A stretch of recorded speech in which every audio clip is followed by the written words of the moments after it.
Storm Over Warlock. By Andre Norton. Chapter 1. Disaster. The Throg task force struck the Terran survey camp a few minutes after dawn, without warning. And with a deadly precision which argued that the aliens had fully reconnoitered and prepared that attack. Eye-searing lances of energy lashed back and forth across the base with methodical accuracy. And a single cowering witness, flattened on a ledge in the heights above, knew that when the last of those yellow-red bolts fell, nothing human would be left alive down there. His teeth closed hard upon the thick stuff of the sleeve covering his thin forearm, and in his throat a scream of terror and rage was stillborn. More than caution kept him pinned on that narrow shelf of rock. Watching that holocaust below, Shann Lantee could not force himself to move. The sheer ruthlessness of the Throg move-in left him momentarily weak. To listen to a tale of Throgs in action, and to be an eyewitness to such action, were two vastly different things. He shivered in spite of the warmth of the Survey Corps uniform. As yet he had sighted none of the aliens, only their plate-shaped flyers. They would stay aloft until their long-range weapon cleared out all opposition. But how had they been able to make such a complete annihilation of the Terran force? The last report had placed the nearest Throg nest at least 2 systems away from Warlock. And a patrol lane had been drawn about the Circe system the minute that survey had marked its second planet ready for colonization. Somehow the beetles had slipped through that supposedly tight cordon and would now consolidate their gains with their usual speed at rooting. First an energy attack to finish the small Terran force. Then they would simply take over. A month later, or maybe 2 months, and they could not have done it. The grids would have been up, and any Throg ship venturing into Warlock's amber-tinted sky would abruptly cease to be. In the race for survival as a galactic power, Terra had that one small edge over the swarms of the enemy. They need only stake out their newfound world and get the grids assembled on its surface. Then that planet would be locked to the beetles. The critical period was between the first discovery of a suitable colony world and the erection of grid control. Planets in the past had been lost during that time lag, just as Warlock was lost now. Throgs and Terrans. For more than a century now, planet time, they had been fighting their queer, twisted war among the stars. Terrans hunted worlds for colonization, the old hunger for land of their own driving men from the overpopulated worlds, out of Sol's system to the far stars. And those worlds barren of intelligent native life, open to settlers, were none too many and widely scattered. Perhaps half a dozen were found in a quarter century, and of that 6 maybe only 1 was suitable for human life without any costly and lengthy adaptation of man or world. Warlock was one of the lucky finds which came so seldom. Throgs were predators, living on the loot they garnered. As yet, mankind had not been able to discover whether they did indeed swarm from any home world. Perhaps they lived eternally on board their plate ships with no permanent base, forced into a wandering life by the destruction of the planet on which they had originally been spawned. But they were raiders now, laying waste defenseless worlds, picking up the wealth of shattered cities in which no native life remained.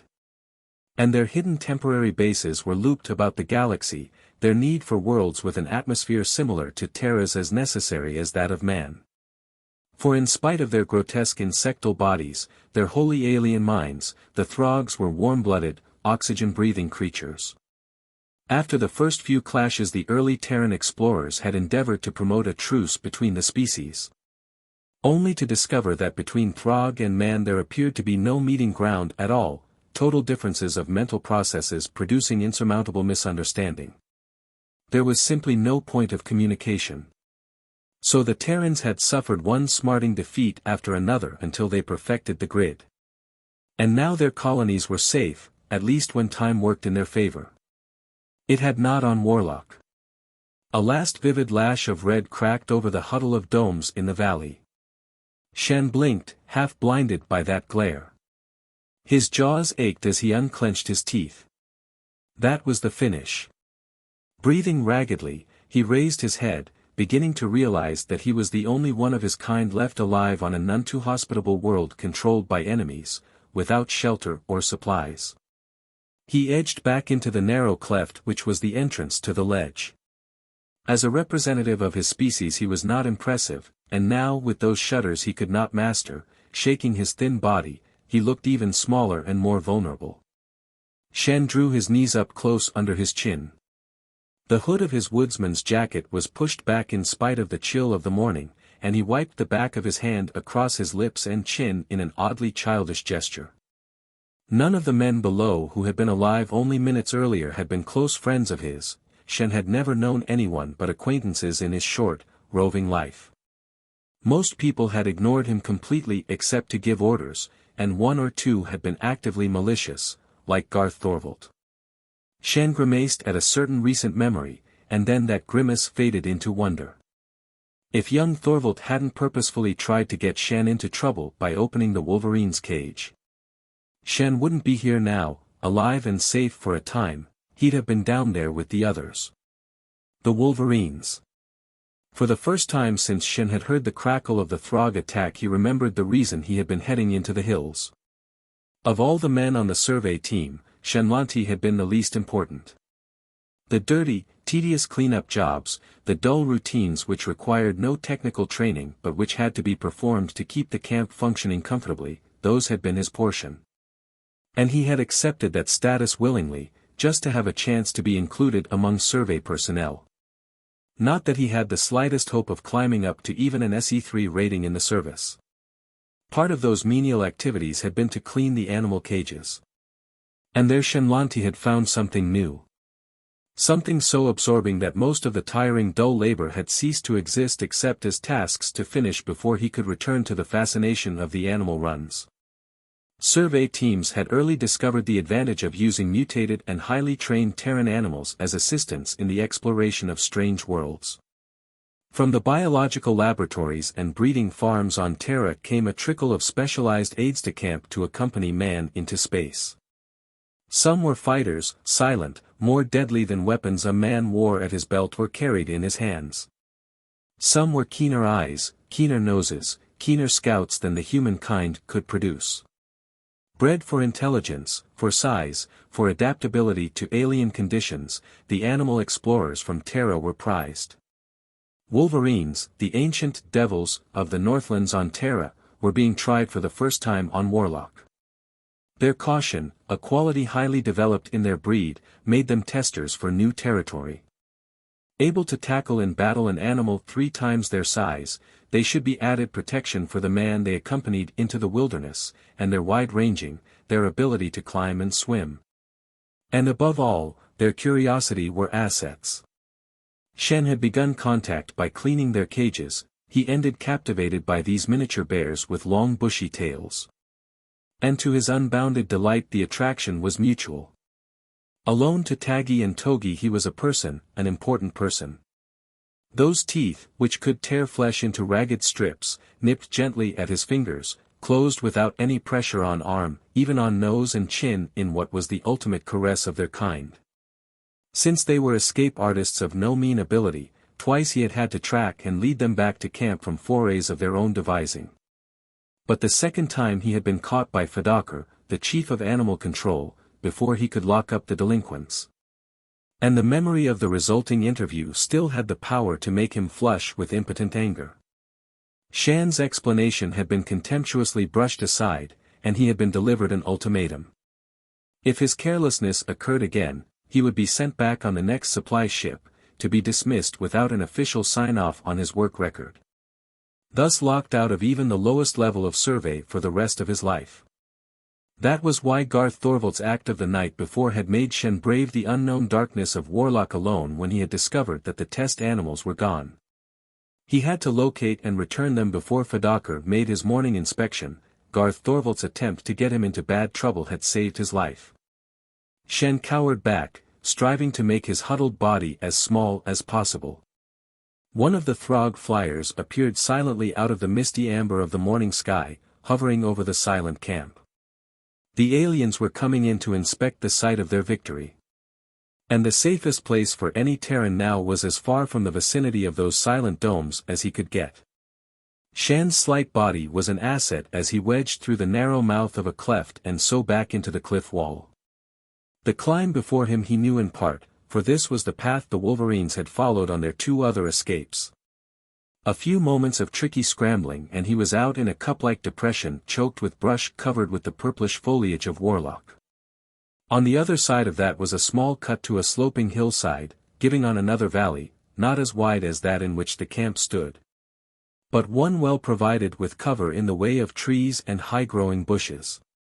A light wind pushed among the trees, and twice Shann heard the harsh, rasping call of a clack-clack, one of the bat-like leather-winged flyers that laired in pits along the cliff walls. That present snap of 2-tone complaint suggested that the land was empty of strangers. For the clack-clacks vociferously and loudly resented encroachment on their chosen hunting territory. Shann hesitated. He was driven by the urge to put as much distance between him and the landing Throg ship as he could. But to arouse the attention of inquisitive clack-clacks was asking for trouble. Perhaps it would be best to keep on along the top of the cliff, rather than risk a descent to take cover in the valley the flyers patrolled. A patch of dust, sheltered by a tooth-shaped projection of rock, gave the Terran his first proof that Taggi and his mate had preceded him. For printed firmly there was the familiar paw mark of a Wolverine. Shann began to hope that both animals had taken to cover in the wilderness ahead. He licked dry lips. Having left secretly without any emergency pack, he had no canteen, and now Shann inventoried his scant possessions, a field kit, heavy-duty clothing, a short hooded jacket with attached mittens. The breast marked with the survey insignia. His belt supported a sheathed stunner and bush knife, and seam pockets held 3 credit tokens, a twist of wire intended to reinforce the latch of the Wolverine cage, a packet of Bravo tablets, 2 identity and work cards, and a length of cord. No rations, save the Bravos, no extra charge for his stunner. But he did have, weighing down a loop on the jacket, a small atomic torch. The path he followed ended abruptly in a cliff drop, and Shann made a face at the odor rising from below. Even though that scent meant he could climb down to the valley floor here without fearing any clack-clack attention. Chemical fumes from a mineral spring funneled against the wall, warding off any nesting in this section. Shann drew up the hood of his jacket and snapped the transparent face mask into place. He must get away, then find food, water, a hiding place. That will to live which had made Shann Lantee fight innumerable battles in the past was in command, bracing him with a stubborn determination. The fumes swirled up in a smoke haze about his waist, but he strode on, heading for the open valley in cleaner air. That sickly lavender vegetation bordering the spring deepened in color to the normal purple-green, and then he was in a grove of trees. Their branches pointed skyward at sharp angles to the rust-red trunks. A small skitterer burst from moss-spotted ground covering, giving an alarmed squeak, skimming out of sight as suddenly as it had appeared. Shann squeezed between 2 trees and then paused.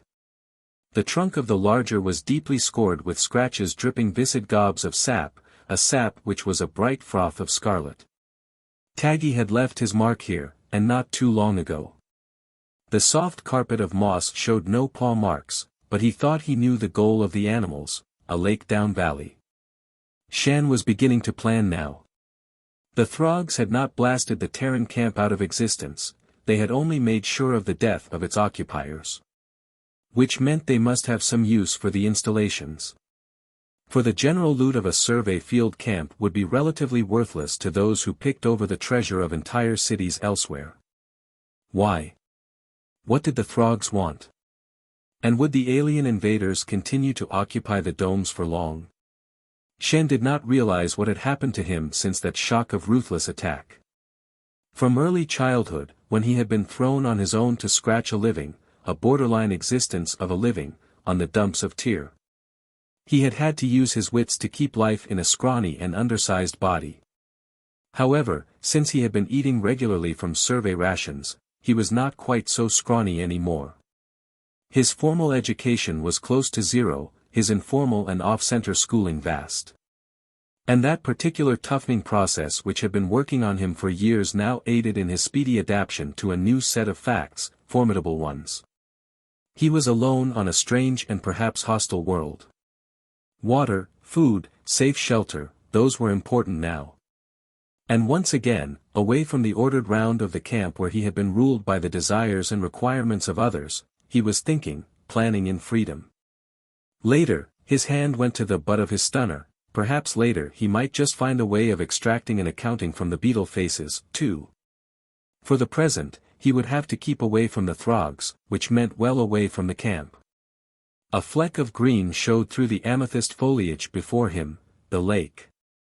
Shann wriggled through a last bush barrier and stood to look out over that surface. A sleek brown head bobbed up. Shann put fingers to his mouth and whistled. The head turned, black button eyes regarded him, short legs began to churn water. To his gratification the swimmer was obeying his summons. Taggi came ashore, pausing on the fine grey sand of the verge to shake himself vigorously. Then the Wolverine came upslope at a clumsy gallop to Shann. With an unknown feeling swelling inside him, the Terran went down on both knees, burying both hands in the coarse brown fur, warming to the uproarious welcome Taggi gave him. "Togi?" Shann asked as if the other could answer. He gazed back to the lake, but Taggi's mate was nowhere in sight. The blunt head under his hand swung around, black button nose pointed north. Shann had never been sure just how intelligent, as mankind measured intelligence, the Wolverines were. He had come to suspect that Fadakar and the other experts had underrated them and that both beasts understood more than they were given credit for. Now he followed an experiment of his own, one he had had a chance to try only a few times before and never at length. Pressing his palm flat on Taggi's head, Shann thought of Throgs and of their attack, trying to arouse in the animal a corresponding reaction to his own horror and anger. And Taggi responded. A mutter became a growl, teeth gleamed, those cruel teeth of a carnivore to whom they were weapons of aggression. Danger. Shann thought, danger. Then he raised his hand, and the Wolverine shuffled off, heading north. The man followed. They discovered Togi busy in a small cove where a jagged tangle of drift made a mat dating from the last high-water period. She was finishing a hearty breakfast, the remains of a water rat being buried thriftily against future need after the instincts of her kind. When she was done she came to Shann, inquiry plain to read in her eyes. There was water here, and good hunting. But the site was too close to the Throgs. Let one of their exploring flyers sight them, and the little group was finished. Better cover, that's what the three fugitives must have.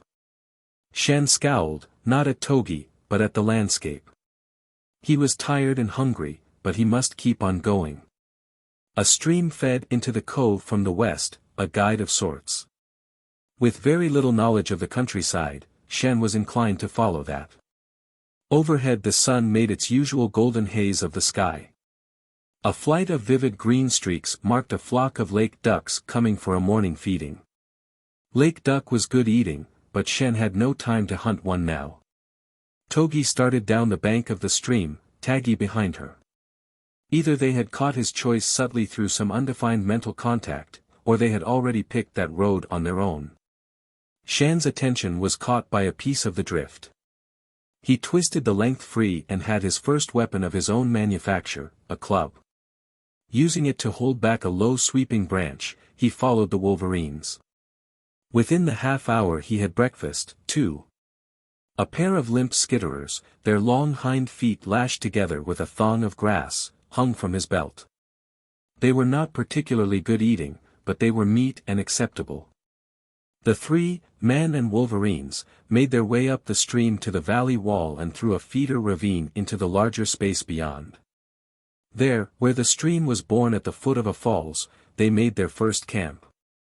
Judging that the morning haze would veil any smoke, Shann built a pocket-size fire.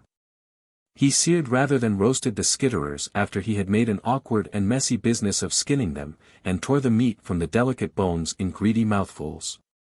The Wolverines lay side by side on the gravel, now and again raising a head alertly to test the scent on the air, or gaze into the distance. Taggi made a warning sound deep in the throat. Shann tossed handfuls of sand over the dying fire. He had only time to fling himself face down, hoping the drab and weathered cloth of his uniform faded into the color of the earth on which he lay, every muscle tense. A shadow swung across the hillside. Shann's shoulders hunched, and he cowered again. That terror he had known on the ledge was back in full force as he waited for the beam to lick at him as it had earlier at his fellows. The Throgs were on the hunt. How do you find this book? Any thoughts about the book or the author? Any suggestion for improvement? Please take a moment to share your thoughts in a comment. If you like it, share it with your friends who might enjoy it as well. Subscribe to keep in touch. Visit CompleteAudiobooks.com for more quality content. Chapter 2. Death of a Ship. That sigh of displaced air was not as loud as a breeze, but it echoed monstrously in Shann's ears. He could not believe in his luck as that sound grew fainter, drew away into the valley he had just left. With infinite caution he raised his head from his arm, still hardly able to accept the fact that he had not been sighted, that the Throgs and their flyer were gone.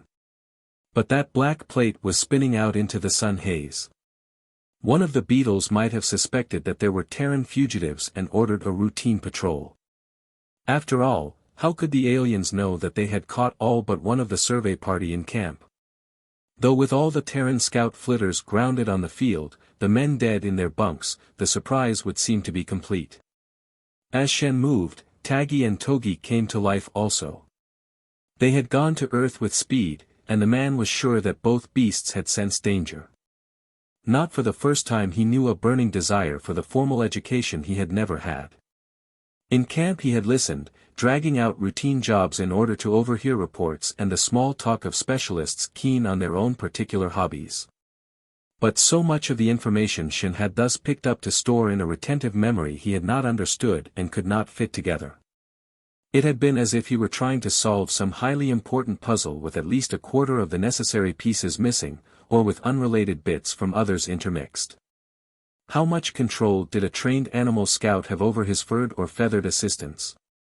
And was part of that mastery a mental rapport built up between man and animal? How well would the Wolverines obey him now, especially when they would not return to camp where cages stood waiting as symbols of human authority? Wouldn't a trek into the wilderness bring about a revolt for complete freedom? If Shann could depend upon the animals, it would mean a great deal. Not only would their superior hunting ability provide all three with food, but their scouting senses, so much keener than his, might erect a slender wall between life and death. Few large native beasts had been discovered on Warlock by the Terran explorers. And of those 4 or 5 different species, none had proved hostile if unprovoked. But that did not mean that somewhere back in the wild lands into which Shann was heading there were no heretofore unknowns. Perhaps slyer and as vicious as the Wolverines when they were aroused to rage. Then there were the dreams, which had afforded the prime source of camp discussion and dispute. Shann brushed coarse sand from his boots and thought about the dreams. Did they or did they not exist? You could start an argument any time by making a definite statement for or against the peculiar sort of dreaming reported by the first scout to set ship on this world. The Circe system, of which Warlock was the second of 3 planets, had first been scouted 4 years ago by one of those explorers traveling solo in survey service. Everyone knew that the first-in scouts were a weird breed, almost a mutation of Terran stock. Their reports were rife with strange observations. So an alarming one concerning Circe, a yellow sun such as Sol, and her 3 planets was not so rare. Which, the world nearest in orbit to Circe, was too hot for human occupancy without drastic and too costly world-changing. Wizard, the third out from the sun, was mostly bare rock and highly poisonous water. But Warlock, swinging through space between 2 forbidding neighbors, seemed to be just what the settlement board ordered. Then the survey scout, even in the cocoon safety of his well-armed ship, began to dream. And from those dreams a horror of the apparently empty world developed, until he fled the planet to preserve his sanity. There had been a second visit to Warlock in check. Worlds so well adapted to human emigration could not be lightly thrown away. And this time there was a negative report, no trace of dreams, no registration of any outside influence on the delicate and complicated equipment the ship carried. So the survey team had been dispatched to prepare for the coming of the first pioneers, and none of them had dreamed either, at least, no more than the ordinary dreams all men accepted. Only there were those who pointed out that the seasons had changed between the first and second visits to Warlock. That first scout had planned it in summer. His successors had come in fall and winter. They argued that the final release of the world for settlement should not be given until the full year on Warlock had been sampled. But the pressure of emigrant control had forced their hands, that and the fear of just what had eventually happened, an attack from the Throgs. So they had speeded up the process of declaring Warlock open. Only Ragnar Thorvald had protested that decision up to the last and had gone back to headquarters on the supply ship a month ago to make a last appeal for a more careful study. Shann stopped brushing the sand from the tough fabric above his knee. Ragnar Thorvald. He remembered back to the port landing apron on another world, remembered with a sense of loss he could not define. That had been about the second biggest day of his short life. The biggest had come earlier when they had actually allowed him to sign on for survey duty. He had tumbled off the cross-continent cargo carrier, his kit, a very meager kit, slung over his thin shoulder. A hot eagerness expanding inside him until he thought that he could not continue to throttle down that wild happiness. There was a waiting starship. And he, Shann Lantee from the dumps of Tyr, without any influence or schooling, was going to blast off in her, wearing the brown-green uniform of survey. Then he had hesitated uncertainly, had not quite dared cross the few feet of apron lying between him and that compact group wearing the same uniform, with a slight difference. That of service bars and completion badges and rank insignia, with the unconscious self-assurance of men who had done this many times before. But after a moment that whole group had become in his own shy appraisal just a background for one man. Shann had never before known in his pinched and limited childhood, his lost boyhood, anyone who aroused in him hero worship. And he could not have put a name to the new emotion that added so suddenly to his burning desire to make good, not only to hold the small niche in survey which he had already so painfully achieved, but to climb, until he could stand so in such a group talking easily to that tall man, his uncovered head bronze yellow in the sunlight, his cool gray eyes pale in his brown face. Not that any of those wild dreams born in that minute or two had been realized in the ensuing months. Probably those dreams had always been as wild as the ones reported by the first scout on Warlock. Shann grinned wryly now at the short period of childish hope and half-confidence that he could do big things. Only one Thorvald had ever noticed Shann's existence in the survey camp, and that had been Garth. Garth Thorvald, a far less impressive, one could say, smudged, copy of his brother. Swaggering with an arrogance Ragnar never showed, Garth was a cadet on his first mission, intent upon making Shann realize the unbridgeable gulf between a labor hand and an officer-to-be. He had appeared to know right from their first meeting just how to make Shann's life a misery. Now, in this slit of valley well away from the domes, Shann's fists balled. He pounded them against the earth in a way he had so often hoped to plant them on Garth's smoothly handsome face, his well-muscled body. One didn't survive the dumps of Tyr without learning how to use fists, and boots, and a list of tricks they didn't teach in any academy. He had always been sure that he could take Garth if they mixed it up. But if he had loosed the tight rein he had kept on his temper and offered that challenge, he would have lost his chance with survey. Garth had proved himself able to talk his way out of any scrape, even minor derelictions of duty, and he far outranked Shann.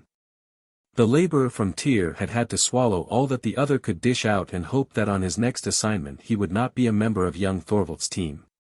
Though, because of Garth Thorvald, Shann's toll of black record marks had mounted dangerously high and each day the chance for any more duty tours had grown dimmer. Shann laughed, and the sound was ugly. That was one thing he didn't have to worry about any longer. There would be no other assignments for him, the Throgs had seen to that. And Garth, well, there would never be a showdown between them now. He stood up. The Throg ship had disappeared, they could push on. He found a break in the cliff wall which was climbable, and he coaxed the Wolverines after him. When they stood on the heights from which the falls tumbled, Taggi and Togi rubbed against him, cried for his attention. They, too, appeared to need the reassurance they got from contact with him, for they were also fugitives on this alien world, the only representatives of their kind. Since he did not have any definite goal in view, Shann continued to be guided by the stream, following its wanderings across a plateau. The sun was warm, so he carried his jacket slung across one shoulder. Taggi and Togi ranged ahead, twice catching skitterers, which they devoured voraciously. A shadow on a sunbaked rock sent the Terran skidding for cover until he saw that it was cast by one of the questing falcons from the upper peaks. But that shook his confidence, so he again sought cover, ashamed at his own carelessness.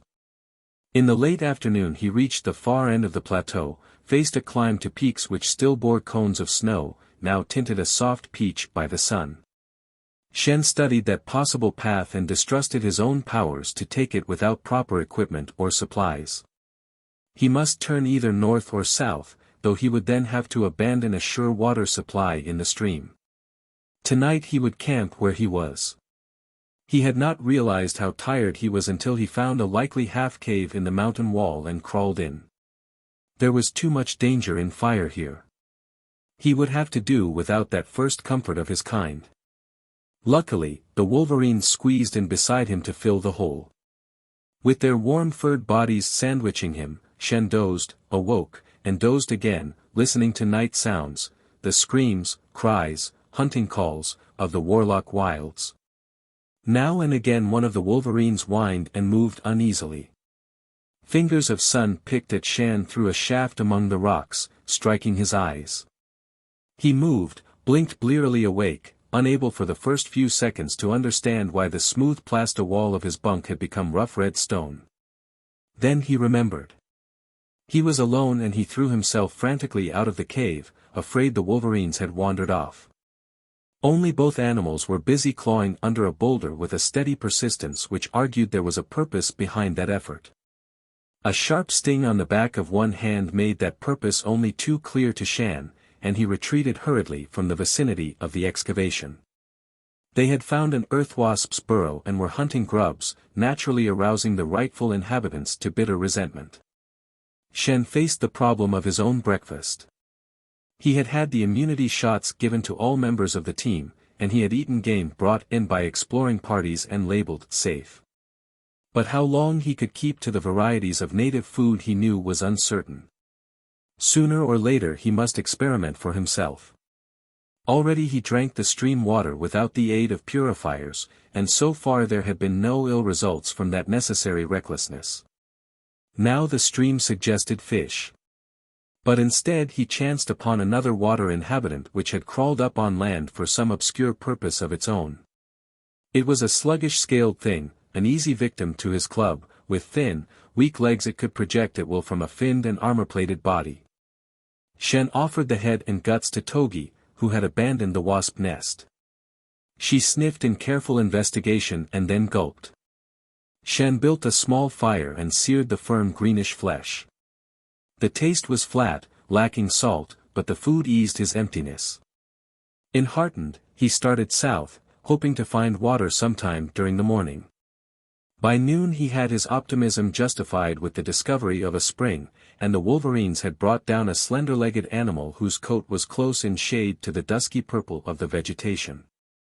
Smaller than a Terran deer, its head bore, not horns, but a ridge of stiffened hair rising in a point some 12 inches about the skull dome. Shann haggled off some ragged steaks while the Wolverines feasted in earnest, carefully burying the head afterward. It was when Shann knelt by the spring pool to wash that he caught the clamor of the clack-clacks. He had seen or heard nothing of the flyers since he had left the lake valley. But from the noise now rising in an ear-splitting volume, he thought there was a sizable colony nearby and that the inhabitants were thoroughly aroused. He crept on his hands and knees to nearby brush cover, heading toward the source of that outburst. If the clacks were announcing a Throg scouting party, he wanted to know it. Lying flat, with branches forming a screen over him, The Terran gazed out on a stretch of grassland which sloped at a fairly steep angle to the south and which must lead to a portion of countryside well below the level he was now traversing. The clack-clacks were skimming back and forth, shrieking their staccato war cries. Following the erratic dashes of their flight formation, Shann decided that whatever they railed against was on the lower level, out of his sight from that point. Should he simply withdraw, since the disturbance was not near him? Prudence dictated that, yet still he hesitated. He had no desire to travel north, or to try and scale the mountains. No, south was his best path, and he should be very sure that route was closed before he retreated. Since any additional fuss the clack-clacks might make on sighting him would be undistinguished in their now general clamor. The Terran crawled on to where tall grass provided a screen at the top of the slope. There he stopped short, his hands digging into the earth in sudden braking action. Below, the ground steamed from a rocket flare-back, grasses burned away from the fins of a small scoutship. But even as Shann rose to one knee, his shout of welcome choked in his throat. One of those fins sank, canting the ship crookedly, preventing any new takeoff. And over the crown of a low hill to the west swung the ominous black plate of a Throg flyer. The Throg ship came up in a burst of speed, and Shann waited tensely for some countermove from the scout. Those small speedy Terran ships were prudently provided with weapons triply deadly in proportion to their size. He was sure that the Terran ship could hold its own against the Throg, even eliminate the enemy. But there was no fire from the slanting pencil of the scout. The Throg circled warily, obviously expecting a trap. Twice it darted back in the direction from which it had come. As it returned from its second retreat, another of its kind showed, a black coin dot against the amber of the sky. Shann felt sick inside. Now the Terran scout had lost any advantage and perhaps all hope. The Throgs could box the other in, cut the downed ship to pieces with their energy beams. He wanted to crawl away and not witness this last disaster for his kind. But some stubborn core of will kept him where he was. The Throgs began to circle while beneath them the flock of clack-clacks screamed and dived at the slanting nose of the Terran ship. Then that same slashing energy he had watched quarter the camp snapped from the far plate across the stricken scout. The man who had piloted her, if not dead already, which might account for the lack of defense, must have fallen victim to that. But the Throg was going to make very sure. The second flyer halted. Remaining poised long enough to unleash a second bolt, dazzling any watching eyes and broadcasting a vibration to make Shann's skin crawl when the last faint ripple reached his lookout post. What happened then the overconfident Throg was not prepared to take. Shann cried out, burying his face on his arm, as pinwheels of scarlet light blotted out normal sight. There was an explosion, a deafening blast. He cowered, blind, unable to hear. Then, rubbing at his eyes, he tried to see what had happened. Through watery blurs he made out the Throg ship, not swinging now in serene indifference to Warlock's gravity, but whirling end over end across the sky as might a leaf tossed in a gust of wind. Its rim caught against a rust-red cliff, it rebounded and crumpled. Then it came down, smashing perhaps half a mile away from the smoking crater in which lay the mangled wreckage of the Terran ship. The disabled scout pilot must have played a last desperate game, making of his ship bait for a trap. The Terran had taken one Throg with him. Shann rubbed again at his eyes, just barely able to catch a glimpse of the second ship flashing away westward. Perhaps it was only his impaired sight, but it appeared to him that the Throg followed an erratic path, either as if the pilot feared to be caught by a second shot, or because that ship had also suffered some injury. Acid smoke wreathed up from the valley making Shann retch and cough. There could be no survivor from the Terran scout, and he did not believe that any Throg had lived to crawl free of the crumpled plate. But there would be other beetles swarming here soon. They would not dare to leave the scene unsearched. He wondered about that scout. Had the pilot been aiming for the survey camp, the absence of any rider beam from there warning him off so that he made the detour which brought him here?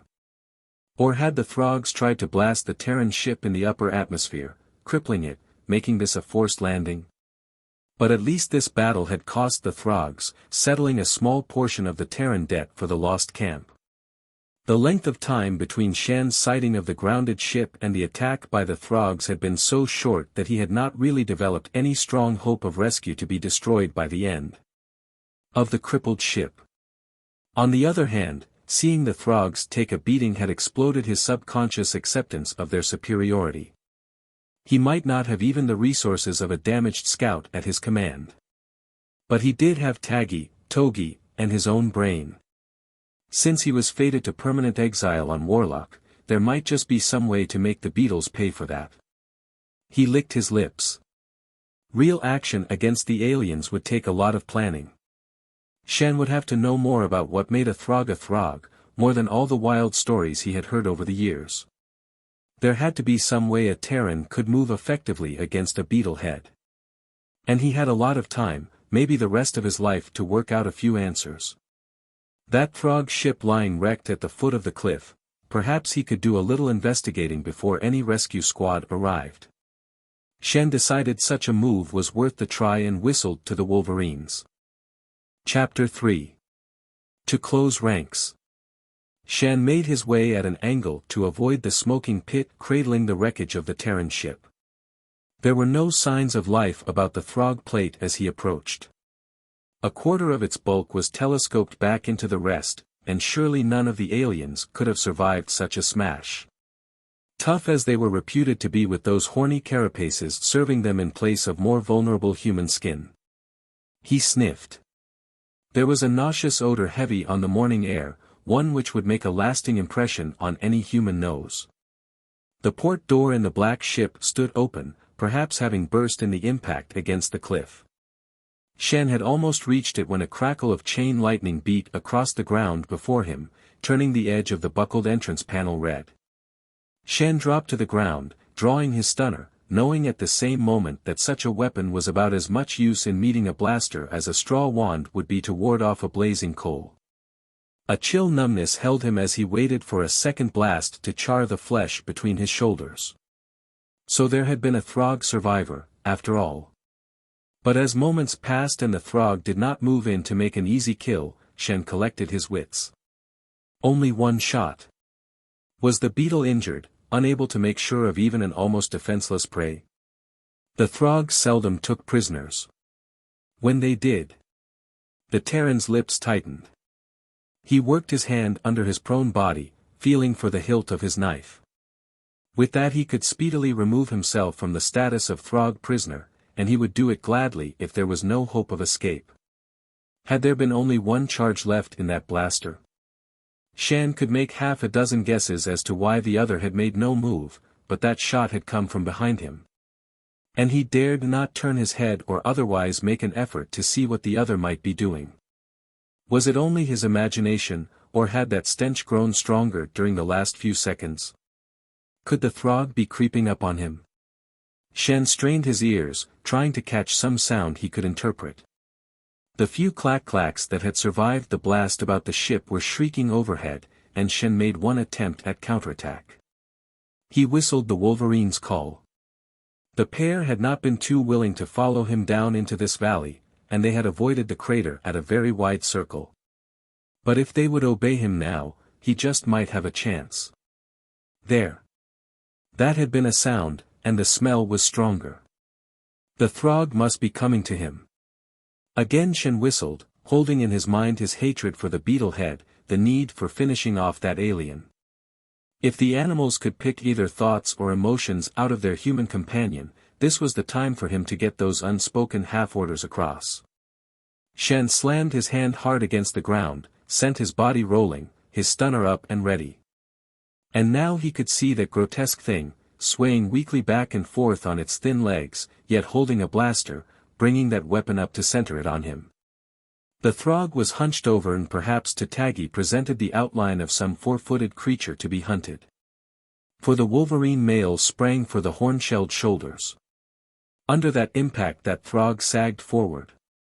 But Taggi, outraged at the nature of creature he had attacked, squalled and retreated. Shann had had his precious seconds of distraction. He fired, the core of the stun beam striking full into the flat dish of the alien's face. That bolt, which would have shocked a mammal into insensibility, only slowed the Throg. Shann rolled again, gaining a temporary cover behind the wrecked ship. He squirmed under metal hot enough to scorch his jacket and saw the reflection of a second blaster shot which had been fired seconds late. Now the Throg had him tied down. But to get at the Terran the alien would have to show himself, and Shann had 1 chance in 50, which was better than that of 3 minutes ago, when the odds had been set at 1 in 100. He knew that he could not press the Wolverines in again. Taggi's distaste was too manifest. Shann had been lucky that the animal had made one abortive attack. Perhaps the Terran's escape and Taggi's action had made the alien reckless. Shann had no clue to the thinking processes of the non-human, but now the Throg staggered around the end of the plate, his digits, which were closer to claws than fingers, fumbling with his weapon. The Terran snapped another shot from his stunner, hoping to slow the enemy down. But he was trapped. If he turned to climb the cliff at his back, the beetlehead could easily pick him off. A rock hurtled from the heights above, striking with deadly accuracy on the domed, hairless head of the Throg. His armored body crashed forward, struck against the ship, and rebounded to the ground. Shann darted forward to seize the blaster, kicking loose the claws which still grasped it, before he flattened back to the cliff, the strange weapon over his arm, his heart beating wildly. That rock had not bounded down the mountainside by chance, it had been hurled with intent and aimed carefully at its target. And no Throg would kill one of his fellows. Or would he? Suppose orders had been issued to take a Terran prisoner and the Throg by the ship had disobeyed? Then, why a rock and not a blaster bolt? Shann edged along until the up-slanted, broken side of the Throg flyer provided him with protection from any overhead attack. Under that shelter he waited for the next move from his unknown rescuer. The clack-clacks wheeled closer to earth. One lit boldly on the carapace of the inert Throg, shuffling ungainly along that horny ridge. Cradling the blaster, the Terran continued to wait. His patience was rewarded and that investigating clack-clack took off uttering an enraged snap or two. He heard what might be the scrape of boots across rock, but that might also have come from horny skin meeting stone. Then the other must have lost his footing not too far above. Accompanied by a miniature landslide of stones and earth, a figure slid down several yards away. Shann waited in a half-crouch, his looted blaster covering the man now getting to his feet.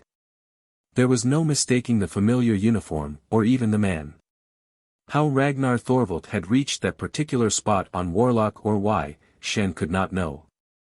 But that he was there was no denying. Shann hurried forward. It had been when he caught his first sight of Thorvald that he realized just how deep his unacknowledged loneliness had bit. There were 2 Terrans on Warlock now, and he did not need to know why. But Thorvald was staring back at him with the blankness of non-recognition. "Who are you?" The demand held something close to suspicion. That note in the other's voice wiped away a measure of Shann's confidence, threatened something which had flowered in him since he had struck into the wilderness on his own. 3 words had reduced him again to Lantee, unskilled laborer. "Lantee. I'm from the camp." Thorvald's eagerness was plain in his next question. "How many of you got away? Where are the rest?" He gazed past Shann up the plateau slope as if he expected to see the personnel of the camp sprout out of the cloak of grass along the verge. "Just me and the Wolverines," Shann answered in a colorless voice. He cradled the blaster on his hip, turned a little away from the officer. "You, and the Wolverines?" Thorvald was plainly startled. "But, where? How?" "The Throgs hit very early yesterday morning. They caught the rest in camp. The Wolverines had escaped from their cage, and I was out hunting them," he told his story baldly. "You're sure about the rest?" Thorvald had a thin steel of rage edging his voice. Almost, Shann thought, as if he could turn that blade of rage against one Shann Lantee for being yet alive when more important men had not survived. "I saw the attack from an upper ridge," the younger man said, having been put on the defensive. Yet he had a right to be alive, hadn't he? Or did Thorvald believe that he should have gone running down to meet the beetleheads with his useless stunner? They used energy beams, didn't land until it was all over. I knew there was something wrong when the camp didn't answer our enter-atmosphere signal, Thorvald said absently. Then one of those platters jumped us on breaking orbit, and my pilot was killed. When we set down on the automatics here I had just time to rig a surprise for any trackers before I took to the hills. The blast got one of them, Shann pointed out. Yes, they'd nicked the booster rocket, she wouldn't climb again. But they'll be back here to pick over the remains. Shann looked at the dead Throg. Thanks for taking a hand. His tone was as chill as the others this time. I'm heading south. And, he added silently, I intend to keep on that way. The Throg attack had dissolved the pattern of the survey team. He didn't owe Thorvald any allegiance. And he had been successfully on his own here since the camp had been overrun. South, Thorvald repeated. Well, that's as good a direction as any right now. But they were not united. Shann found the Wolverines and patiently coaxed and wheedled them into coming with him over a circuitous route which kept them away from both ships. Thorvald went up the cliff, swung down again, a supply bag slung over one shoulder. He stood watching as Shann brought the animals in. Then Thorvald's arm swept out, his fingers closing possessively about the barrel of the blaster. Shann's own hold on the weapon tightened, and the force of the other's pull dragged him partly around. Let's have that. Why? Shann supposed that because it had been the other's well-aimed rock which had put the Throg out of commission permanently, the officer was going to claim their only spoils of war as personal booty. And a hot resentment flowered in the younger man. We don't take that away from here. Thorvald made the weapon his with a quick twist. To Shann's utter astonishment, the survey officer walked back to kneel beside the dead Throg. He worked the grip of the blaster under the alien's lax claws and inspected the result with the care of one arranging a special and highly important display. Shann's protest became vocal. We'll need that. It'll do us far more good right where it is. Thorvald paused and then added, with impatience roughening his voice as if he disliked the need for making any explanations. There is no reason for us to advertise our being alive. If the Throgs found a blaster missing, they'd start thinking and looking around. I want to have a breathing spell before I have to play quarry in one of their hunts. Put that way, his action did make sense. But Shann regretted the loss of an arm so superior to their own weapons. Now they could not loot the plateship either. In silence he turned and started to trudge southward, without waiting for Thorvald to catch up with him. Once away from the blasted area, the Wolverines ranged ahead at their clumsy gallop, which covered ground at a surprising rate of speed. Shann knew that their curiosity made them scout surpassing any human and that the men who followed would have ample warning of any danger to come. Without reference to his silent trail companion, he sent the animals toward another strip of woodland which would give them cover against the coming of any Throg flyer. As the hours advanced he began to cast about for a proper night camp. The woods ought to give them a usable site. This is a water wood, Thorvald said, breaking the silence for the first time since they had left the wrecks. Shann knew that the other had knowledge, not only of the general countryside, but of exploring techniques which he himself did not possess. But to be reminded of that fact was an irritant rather than a reassurance. Without answering, the younger man bored on to locate the water promised. The Wolverines found the small lake first and were splashing along its shore when the Terrans caught up. Thorvald went to work, but to Shann's surprise he did not unstrap the force-blade axe at his belt. Bending over a sapling, he pounded away with a stone at the green wood a few inches above the root line until he was able to break through the slender trunk. Shann drew his own knife and bent to tackle another treelet when Thorvald stopped him with an order, "Use a stone on that, the way I did." Shann could see no reason for such a laborious process.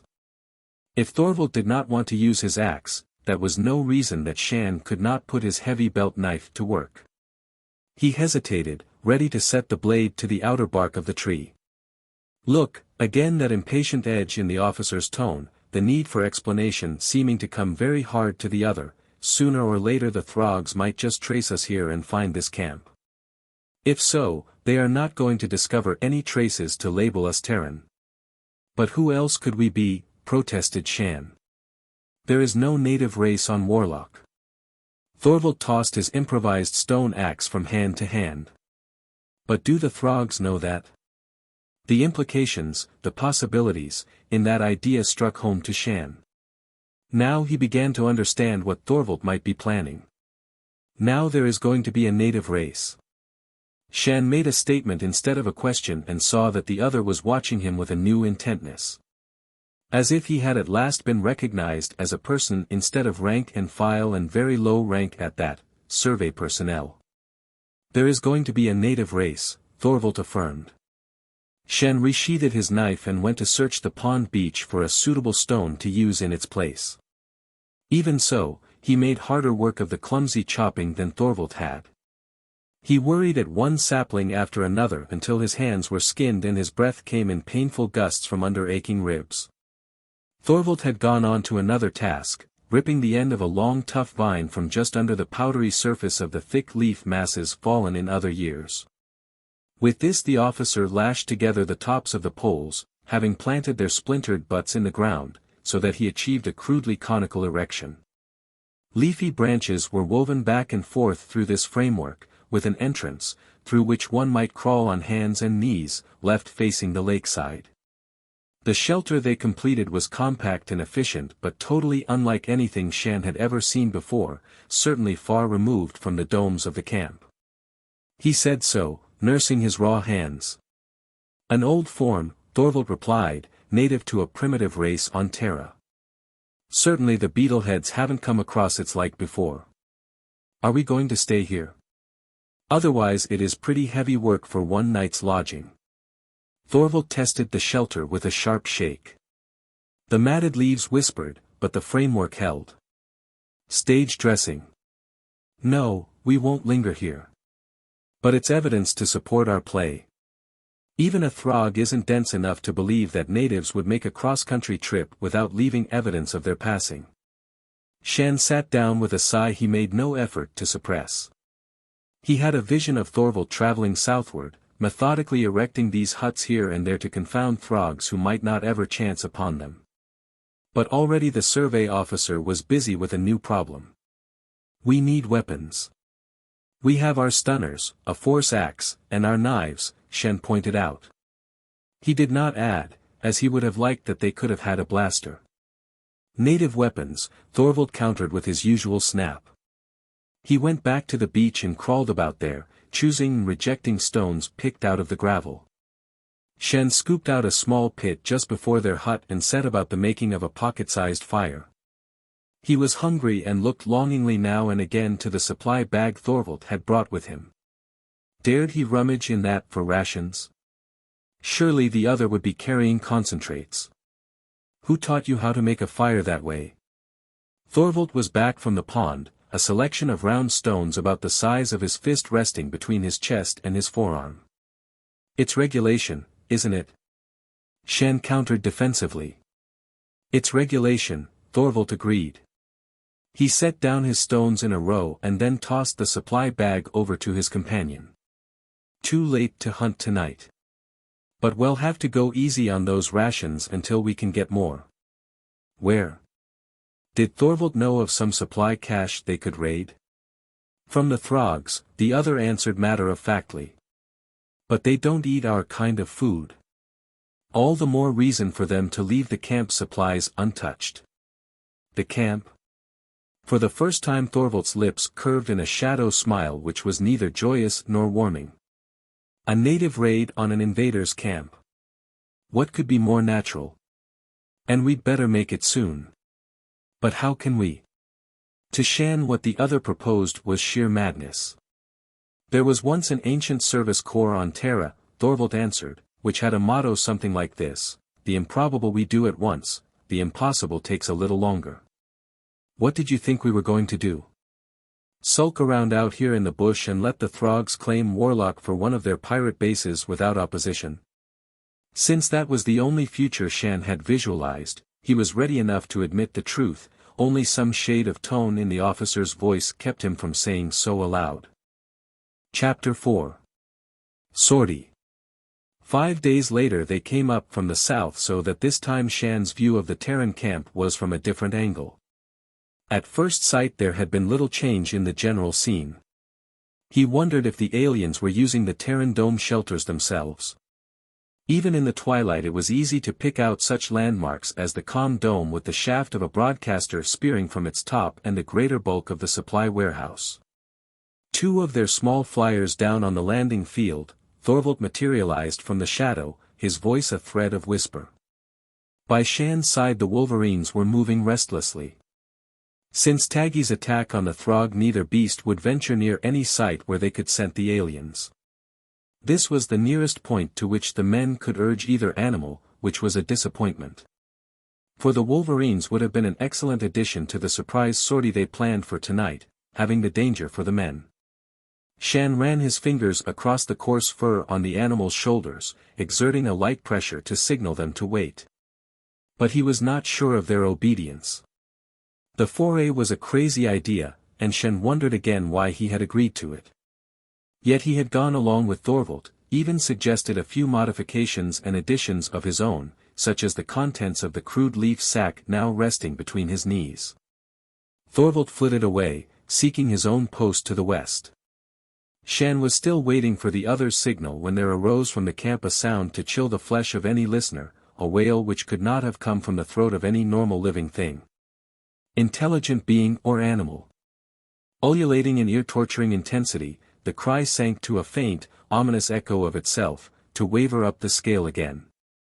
The Wolverines went mad.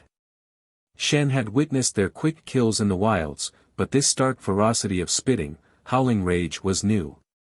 They answered that challenge from the camp, streaking out from under his hands. Yet both animals skidded to a stop before they passed the first dome and were lost in the gloom. A spark glowed for an instant to his right. Thorvald was ready to go, so Shann had no time to try and recall the animals. He fumbled for those balls of soaked moss in his leaf bag. The chemical smell from them blotted out that alien mustiness which the wind brought from the campsite. Shann readied the first sopping mess in his sling, snapped his fire sparker at it, and had the ball a-whirl for a toss almost in one continuous movement. The moss burst into fire as it curved out and fell. To a witness it might have seemed that the missile materialized out of the air, the effect being better than Shann had hoped.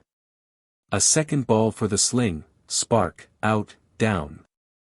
The first had smashed on the ground near the dome of the comm station, the force of impact flattening it into a round splatter of now fiercely burning material. And his second, carefully aimed, lit 2 feet beyond. Another wail tearing at the nerves. Shann made a third throw, a fourth. He had an audience now. In the light of those pools of fire the Throgs were scuttling back and forth, their hunched bodies casting weird shadows on the dome walls. They were making efforts to douse the fires. But Shann knew from careful experimentation that once ignited the stuff he had skimmed from the lip of one of the hot springs would go on burning as long as a fraction of its viscid substance remained unconsumed. Now Thorvald had gone into action. A Throg suddenly halted, struggled frantically, and toppled over into the edge of a fire splotch. Legs looped together by the coils of the curious weapon Thorvald had put together on their first night of partnership. 3 round stones of comparable weight had each been fastened at the end of a vine cord, and those cords united at a center point. Thorvald had demonstrated the effectiveness of his creation by bringing down one of the small deer of the grasslands. An animal normally fleet enough to feel safe from both human and animal pursuit. And those weighted ropes now trapped the Throg with the same efficiency. Having shot his last fireball, Shann ran swiftly to take up a new position, downgrade and to the east of the domes. Here he put into action another of the primitive weapons Thorvald had devised, a spear hurled with a throwing stick, giving it double range and twice as forceful penetration power. The spears themselves were hardly more than crudely shaped lengths of wood, their points charred in the fire.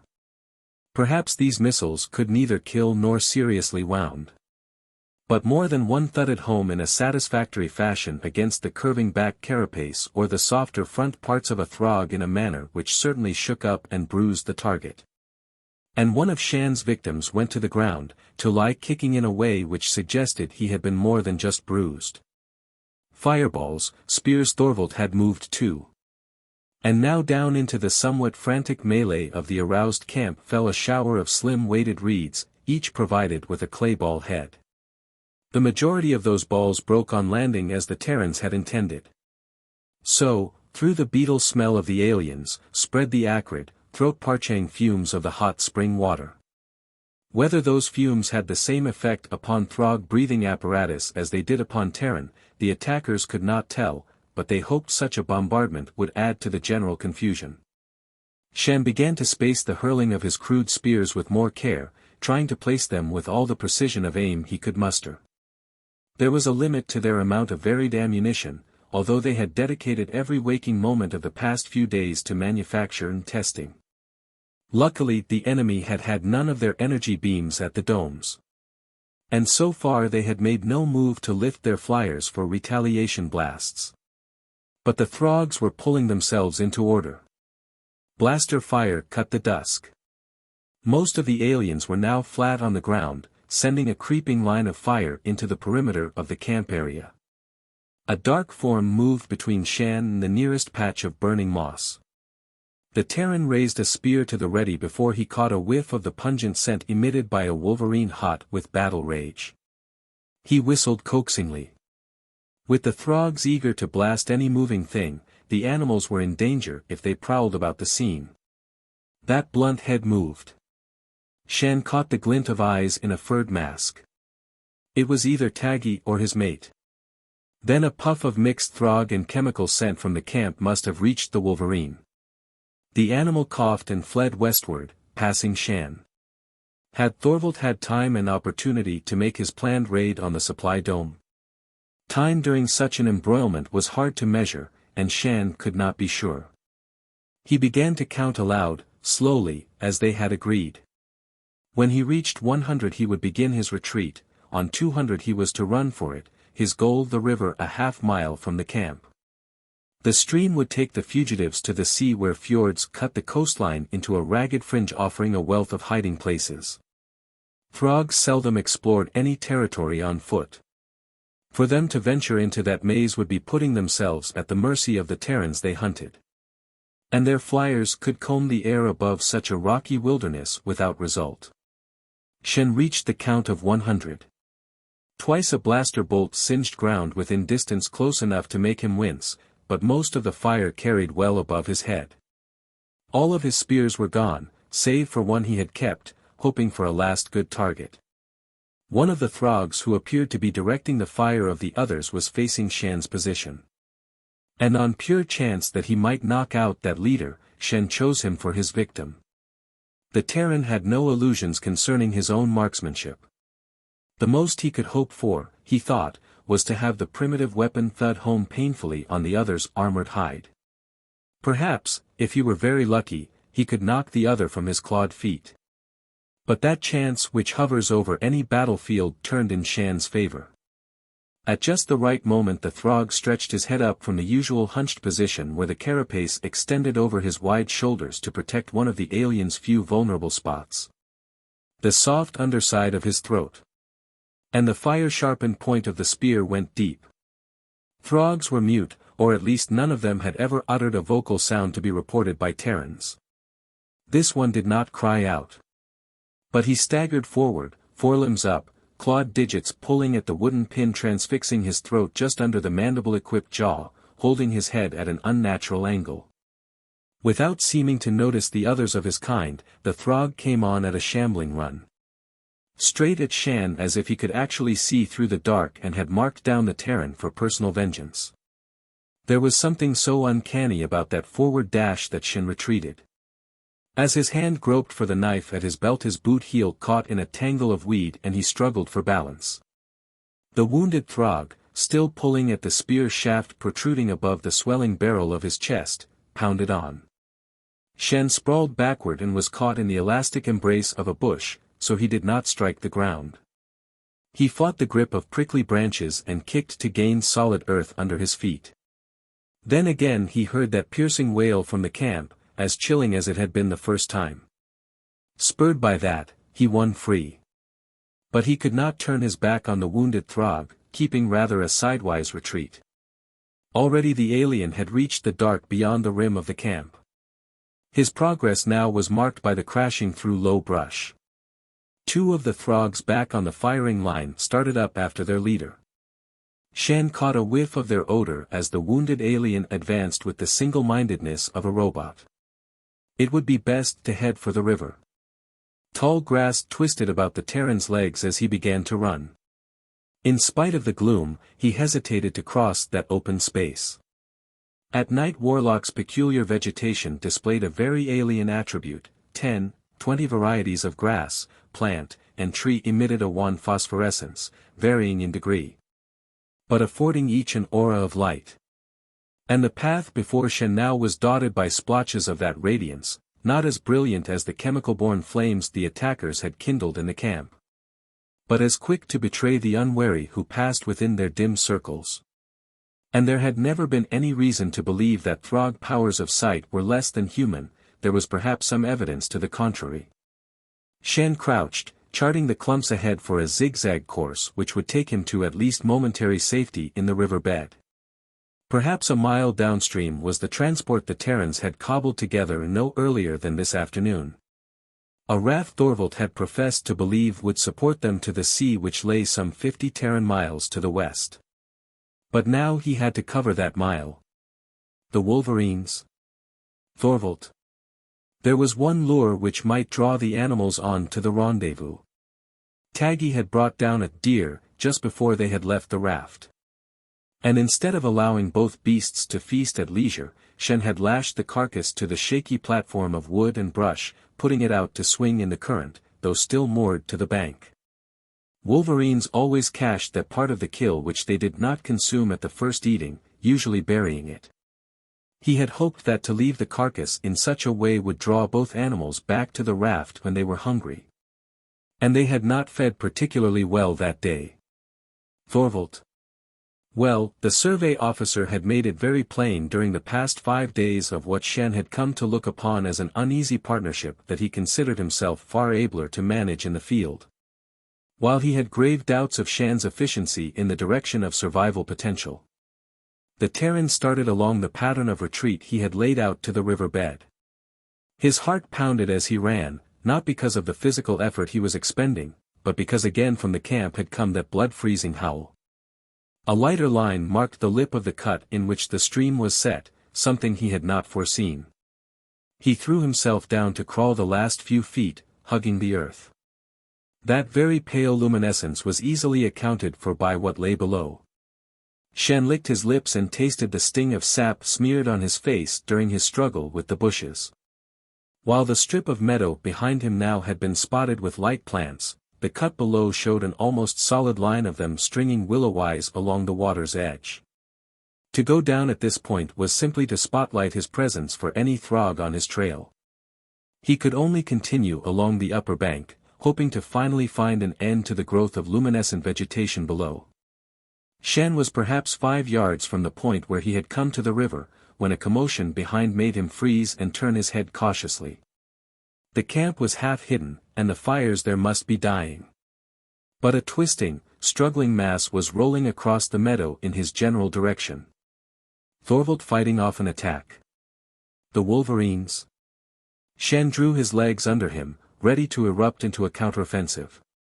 He hesitated between drawing stunner or knife. In his brush with the injured Throg at the wreck, the stunner had had little impression on the enemy. And now he wondered if his blade, though it was super steel at its toughest, could pierce any joint in the armored bodies of the aliens. There was surely a fight in progress. The whole crazily weaving blot collapsed and rolled down upon 3 bright light plants. Dull sheen of Throg casing was revealed, no sign of fur, or flesh, or clothing. 2 of the aliens battling. But why? One of those figures got up stiffly, bent over the huddle still on the ground, and pulled at something. The wooden shaft of Shann's spear was wanly visible. And the form on the ground did not stir as that was jerked loose. The Throg leader dead? Shann hoped so. He slid his knife back into the sheath, tapped the hilt to make sure it was firmly in place, and crawled on. The river, twisting here and there, was a promising pool of dusky shadow ahead. The bank of willow things was coming to an end, and none too soon. For when he glanced back again he saw another Throg run across the meadow, and he watched them lift their fellow, carrying him back to camp. The Throgs might seem indestructible, but he had put an end to one, aided by luck and a very rough weapon. With that to bolster his self-confidence to a higher notch, Shann dropped by cautious degrees over the bank and down to the water's edge. When his boots splashed into the oily flood he began to tramp downstream, feeling the pull of the water, first ankle-high and then about his calves. This early in the season they did not have to fear floods, and hereabouts the stream was wide and shallow, save in mid-current at the center point. Twice more he had to skirt patches of light plants, and once a young tree stood bathed in radiance with a pinkish tinge instead of the usual ghostly gray. Within the haze which tinted the drooping branches, flitted small glittering, flying things. And the scent of its half-open buds was heavy on the air, neither pleasant nor unpleasant in Shann's nostrils, merely different. He dared to whistle, a soft call he hoped would carry along the cut between the high banks. But, though he paused and listened until it seemed that every cell in his thin body was occupied in that act, he heard no answering call from the Wolverines. Nor any suggestion that either the animals or Thorvald were headed in the direction of the raft. What was he going to do if none of the others joined him downstream? Thorvald had said not to linger there past daylight. Yet Shann knew that unless he actually sighted a Throg patrol splashing after him he would wait until he made sure of the other's fate. Both Taggi and Togi were as important to him as the survey officer. Perhaps more so, he told himself now, because he understood them to a certain degree and found companionship in their undemanding company which he could not claim from the man. Why did Thorvald insist upon their going on to the seashore? To Shann's mind his own first plan of holing up back in the eastern mountains was better. Those heights had as many hiding places as the fjord country.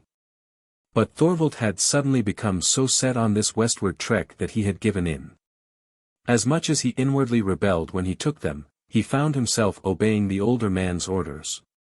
It was only when he was alone, as now, that he began to question both Thorvald's motives and his authority.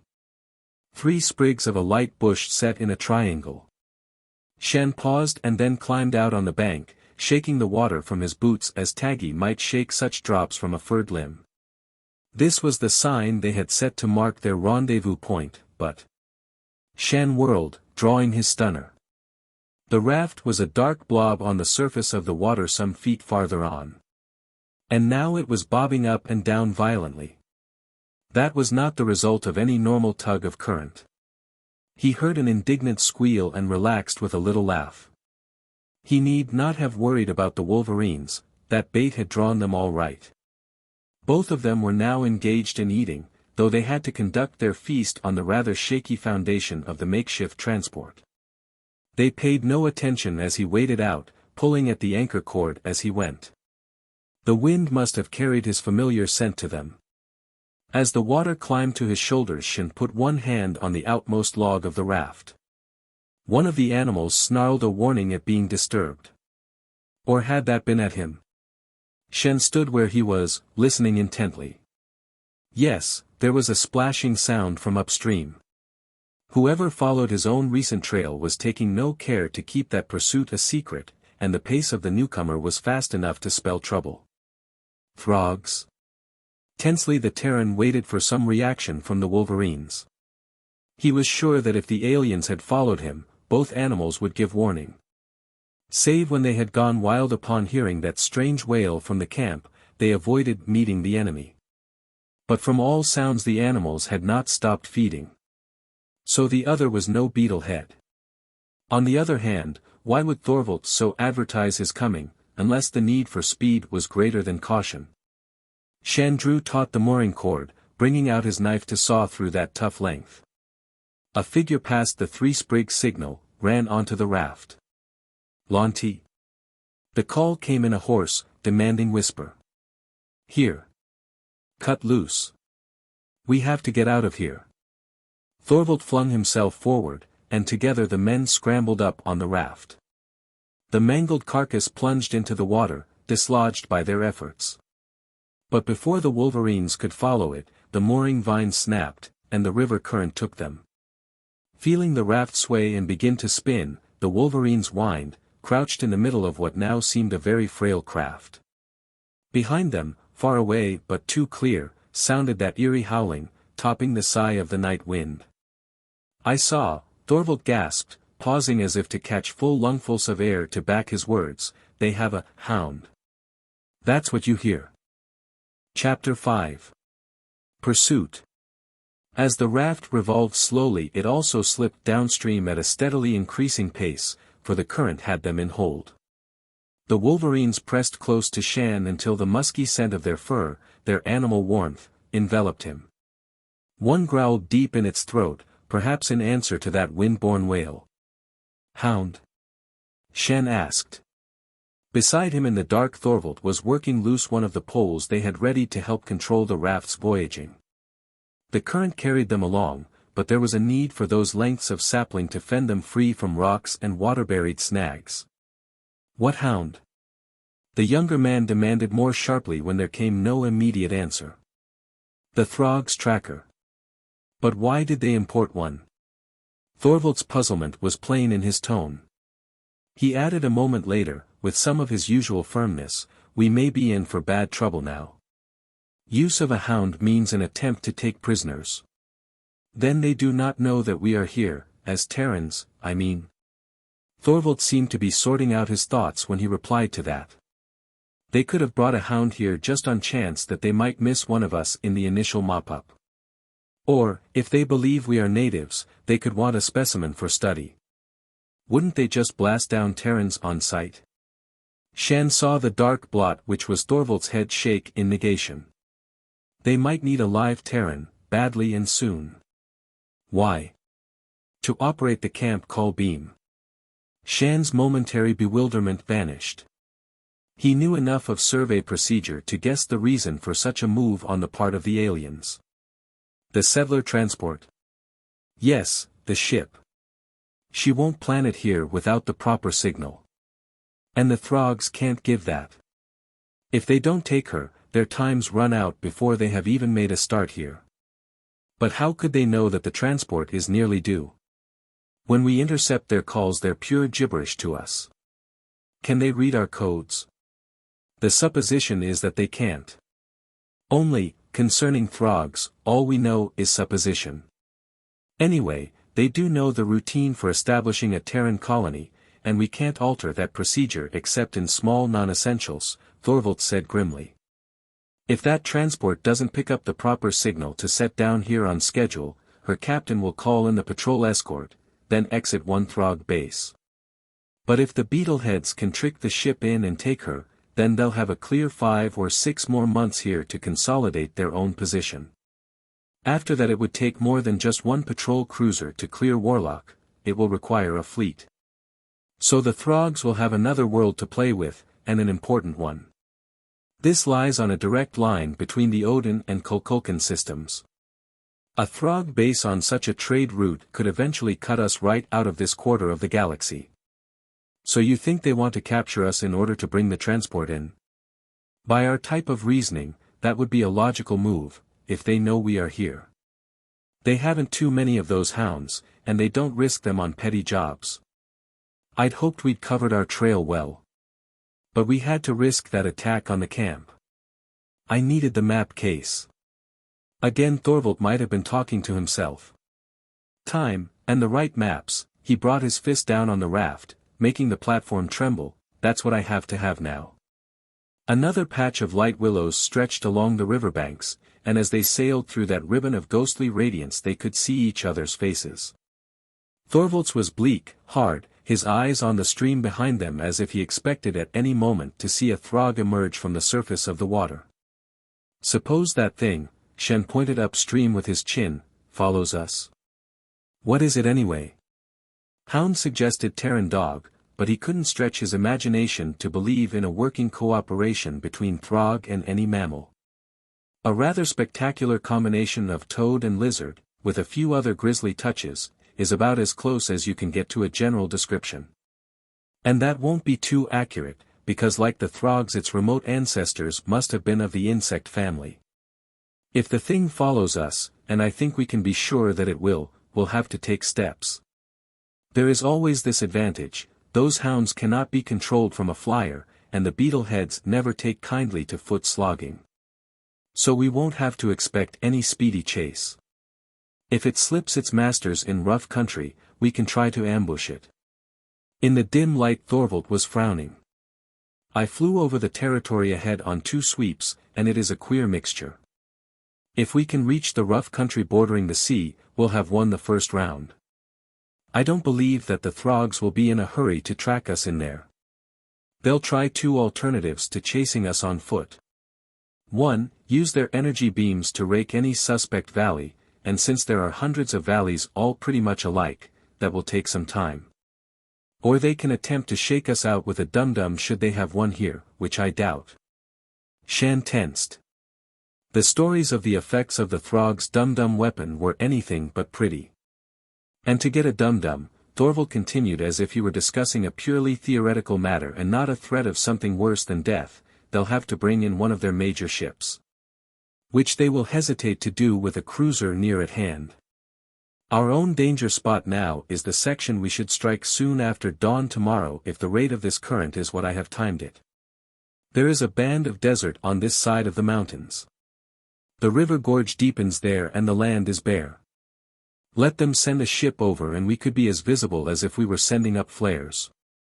How about taking cover now and going on only at night, suggested Shann. Ordinarily, I'd say yes. But with time pressing us now, no.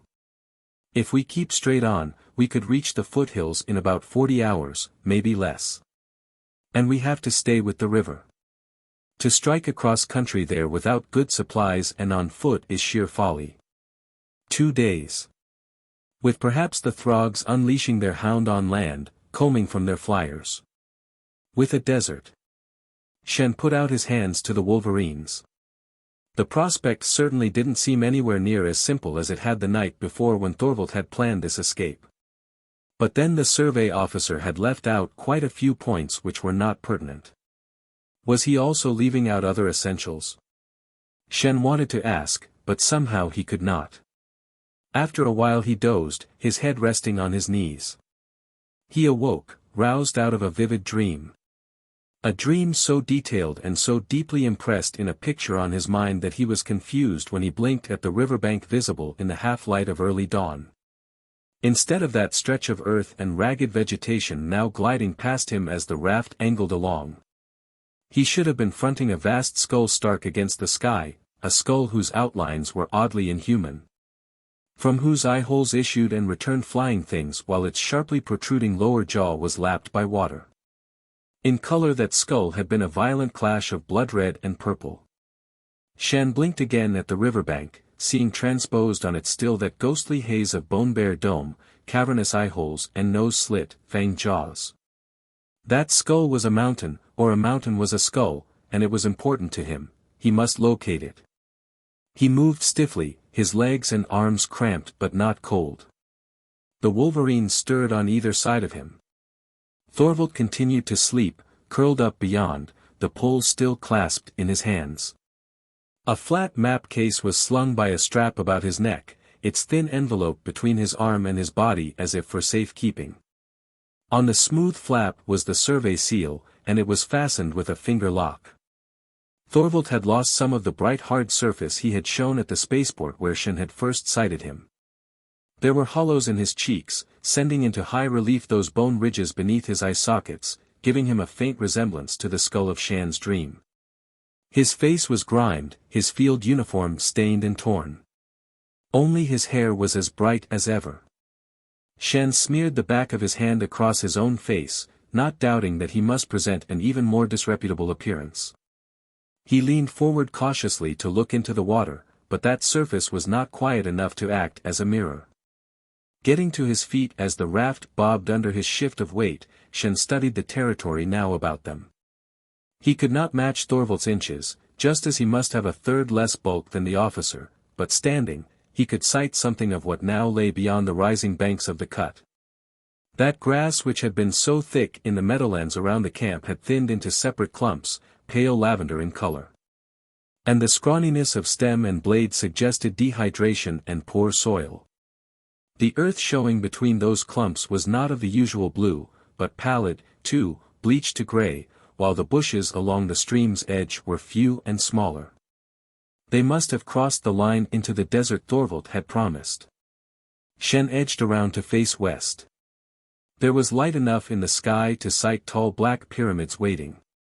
They had to reach those distant mountains, mountains whose feet on the other side were resting in sea water. He studied them carefully, surveying each peak he could separate from its fellows. Did the skull lie among them? The conviction that the place he had seen in his dream was real, that it was to be found on Warlock, persisted. Not only was it a definite feature of the landscape somewhere in the wild places of this world, but it was also necessary for him to locate it. Why? Shann puzzled over that, with a growing uneasiness which was not quite fear, not yet, anyway. Thorvald moved. The raft tilted and the Wolverines became growly. Shann sat down, one hand out to the officer's shoulder in warning. Feeling that touch, Thorvald shifted, one hand striking out blindly in a blow which Shann was just able to avoid, while with the other he pinned the map case yet tighter to him. "Take it easy," Shann urged. The other's eyelids flicked. He looked up, but not as if he saw Shann at all. "The cavern of the Vale," he muttered. Utgard, then his eyes did focus and he sat up, gazing around him with a frown. "We're in the desert," Shann announced. Thorvald got up, balancing on feet planted a little apart, looking to the faded expanse of the waste spreading from the river cut. He stared at the mountains before he squatted down to fumble with the lock of the map case. The Wolverines were growing restless, though they still did not try to move about too freely on the raft, greeting Shann with vocal complaint. He and Thorvald could satisfy their hunger with a handful of concentrates from the survival kit. But those dry tablets could not serve the animals. Shann studied the terrain with more knowledge than he had possessed a week earlier. This was not hunting land, but there remained the bounty of the river. "We'll have to feed Taggi and Togi," he broke the silence abruptly. "If we don't, they'll be into the river and off on their own." Thorvald glanced up from one of the tough, thin sheets of map skin, again as if he had been drawn back from some distance. His eyes moved from Shann to the unpromising shore. How? With what? He wanted to know. Then the real urgency of the situation must have penetrated his mental isolation. "You have an idea?" "There's those fish we found them eating back by the mountain stream," Shann said, recalling an incident of a few days earlier. "Rocks here, too, like those the fish were hiding under. Maybe we can locate some of them here." He knew that Thorvald would be reluctant to work the raft inshore, to spare time for such hunting.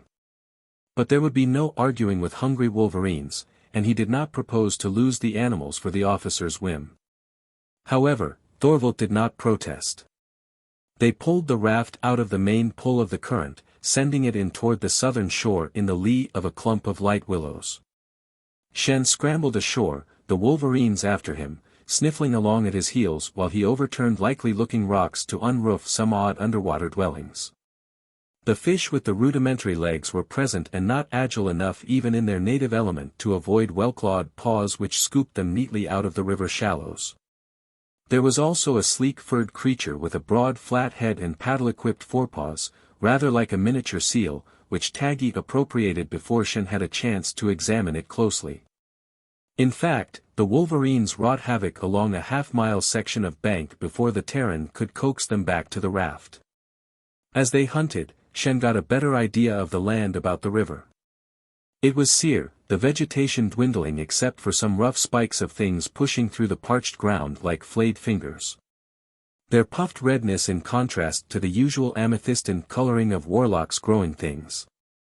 Under the climbing sun that whole stretch of country was revealed in a stark bareness which at first repelled, and then began to interest him. He discovered Thorvald standing on the upper bluff, looking out toward the waiting mountains. The officer turned as Shann urged the Wolverines to the raft, and when he jumped down the drop to join them, Shann saw he carried a map strip unrolled in his hand. "The situation is not as good as we hoped," he told the younger man.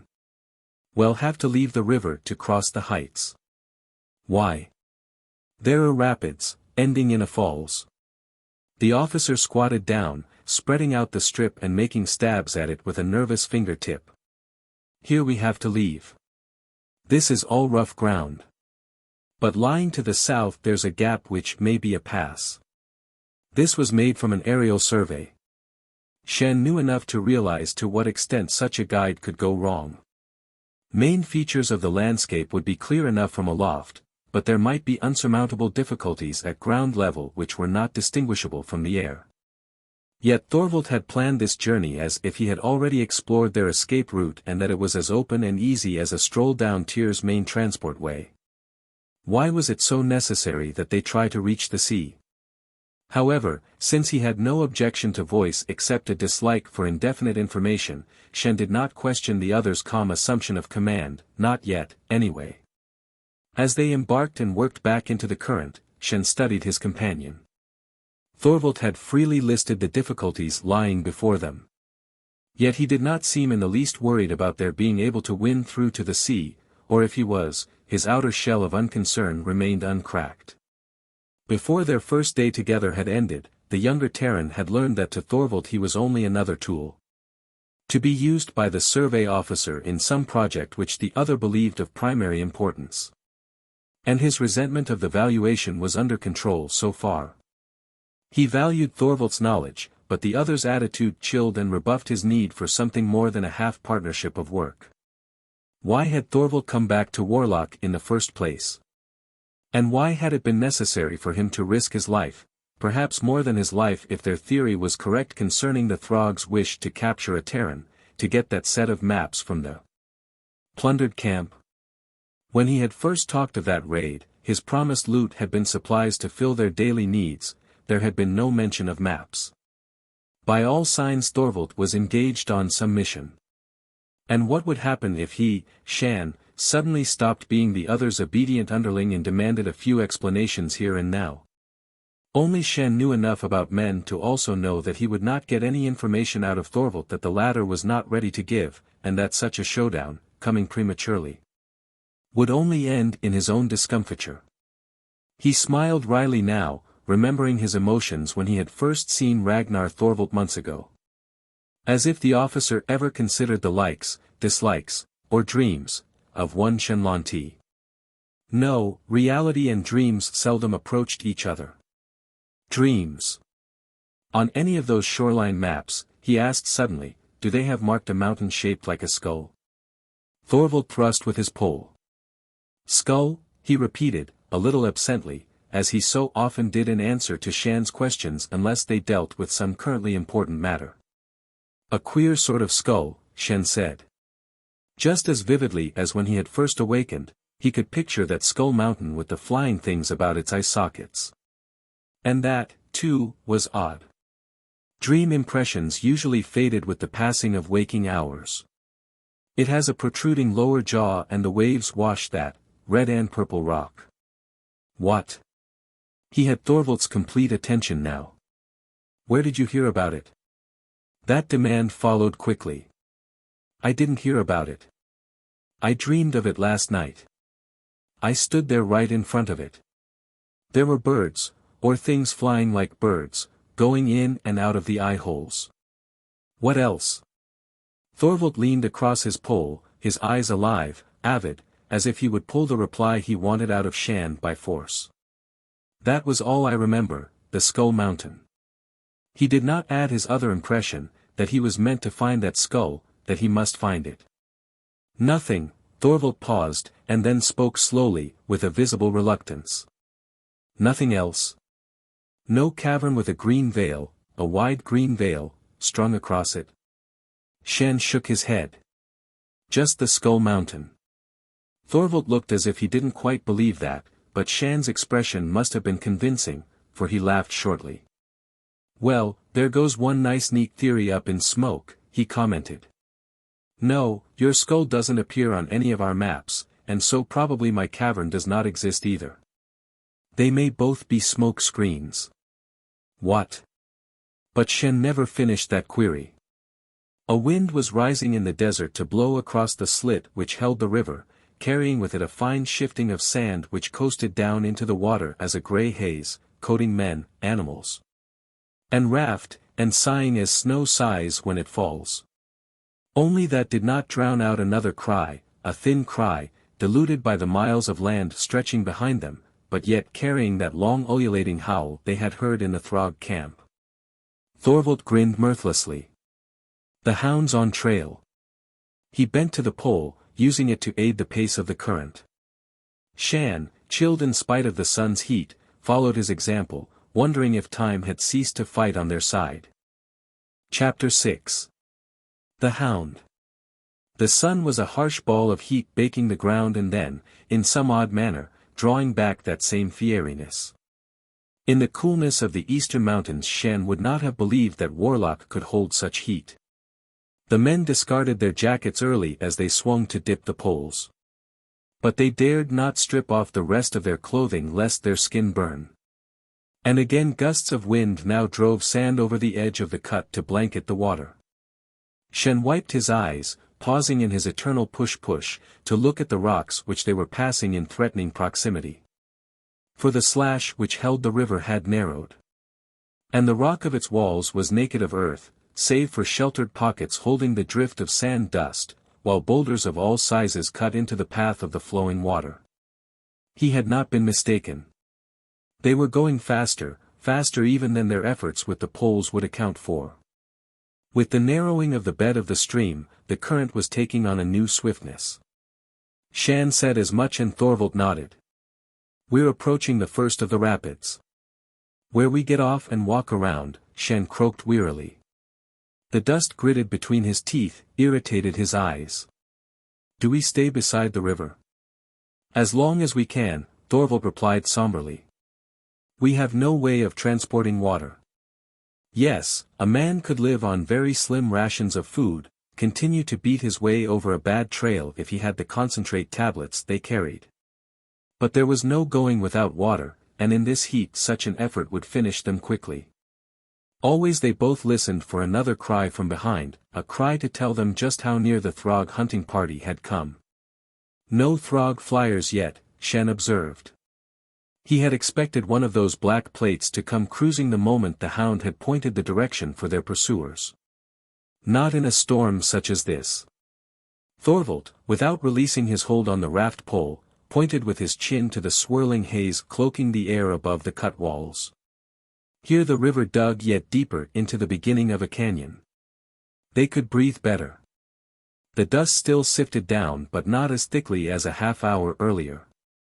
Though over their heads the sky was now a grayish lid, shutting out the sun, bringing a portion of coolness to the travelers. The survey officer glanced from side to side, watching the banks as if hunting for some special mark or sign. At last he used his pole as a pointer to indicate a rough pile of boulders ahead. Some former landslide had dammed the river at that point, and the drift of seasonal floods was caught in and among the rocky pile to form a prickly peninsula. In there. They brought the raft to shore, fighting the faster current. The Wolverines, who had been subdued by the heat and the dust, flung themselves to the rocks with the eagerness of passengers deserting a sinking ship for certain rescue. Thorvald settled the map case more securely between his arm and side before he took the same leap. When they were all ashore he prodded the raft out into the stream again, pushing the platform along until it was sucked by the current past the line of boulders. "Listen." But Shann had already caught that distant rumble of sound.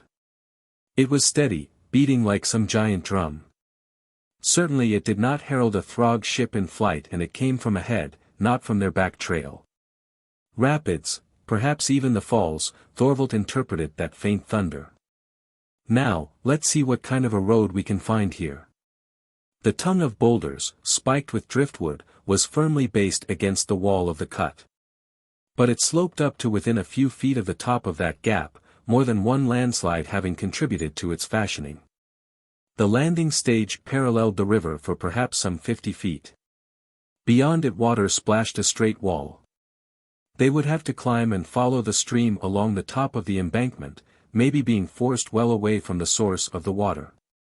By unspoken consent they both knelt and drank deeply from their cupped hands, splashing more of the liquid over their heads, washing the dust from their skins. Then they began to climb the rough ascent up which the Wolverines had already vanished. The murk above them was less solid, but again the fine grit streaked their faces, embedding itself in their hair.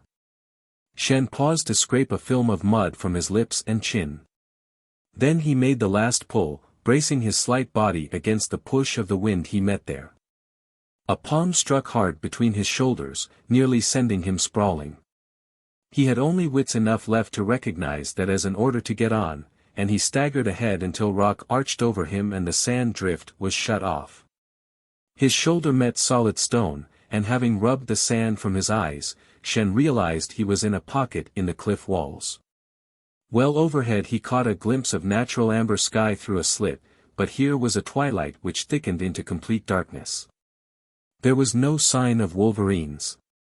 Thorvald moved along the pocket southward, and Shann followed him. Once more they faced a dead end. For the crevice, with the sheer descent to the river on the right, the cliff wall at its back, came to an abrupt stop in a drop which caught at Shann's stomach when he ventured to look down. If some battleship of the interstellar fleet had aimed a force beam across the mountains of Warlock, cutting down to what lay under the first envelope of planet skin, perhaps the resulting wound might have resembled that slash. What had caused such a break between the height on which they stood and the much taller peak beyond, Shann could not guess. But it must have been a cataclysm of spectacular dimensions. There was certainly no descending to the bottom of that cut and reclimbing the rock face on the other side. The fugitives would either have to return to the river with all its ominous warnings of trouble to come, or find some other path across that gap which now provided such an effective barrier to the west. Down! Just as Thorvald had pushed him out of the murk of the dust storm into the crevice, so now did that officer jerk Shann from his feet, forcing him to the floor of the half-cave from which they had partially emerged. A shadow moved across the bright band of sunlit sky. Back! Thorvald caught at Shann again, his greater strength prevailing as he literally dragged the younger man into the dusk of the crevice. And he did not pause, nor allow Shann to do so, even when they were well under cover again. At last they reached the dark hole in the southern wall which they had passed earlier. And a push from Thorvald sent his companion into that. Then a blow greater than any the survey officer had aimed at him struck Shann. He was hurled against a rough wall with impetus enough to explode the air from his lungs, the ensuing pain so great that he feared his ribs had given under that thrust. Before his eyes fire lashed down the slit, searing him into temporary blindness. That flash was the last thing he remembered as thick darkness closed in, shutting him into the nothingness of unconsciousness. It hurt to breathe. He was slowly aware first of that pain and then the fact that he was breathing, that he had to endure the pain for the sake of breath. His whole body was jarred into a dull torment as a weight pressed upon his twisted legs. Then strong animal breath puffed into his face. Shann lifted one hand by will power, touched thick fur, felt the rasp of a tongue laid wetly across his fingers. Something close to terror engulfed him for a second or two when he knew that he could not see. The black about him was colored by jagged flashes of red which he somehow guessed were actually inside his eyes. He groped through that fire-pierced darkness. An animal whimper from the throat of the shaggy body pressed against him, he answered that movement. Taggi. The shove against him was almost enough to pin him once more to the wall, a painful crush on his aching ribs, as the Wolverine responded to his name. That second nudge from the other side must be Togi's bid for attention. But what had happened? Thorvald had hurled him back just after that shadow had swung over the ledge. That shadow! Shann's wits quickened as he tried to make sense of what he could remember. A Throg ship. Then that fiery lash which had cut after them could only have resulted from one of those energy bolts such as had wiped out the others of his kind at the camp. But he was still alive. Thorvald. He called through his personal darkness. When there was no answer, Shann called again, more urgently. Then he hunched forward on his hands and knees, pushing Taggi gently aside, running his hands over projecting rocks, uneven flooring. His fingers touched what could only be cloth, before they met the warmth of flesh. And he half threw himself against the supine body of the survey officer, groping awkwardly for heartbeat, for some sign that the other was still living. What? The one word came thickly, but Shann gave something close to a sob of relief as he caught the faint mutter. He squatted back on his heels, pressed his forearm against his aching eyes in a kind of fierce will to see. Perhaps that pressure did relieve some of the blackout, for when he blinked again, the complete dark and the fiery trails had faded to grey. And he was sure he saw dimly a source of light to his left. The Throg ship had fired upon them. But the aliens could not have used the full force of their weapon, or neither of the Terrans would still be alive. Which meant, Shann's thoughts began to make sense which brought apprehension. The Throgs probably intended to disable rather than kill. They wanted prisoners, just as Thorvald had warned. How long did the Terrans have before the aliens would come to collect them? There was no fit landing place hereabouts for their flyer. The beetleheads would have to set down at the edge of the desert land and climb the mountains on foot. And the Throgs were not good at that. So, the fugitives still had a measure of time. Time to do what? The country itself held them securely captive. That drop to the southwest was one barrier. To retreat eastward would mean running straight into the hands of the hunters. To descend again to the river, their raft gone, was worse than useless. There was only this side pocket in which they sheltered. And once the Throgs arrived, they could scoop the Terrans out at their leisure, perhaps while stunned by a controlling energy beam. Taggi? Togi? Shann was suddenly aware that he had not heard the Wolverines for some time. He was answered by a weirdly muffled call, from the south. Had the animals found a new exit? Was this niche more than just a niche? A cave of some length, or even a passage running back into the interior of the peaks? With that faint hope spurring him, Shann bent again over Thorvald, able now to make out the other's huddled form. Then he drew the torch from the inner loop of his coat and pressed the lowest stud. His eyes smarted in answer to that light, watered until tears patterned the grime and dust on his cheeks.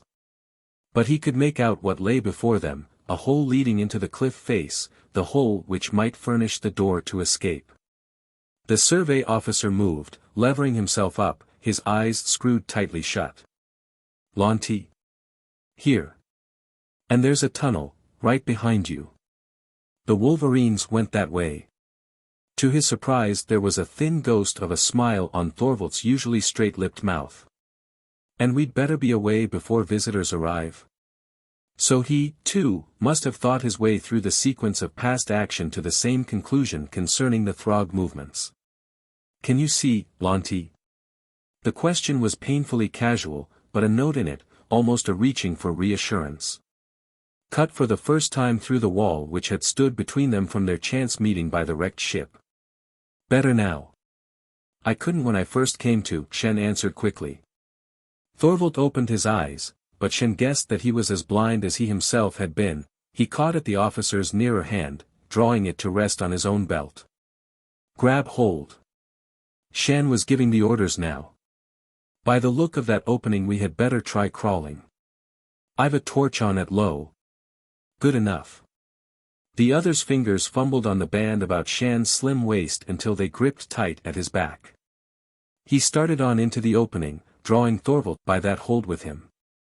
Luckily, they did not have to crawl far, for shortly past the entrance the fault or vein they were following became a passage high enough for even the tall Thorvald to travel without stooping.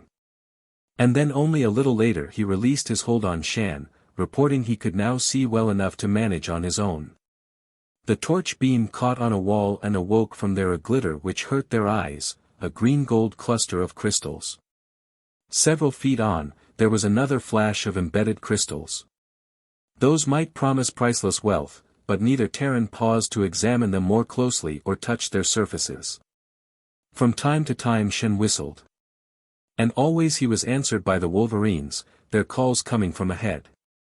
So the men continued to hope that they were not walking into a trap from which the Throgs could extract them. "Snap off your torch a moment," Thorvald ordered. Shann obeyed. The subdued light vanished. Yet there was still light to be seen, ahead and above. "Front door," Thorvald observed. "How do we get up?" The torch showed them that, a narrow ladder of ledges branching off when the passage they followed took a turn to the left and east. Afterward Shann remembered that climb with wonder that they had actually made it, though their advance had been slow, passing the torch from one to another to make sure of their footing. Shann was top man when a last spurt of effort enabled him to draw himself out into the open, his hands raw, his nails broken and torn. He sat there, stupefied with his own weariness, to stare about.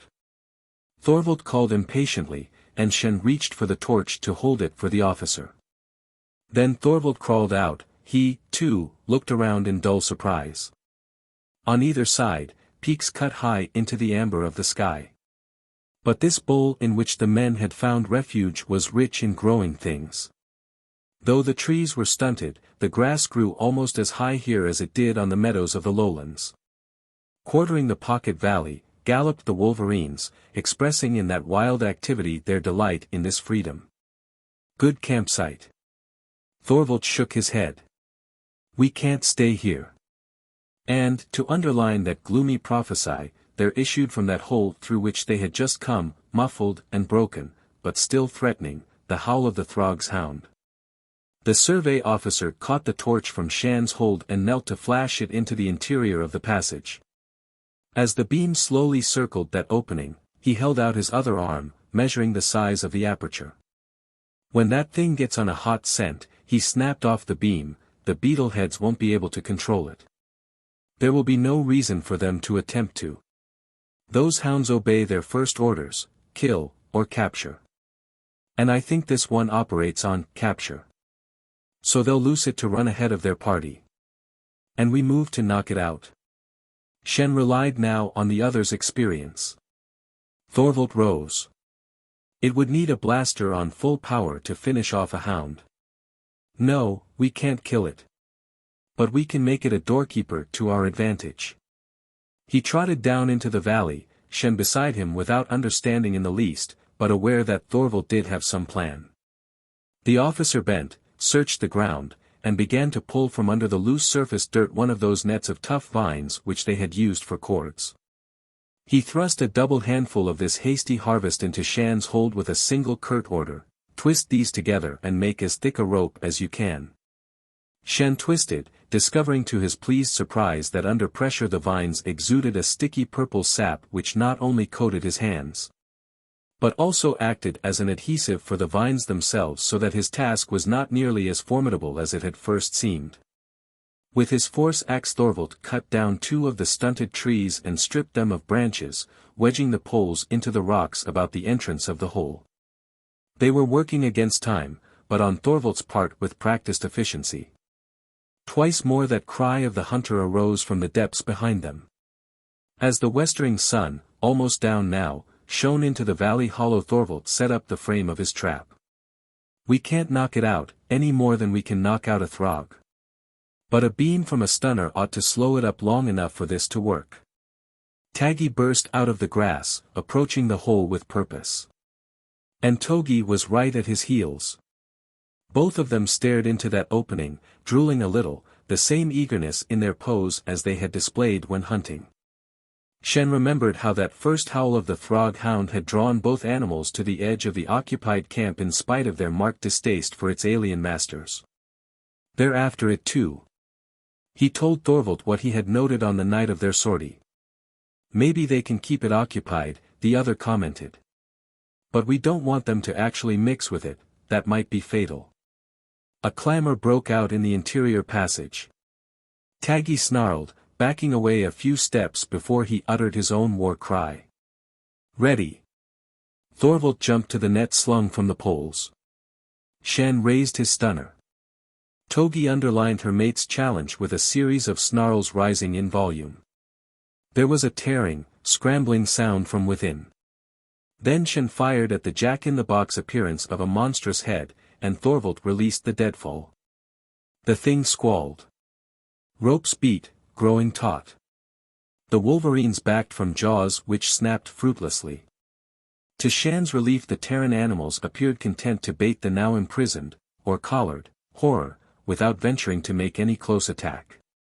But he reckoned that too soon. Perhaps the stunner had slowed up the Hound's reflexes, for those jaws stilled with a last shattering snap.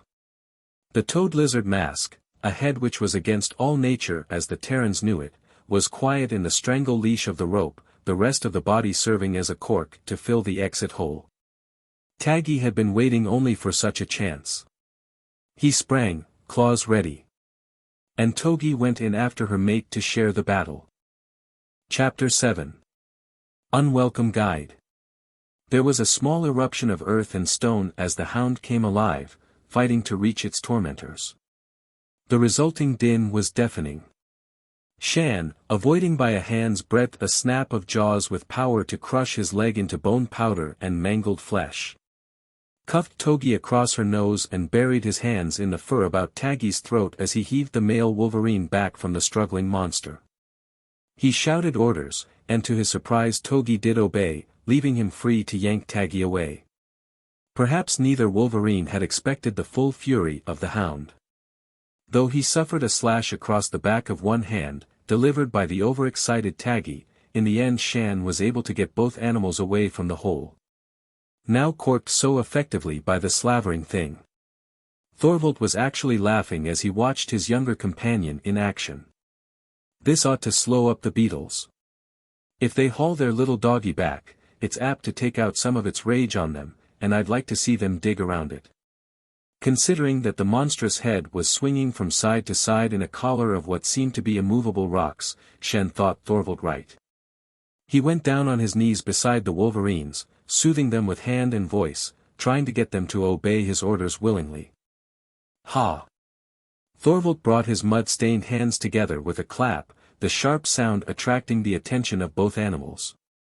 Shann scrambled up, swung out his bleeding hand in a simple motion which meant to hunt, being careful to signal down the valley westward. Taggi gave a last reluctant growl at the Hound, to be answered by one of its ear-torturing howls, and then trotted off, Togi tagging behind. Thorvald caught Shann's slashed hand, inspecting the bleeding cut.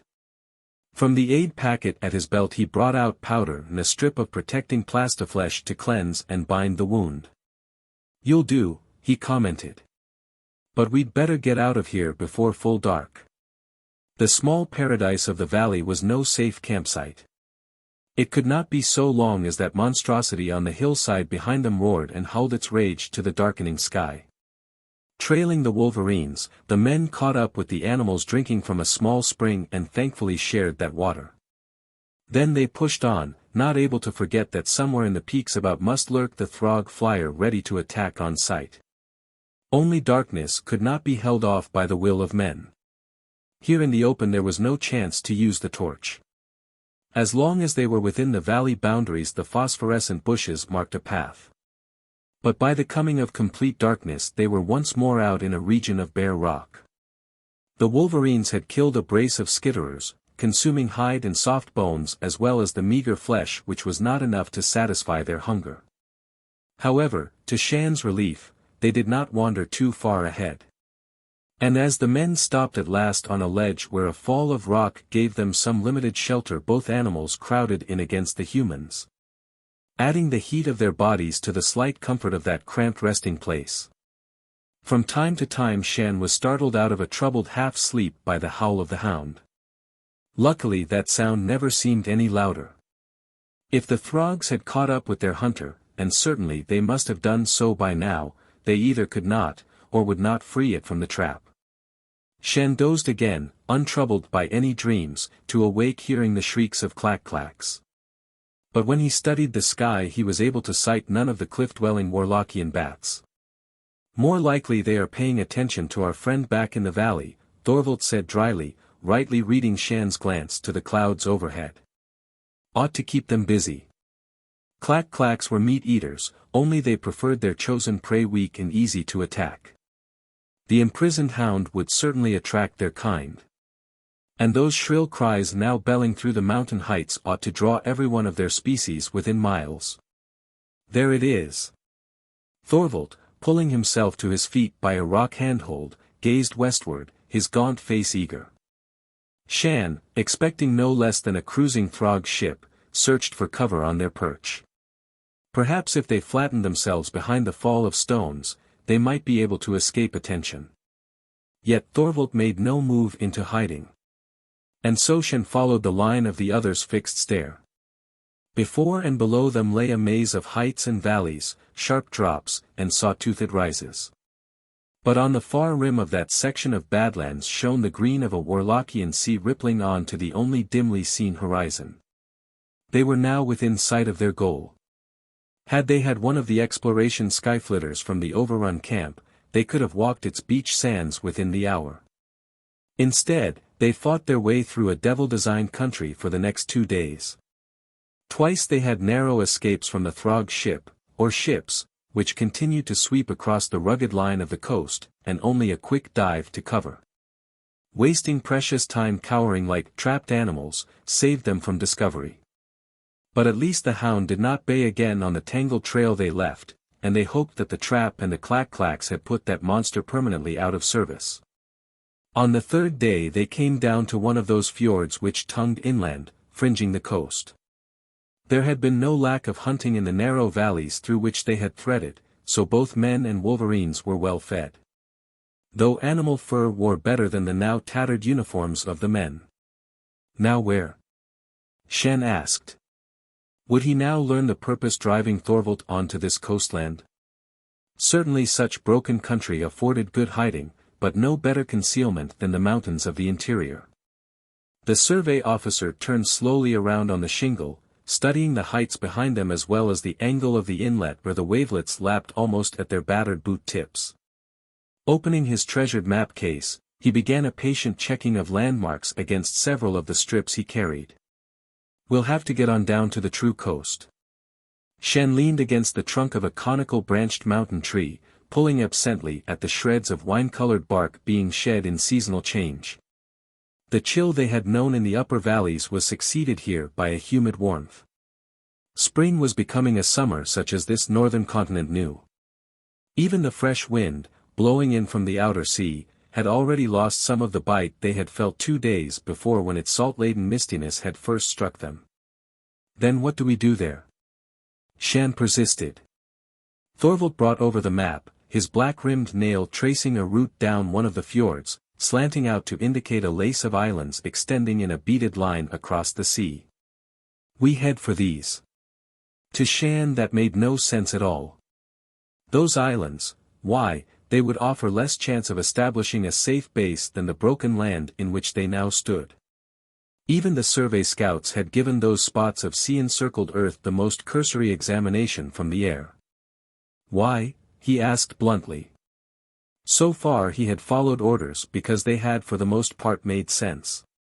But he was not giving obedience to Thorvald as a matter of rank alone.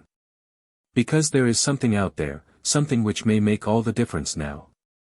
Warlock isn't an empty world. Shann jerked free a long thong of loose bark, rolling it between his fingers. Had Thorvald cracked? He knew that the officer had disagreed with the findings of the team and had been an unconvinced minority of one who had refused to subscribe to the report that Warlock had no native intelligent life. And therefore was ready and waiting for human settlement because it was technically an empty world. But to continue to cling to that belief without a single concrete proof was certainly a sign of mental imbalance. And Thorvald was regarding him now with frowning impatience. You were supposed to humor delusions, weren't you? Only, could you surrender and humor a wild idea which might mean your death? If Thorvald wanted to go island hopping in chance of discovering what never had existed, Shann need not accompany him. And if the officer tried to use force, well, Shann was armed with a stunner, and had, he believed, more control over the Wolverines. Perhaps if he merely gave lip agreement to this project. Only he didn't believe, noting the light deep in those grey eyes holding on him, that anybody could talk Thorvald out of this particular obsession. You don't believe me, do you? The impatience arose hotly in that demand. Why shouldn't I? Shann tried to temporize. You've had a lot of exploration experience. You should know about such things. I don't pretend to be any authority. Thorvald refolded the map and placed it in the case. Then he pulled at the ceiling of his blouse, groping in an inner secret pocket. He uncurled his fingers to display his treasure. On his palm lay a coin-shaped medallion, bone-white but possessing an odd luster which bone would not normally show. And it was carved. Shann put out a finger, though he had a strange reluctance to touch the object. When he did, he experienced a sensation close to the tingle of a mild electric shock. And once he had made that contact, he was also impelled to pick up that disc and examine it more closely. The carved pattern was very intricate and had been done with great delicacy and skill, though the whorls, oddly shaped knobs, ribbon tracings, made no connected design he could determine. After a moment or two of study, Shann became aware that his eyes, following those twists and twirls, were fixed, that it required a distinct effort to look away from the thing. Feeling some of that same alarm as he had known when he first heard the wailing of the Throg Hound, he let the disc fall back into Thorvald's hold. Even more disturbed when he discovered that to relinquish his grasp required some exercise of will. What is it? Thorvald restored the coin to his hiding place. You tell me. I can say this much, there is no listing for anything even remotely akin to this in the archives. Shann's eyes widened. He absently rubbed the fingers which had held the bone coin, if it was a coin, back and forth across the torn front of his blouse. That tingle, did he still feel it? Or was his imagination at work again? But an object not listed in the exhaustive survey archives would mean some totally new civilization, a new stellar race.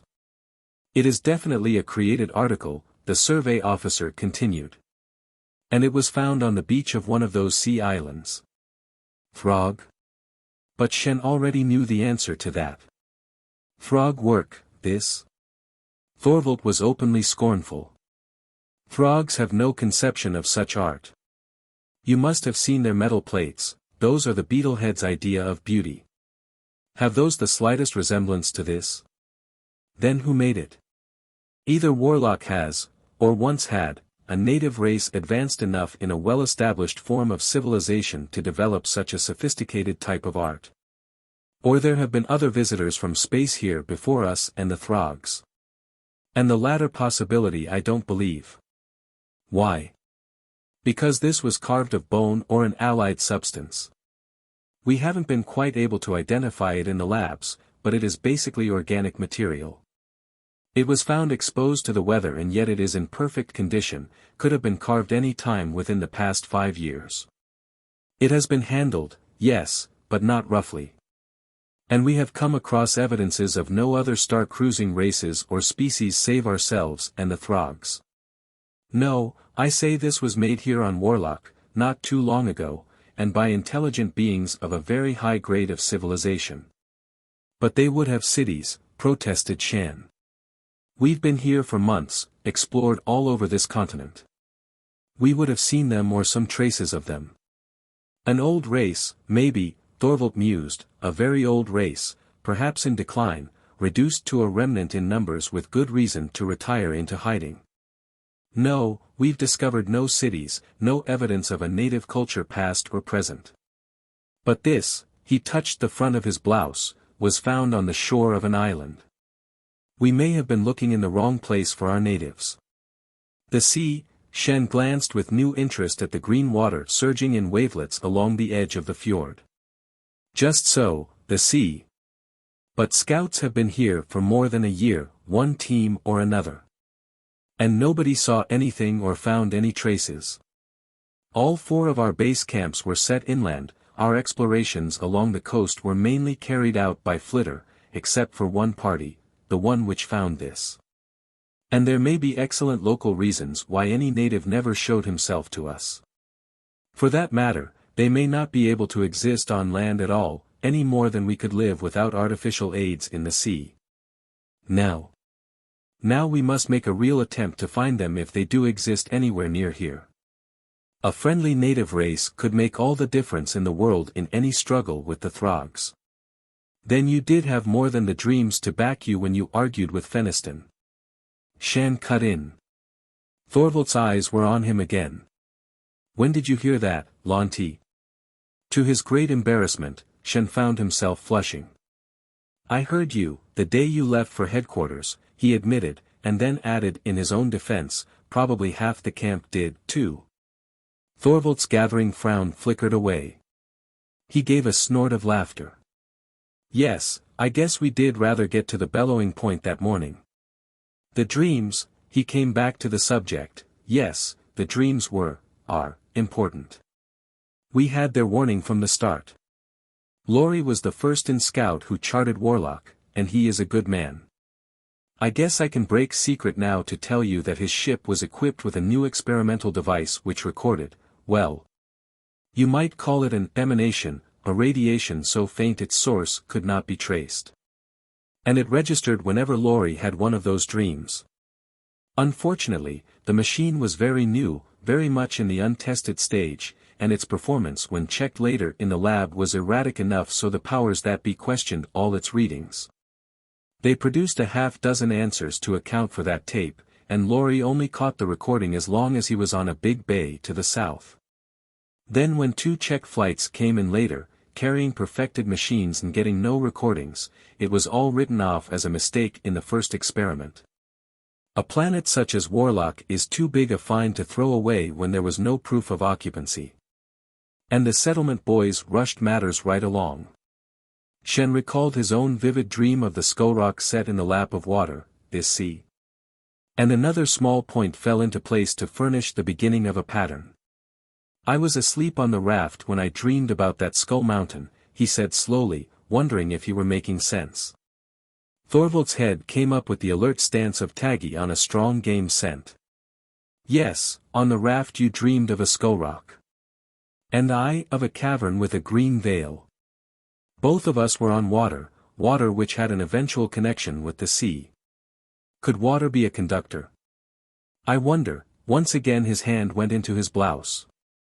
He crossed the strip of gravel beach and dipped fingers into the water, letting the drops fall on the carved disc he now held in his other hand. What are you doing? Shann could see no purpose in that. Thorvald did not answer. He had pressed wet hand to dry now, palm to palm, the coin cupped tightly between them. He turned a quarter circle, to face the still distant open sea. That way. He spoke with a new odd tonelessness. Shann stared into the other's face. All the eager alertness of only a moment earlier had been wiped away. Thorvald was no longer the man he had known, but in some frightening way a husk, holding a quite different personality. The younger Terran answered his fear with an attack from the old days of rough infighting in the dumps of Tyr. He brought his right hand down hard in a sharp chop across the officer's wrists. The bone coin spun to the sand and Thorvald stumbled, staggering forward a step or two. Before he could recover balance Shann had stamped on the medallion. Thorvald whirled, his stunner drawn with a speed for which Shann gave him high marks. But the younger man's own weapon was already out and ready. And he talked, fast. That thing's dangerous. What did you do? What did it do to you? His demand got through to a Thorvald who was himself again. What was I doing? Came a counter-demand.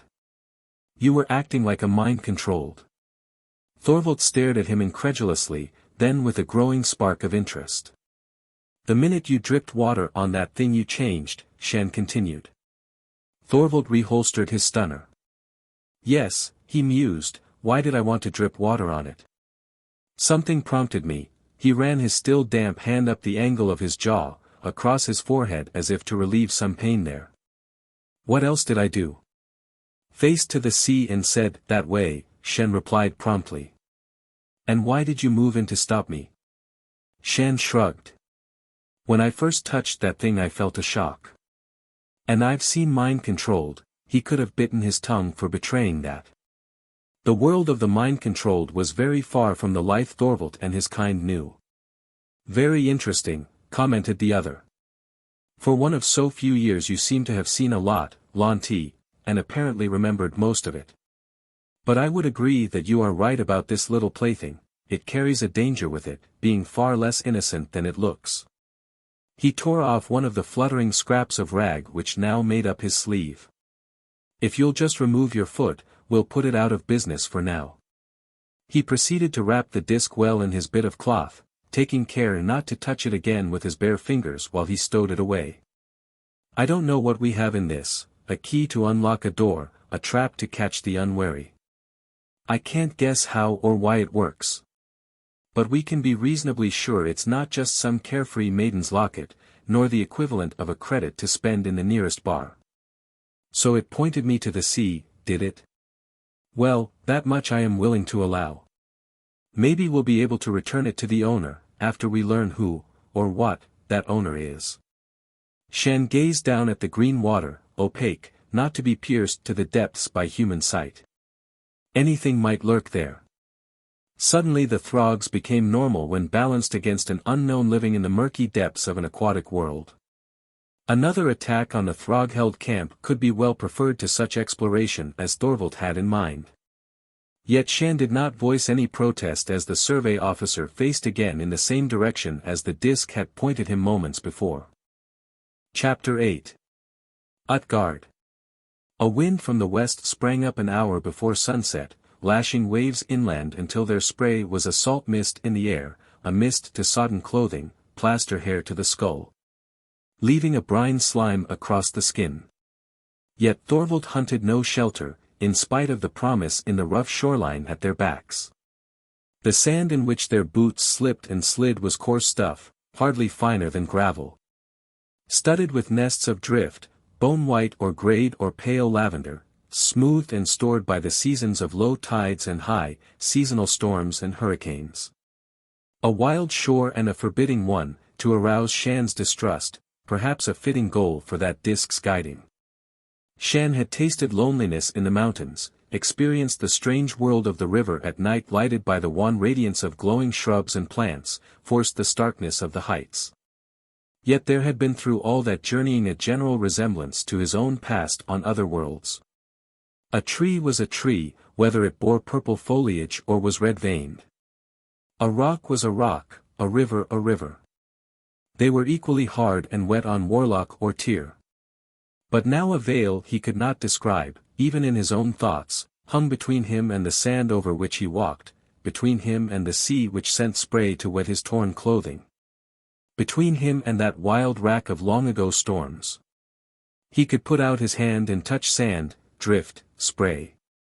Yet they were a setting where something lay hidden behind that setting, something watched, calculatingly, with intelligence, and a set of emotions and values he could not share.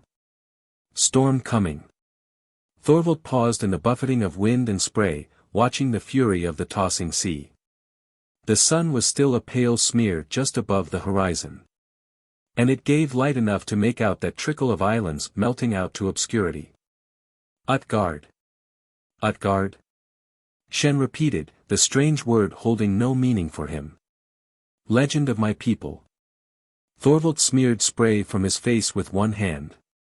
Utgard, those outermost islands where dwell the giants who are the mortal enemies of the old gods. Those dark lumps, most of them bare rock, only a few crowned with stunted vegetation, might well harbor anything, Shann decided, giants or the malignant spirits of any race. Perhaps even the Throgs had their tales of evil things in the night, beetle monsters to people wild, unknown lands. He caught at Thorvald's arm and suggested a practical course of action. We'll need shelter before the storm strikes. To Shann's relief the other nodded. They trailed back across the beach, their backs now to the sea and Utgard. That harsh-sounding name did so well fit the line of islands and islets, Shann repeated it to himself. Here the beach was narrow, a strip of blue sand gravel walled by wave-worn boulders. And from that barrier of stones piled into a breastwork by chance, interwoven with bone-bare drift, arose the first of the cliffs. Shann studied the terrain with increasing uneasiness. To be caught between a sea, whipped inland by a storm wind, and that cliff would be a risk he did not like to consider, as ignorant of field lore as he was. They must locate some break nearer than the fjord, down which they had come. And they must find it soon, before the daylight was gone and the full fury of bad weather struck. In the end the Wolverines discovered an exit, just as they had found the passage through the mountain. Taggi nosed into a darker line down the face of the cliff and disappeared, Togi duplicating that feat. Shann trailed them, finding the opening a tight squeeze. He squirmed into dimness, his outstretched hands meeting a rough stone surface sloping upward. After gaining a point about 8 feet above the beach he was able to look back and down through the seaward slit. Open to the sky the crevice proved a doorway to a narrow valley, not unlike those which housed the fjords, but provided with a thick growth of vegetation well protected by the high walls. Working as a now well-rehearsed team, the men set up a shelter of saplings and brush, the back to the slit through which wind was still able to tear away. Walled in by stone and knowing that no Throg flyer would attempt to fly in the face of the coming storm, they dared make a fire. The warmth was a comfort to their bodies, just as the light of the flames, men's age-old hearth companion, was a comfort to the fugitive spirits.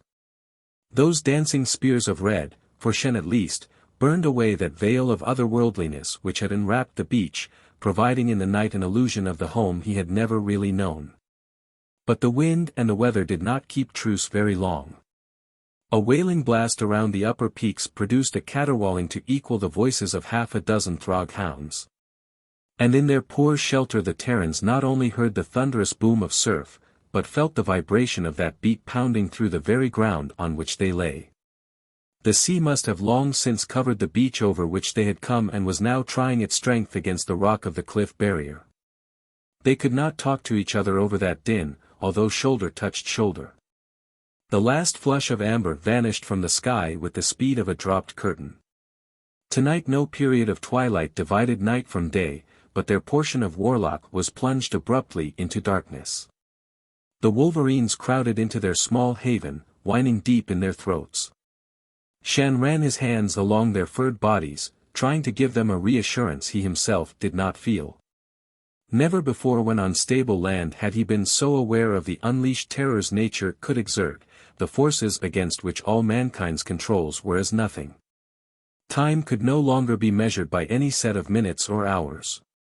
There was only darkness, the howling winds, and the salty rain which must be in part the breath of the sea driven in upon them. The comforting fire vanished, chill and dankness crept up to cramp their bodies, so that now and again they were forced to their feet, to swing arms, stamp, drive the blood into faster circulation. Later came a time when the wind died, no longer driving the rain bullet hard against and through their flimsy shelter. Then they slept in the thick unconsciousness of exhaustion. A red-purple skull, and from its eye sockets the flying things, kept coming, going. Shann trod on an unsteady foundation which dipped under his weight as had the raft of the river voyage. He was drawing nearer to that great head, could see now how waves curled about the angle of the lower jaw, slapping inward between gaps of missing teeth, which were really broken fangs of rock, as if the skull now and then sucked reviving moisture from the water. The aperture marking the nose was closer to a snout, and the hole was dark, dark as the empty eye sockets. Yet that darkness was drawing him past any effort to escape he could summon. And then that on which he rode so perilously was carried forward by the waves, grated against the jawbone, while against his own fighting will his hands arose above his head, reaching for a hold to draw his shrinking body up the stark surface to that snout passage. Lantee. A hand jerked him back, broke that compulsion, and the dream. Shann opened his eyes with difficulty, his lashes seemed glued to his cheeks. He might have been surveying a submerged world. Thin streamers of fog twined up from the earth as if they grew from seeds planted by the storm. But there was no wind, no sound from the peaks. Only under his stiff body Shann could still feel that vibration which was the sea battering against the cliff wall. Thorvald was crouched beside him, his hand still urgent on the younger man's shoulder.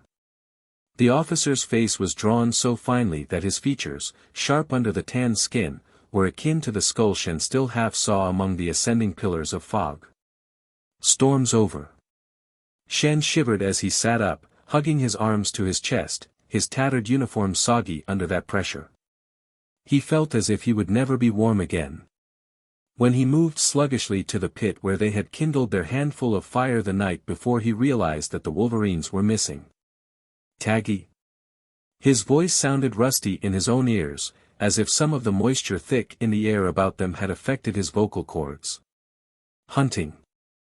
Thorvald's answer was clipped. He was gathering a handful of sticks from the back of their lean-to, where the protection of their own bodies had kept that kindling dry. Shann snapped a length between his hands, dropped it into the pit. When they did coax a blaze into being, they stripped, wringing out their clothing, propping it piece by steaming piece on sticks by the warmth of the flames. The moist air bit at their bodies and they moved briskly, striving to keep warm by exercise. Still the fog curled, undisturbed by any shaft of sun. Did you dream? Thorvald asked abruptly. Yes. Shann did not elaborate. Disturbing as his dream had been, the feeling that it was not to be shared was also strong as some order. And so did I, Thorvald said bleakly. You saw your skull mountain. I was climbing it when you awoke me, Shann returned unwillingly. And I was going through my green veil when Taggi took off and wakened me. You are sure your skull exists? Yes. And so am I that the cavern of the veil is somewhere on this world. But why? Thorvald stood up, the firelight marking plainly the lines between his tanned arms, his brown face and throat, and the paleness of his lean body. Why do we dream those particular dreams? Shann tested the dryness of a shirt. He had no reason to try and explain the wherefore of those dreams, only was he certain that he would sometime, somewhere, find that skull. And that when he did he would climb to the doorway of the snout, pass behind to depths where the flying things might nest, not because he wanted to make such an expedition, but because he must. He drew his hands across his ribs, where pressure still brought an aching reminder of the crushing force of the energy whip the Throgs had wielded.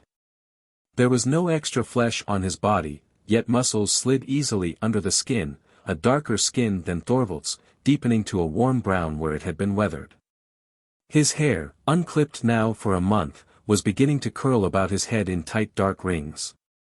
Since he had always been the youngest or the smallest or the weakest in the world of the dumps, of the service, of the team, Shann had very little personal vanity. He did possess a different type of pride, born of his own stubborn achievement in winning out over a long roster of discouragements, failures, and adverse odds. Why do we dream? He repeated Thorvald's question. No answer, sir. He gave the traditional reply of the service recruit. And a little to his surprise Thorvald laughed with a tinge of real amusement. Where do you come from, Lantee? He asked as if he were honestly interested. Tyr. Calden Mines. The survey officer automatically matched planet to product. How did you come into survey? Shann drew on his shirt. Signed on as casual labor, he returned with a spark of defiance. Thorvald had joined the service the right way as a cadet, then a team man, finally an officer, climbing that nice even ladder with every rung ready for him when he was prepared to mount it. What did his kind know about the labor barracks where the dull-minded, the failures, the petty criminals on the run, lived hard under a secret social system of their own? It had taken every bit of physical endurance and energy, every fraction of stubborn will Shann could summon, for him to survive his first 3 months in those barracks, unbroken and still eager to be survey. He could still wonder at the unbelievable chance which had rescued him from that merely because training center had needed another odd hand to clean cages and feed troughs for the experimental animals. And from the center he made a team, because when working in a smaller group his push and attention to duty had been noticed and had paid off. 3 years it had taken, but he had made team stature. Not that that meant anything now. Shann pulled his boots on over the legs of rough dried coveralls and glanced up, to find Thorvald watching him with a new, questioning directness the younger man could not understand. Shann sealed his blouse and stood up, knowing the bite of hunger, dull but persistent. It was a feeling he had had so many times in the past that now he hardly gave it a second thought. Supplies? He brought the subject back to the present and the practical. What did it matter why or how one Shann Lantee had come to Warlock in the first place? What we have left of the concentrates we had better keep for emergencies. Thorvald made no move to open the very shrunken bag he had brought from the scoutship. He walked over to a rocky outcrop and tugged loose a yellowish tuft of plant, neither moss nor fungi but sharing attributes of both. Shann recognized it without enthusiasm as one of the varieties of native produce which could be safely digested by Terran stomachs. The stuff was almost tasteless and possessed a rather unpleasant odor. Consumed in bulk it would satisfy hunger for a time. Shann hoped that with the Wolverines to aid they could go back to hunting soon. However, Thorvald showed no desire to head inland where they might expect to locate game.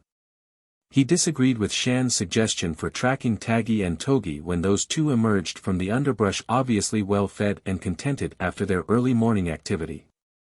When Shann protested with some heat, the other countered, "Didn't you ever hear of fish, Lantee? After a storm such as last night's, we ought to discover good pickings along the shore." But Shann was also sure that it was not only the thought of food which drew Thorvald back to the sea. They crawled back through the bolt hole.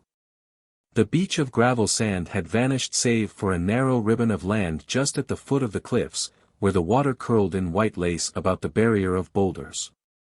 There was no change in the dullness of the sky, no sun broke through the thick lid of clouds. And the green of the sea was ashen to gray which matched that overcast until one could strain one's eyes trying to find the horizon, unable to mark the dividing line here between air and water. Utgard was a broken necklace, the outermost island beads lost, the inner ones more isolated by the rise in water, more forbidding. Shann let out a startled hiss of breath. The top of a nearby rock detached itself, drew up into a hunched thing of armor-plated scales and heavy wide-jawed head. A tail cracked into the air. A double tail split into equal forks for halfway down its length. A leg lifted as a forefoot, webbed, clawed for a new hold. This sea beast was the most formidable native thing he had sighted on Warlock, approaching in its ugliness the Hound of the Throgs. Breathing in labored gusts, the thing slapped its tail down on the stones with a limpness which suggested that the raising of that appendage had overtaxed its limited supply of strength. The head sank forward, resting across one of the forelimbs. Then Shann sighted the fearsome wound in the side just before one of the larger hind legs, a ragged hole through which pumped with every one of those breaths a dark purplish stream. Licked away by the waves as it trickled slickly down the rock. "What is that?" Thorvald shook his head. "Not on our records," he replied absently, studying the dying creature with avid attention. "Must have been driven in by the storm. This proves there is more in the sea than we knew." Again the forked tail lifted and fell, the head, raised from the forelimb, stretching up and back until the white underfolds of the throat were exposed as the snout pointed almost vertically to the sky. The jaws opened and from between them came a moaning whistle, a complaint which was drowned out by the wash of the waves. Then, as if that was the last effort, the webbed, clawed feet relaxed their grip of the rock and the scaled body slid sidewise, out of their sight, into the water. There was a feather of spume to mark the plunge and nothing else. Shann, watching to see if the reptile would surface again, sighted another object, a rounded shape floating on the sea, bobbing lightly as had their river raft. "Look!" Thorvald's gaze followed his pointing finger and then before Shann could protest. The officer leaped outward from their perch on the cliff to the broad rock where the scaled sea-dweller had lain moments earlier. He stood there, watching that drifting object with the closest attention, as Shann made the same crossing in his wake.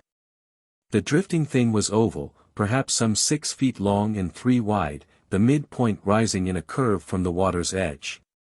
As far as Shann could make out in the half-light the color was a reddish-brown, the surface rough. And he thought by the way that it moved that it must be flotsam of the storm, buoyant enough to ride the waves with close to cork resiliency. To Shann's dismay his companion began to strip. "What are you going to do?" "Get that." Shann surveyed the water about the rock. The forked tail had sunk just there. Was the survey officer mad enough to think he could swim unmenaced through a sea which might be infested with more such creatures? It seemed that he was, for Thorvald's white body arched out in a dive. Shann waited, half-crouched and tense, as though he could in some way attack anything rising from the depths to strike at his companion. A brown arm flashed above the surface. Thorvald swam strongly toward the floating object. He reached it, his outstretched hand rasping across the surface. And it responded so quickly to that touch that Shann guessed it was even lighter and easier to handle than he had first thought. Thorvald headed back, hurting the thing before him. And when he climbed out on the rock, Shann was pulling up his trophy. They flipped the find over, to discover it hollow. They had, in effect, a ready-made craft not unlike a canoe with blunted bows. But the substance was surely organic, was it shell? Shann speculated, running his fingertips over the irregular surface. The survey officer dressed. "We have our boat," he commented. "Now for Utgard. Use this frail thing to dare the trip to the islands." But Shann did not protest.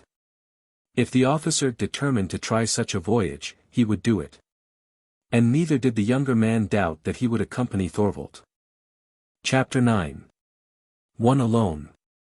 Once again the beach was a wide expanse of shingle, drying fast under a sun hotter than any Shann had yet known on Warlock. Summer had taken a big leap forward. The Terrans worked in partial shade below a cliff overhang, not only for the protection against the sun's rays, but also as a precaution against any roving Throg air patrol. Under Thorvald's direction the curious shell dragged from the sea, if it were a shell. And the texture as well as the general shape suggested that, was equipped with a framework to act as a stabilizing outrigger.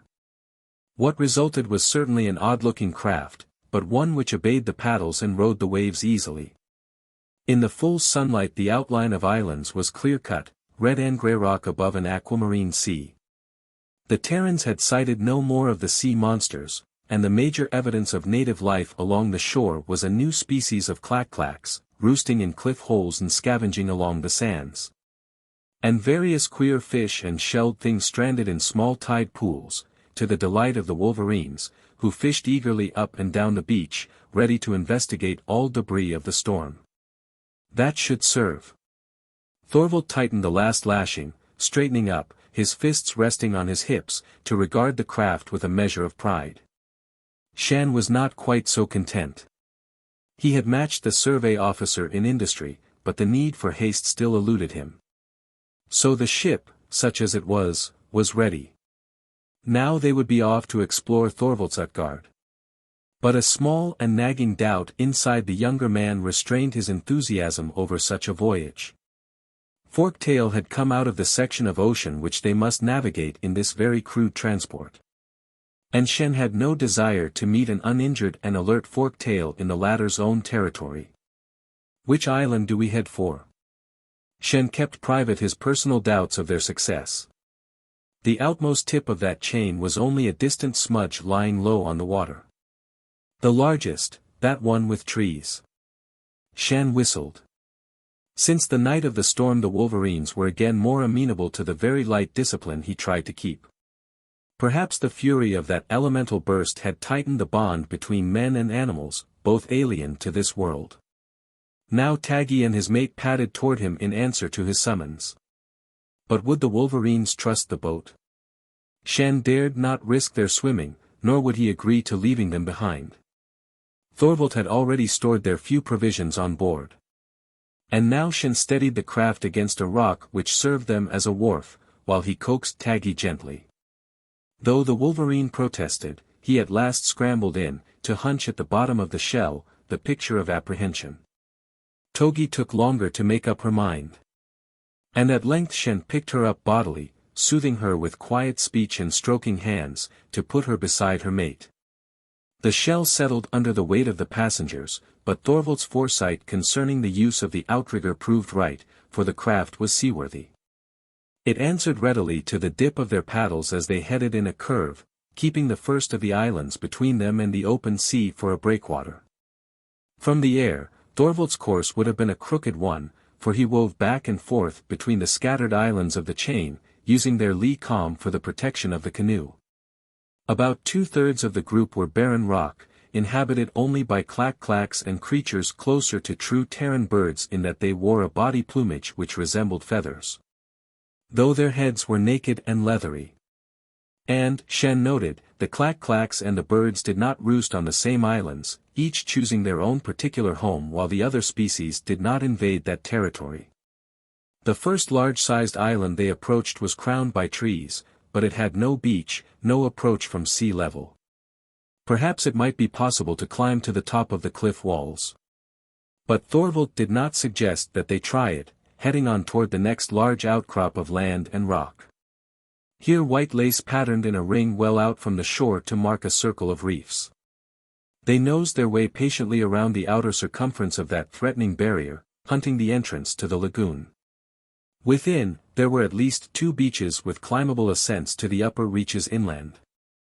Though Shann noted that the vegetation showing was certainly not luxuriant, the few trees within their range of vision being pallid growths, rather like those they had sighted on the fringe of the desert. Leather-headed flyers wheeled out over their canoe, coasting on outspread wings to peer down at the Terran invaders in a manner which suggested intelligent curiosity. A full flock gathered to escort them as they continued along the outer line of the reef. Thorvald impatiently dug his paddle deeper. They had explored more than half of the reef now without chancing on an entrance channel. Regular fence, Shann commented. One could begin to believe that the barrier had been deliberately reared to frustrate visitors.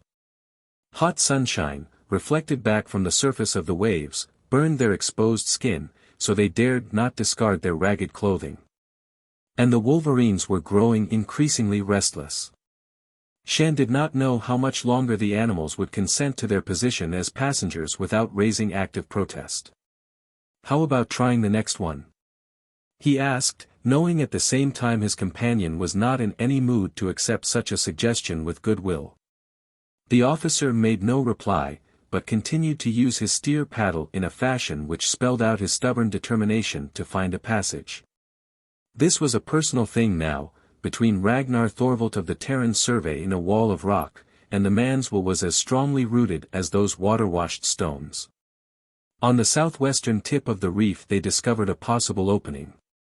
Shann eyed the narrow space between 2 fawn-like rocks dubiously.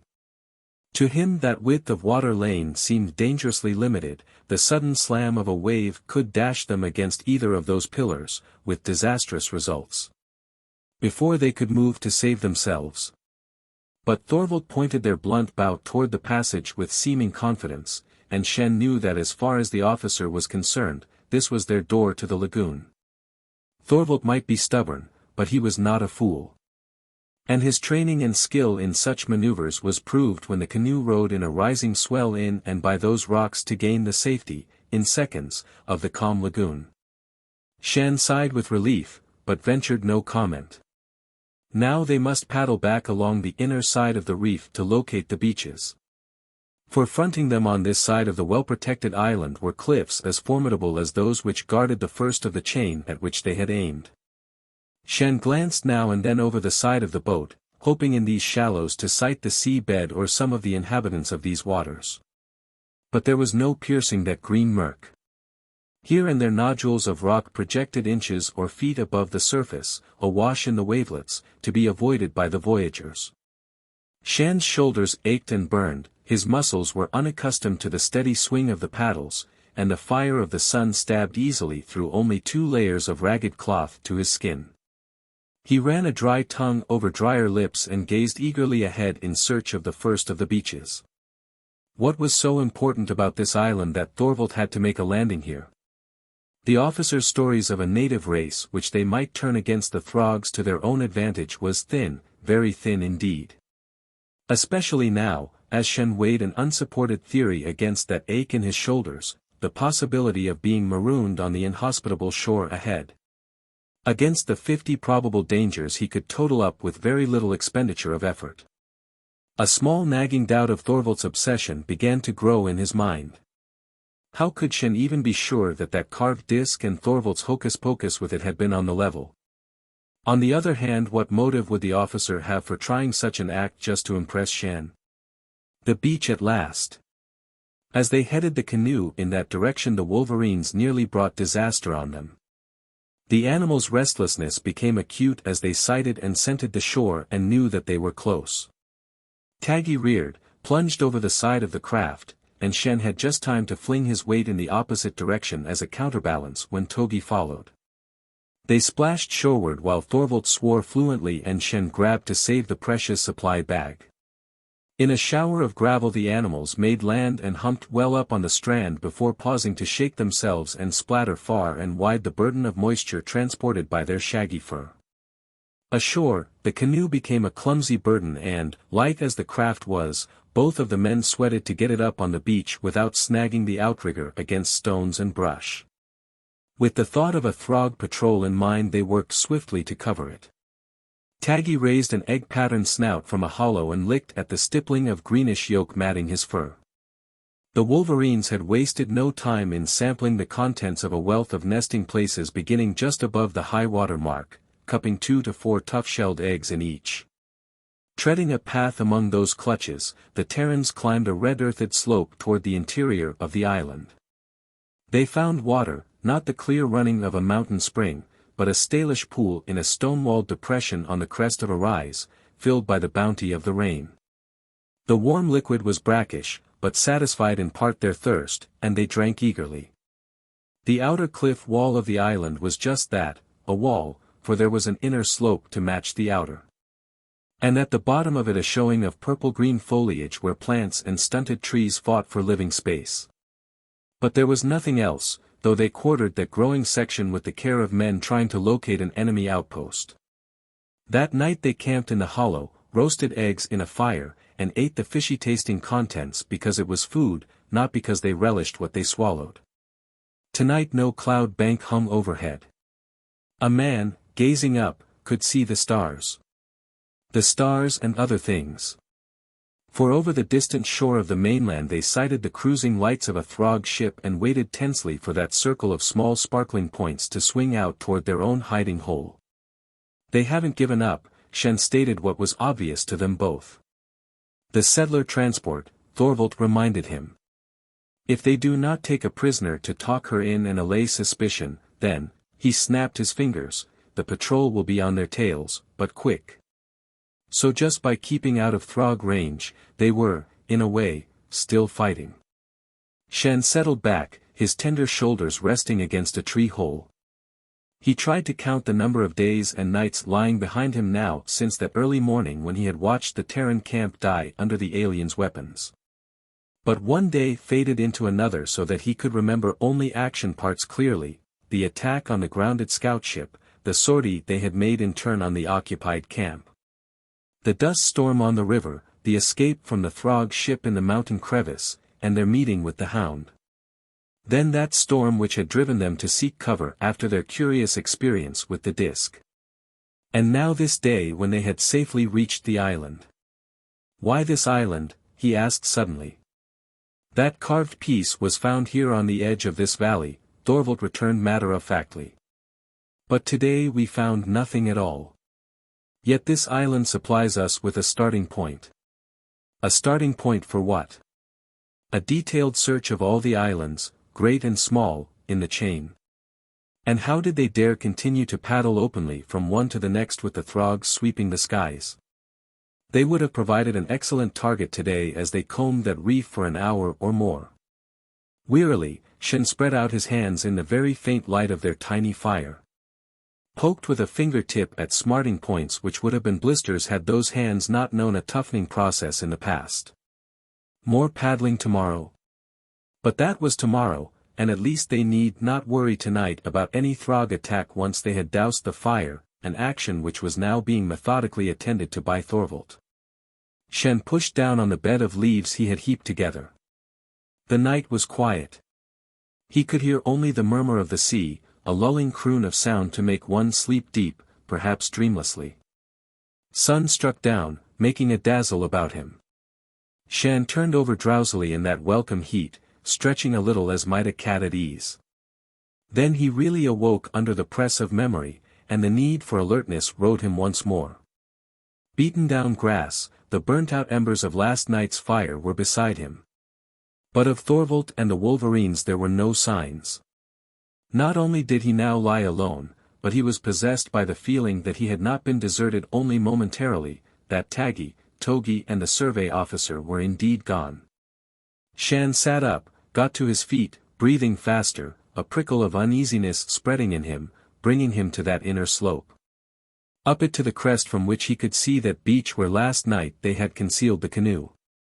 Those lengths of brush and tufts of grass they had used for a screen were strewn about as if tossed in haste. And not too long before. For the canoe was out in the calm waters within the reef, the paddle blade wielded by its occupant flashing brightly in the sun. On the shingle below, the Wolverines prowled back and forth, whining in bewilderment. Thorvald. Shann put the full force of his lungs into that hail, hearing the name ring from one of the small peaks at his back. But the man in the boat did not turn his head. There was no change in the speed of that paddle dip. Shann leaped down the outer slope to the beach, skidding the last few feet, saving himself from going headfirst into the water only by a painful wrench of his body. Thorvald. He tried calling again. But that head, bright under the sun, did not turn. There was no answer. Shann tore at his clothes and kicked off his boots. He did not think of the possibility of lurking sea monsters as he plunged into the water, swam for the canoe edging along the reef, plainly bound for the sea gate to the southwest. Shann was not a powerful swimmer. His first impetus gave him a good start, but after that he had to fight for each foot he gained, and the fear grew in him that the other would reach the reef passage before he could catch up. He wasted no more time trying to hail Thorvald, putting all his breath and energy into the effort of overtaking the craft. And he almost made it, his hand actually slipping along the log which furnished the balancing outrigger. As his fingers tightened on the slimy wood he looked up, and loosed that hold again in time perhaps to save his life. For when he ducked to let the water cover his head in an impromptu half-dive, Shann carried with him a vivid picture, a picture so astounding that he was a little dazed. Thorvald had stopped paddling at last, because that paddle had to be put to another use. Had Shann not released his hold on the log and gone under water, that crudely fashioned piece of wood might have broken his skull. He saw only too clearly the paddle raised in both hands as an ugly weapon, and Thorvald's face, convulsed in a spasm of rage which made it as inhuman as a Throg's. Sputtering and choking, Shann fought up to the air once more. The paddle was back at the task for which it had been carved, the canoe was underway again. Its occupant paying no more attention to what lay behind than if he had successfully disposed of the man in the water. To follow would be only to invite another attack, and Shann might not be so lucky next time. He was not good enough a swimmer to try any tricks such as oversetting the canoe, not when Thorvald was an expert who could easily finish off a fumbling opponent. Shann swam wearily to shore where the Wolverines waited, unable yet to make sense of that attack in the lagoon. What had happened to Thorvald? What motive had led the other to leave Shann and the animals on this island, the island Thorvald had called a starting point in his search for the natives of Warlock? Or had every bit of that tall tale been invented by the survey officer for some obscure purpose of his own, certainly no sane purpose? Against that logic Shann could only set the carved disc, and he had only Thorvald's word that that had been discovered here. He dragged himself out of the water on his hands and knees and lay, winded and gasping. Taggi came to lick his face, nuzzle him, making a small, bewildered whimpering. While above, the leather-headed birds called and swooped, fearful and angry for their disturbed nesting place. The Terran retched, coughed up water, and then sat up to look around. The spread of lagoon was bare. Thorvald must have rounded the south point of land and be very close to the reef passage, perhaps through it by now. Not stopping for his clothes, Shann started up the slope, crawling part of the way on his hands and knees. He reached the crest again and got to his feet. The sun made an eye-dazzling glitter of the waves. But under the shade of his hands Shann saw the canoe again, beyond the reef, heading on out along the island chain, not back to shore as he had expected. Thorvald was still on the hunt, but for what? A reality which existed, or a dream in his own disturbed brain? Shann sat down. He was very hungry, for that adventure in the lagoon had sapped his strength. And he was a prisoner along with the Wolverines, a prisoner on an island which was half the size of the valley which held the survey camp. As far as he knew, his only supply of drinkable water was that tank of evil-smelling rain which would be speedily evaporated by a sun such as the one now beating down on him. And between him and the shore was the sea, a sea which harbored such creatures as the fork-tail he had watched die. Thorvald was still steadily on course, not to the next island in the chain, a small, bare knob, but to the one beyond that. He could have been hurrying to a meeting. Where and with what? Shann got to his feet, started down to the beach once more, sure now that the officer had no intention of returning. That he was again on his own with only his wits and strength to keep him alive and somehow free of this water-washed prison. Chapter 10. A Trap for a Trapper. Shann took up the piece of soft chalk-like stone he had found and drew another short white mark on the rust-red of a boulder well above tide level. That made 3 such marks, 3 days since Thorvald had marooned him. And he was no nearer the shore now than he had been on that first morning. He sat where he was by the boulder, aware that he should be up, trying to climb to the less accessible nests of the sea birds. The prisoners, man and Wolverines, had cleaned out all those they had discovered on beach and cliffs. But at the thought of more eggs, Shann's stomach knotted in pain and he began to retch. There had been no sign of Thorvald since Shann had watched him steer between the 2 westward islands. And the younger Terran's faint hope that the officer would return had died. On the shore a few feet away lay his own pitiful attempt to solve the problem of escape. The force axe had vanished with Thorvald, along with all the rest of the meager supplies which had been the officer's original contribution to their joint equipment.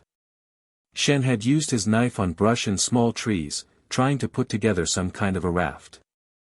But he had not been able to discover here any of those vines necessary for binding, and his best efforts had all come to grief when he tried them in a lagoon launching.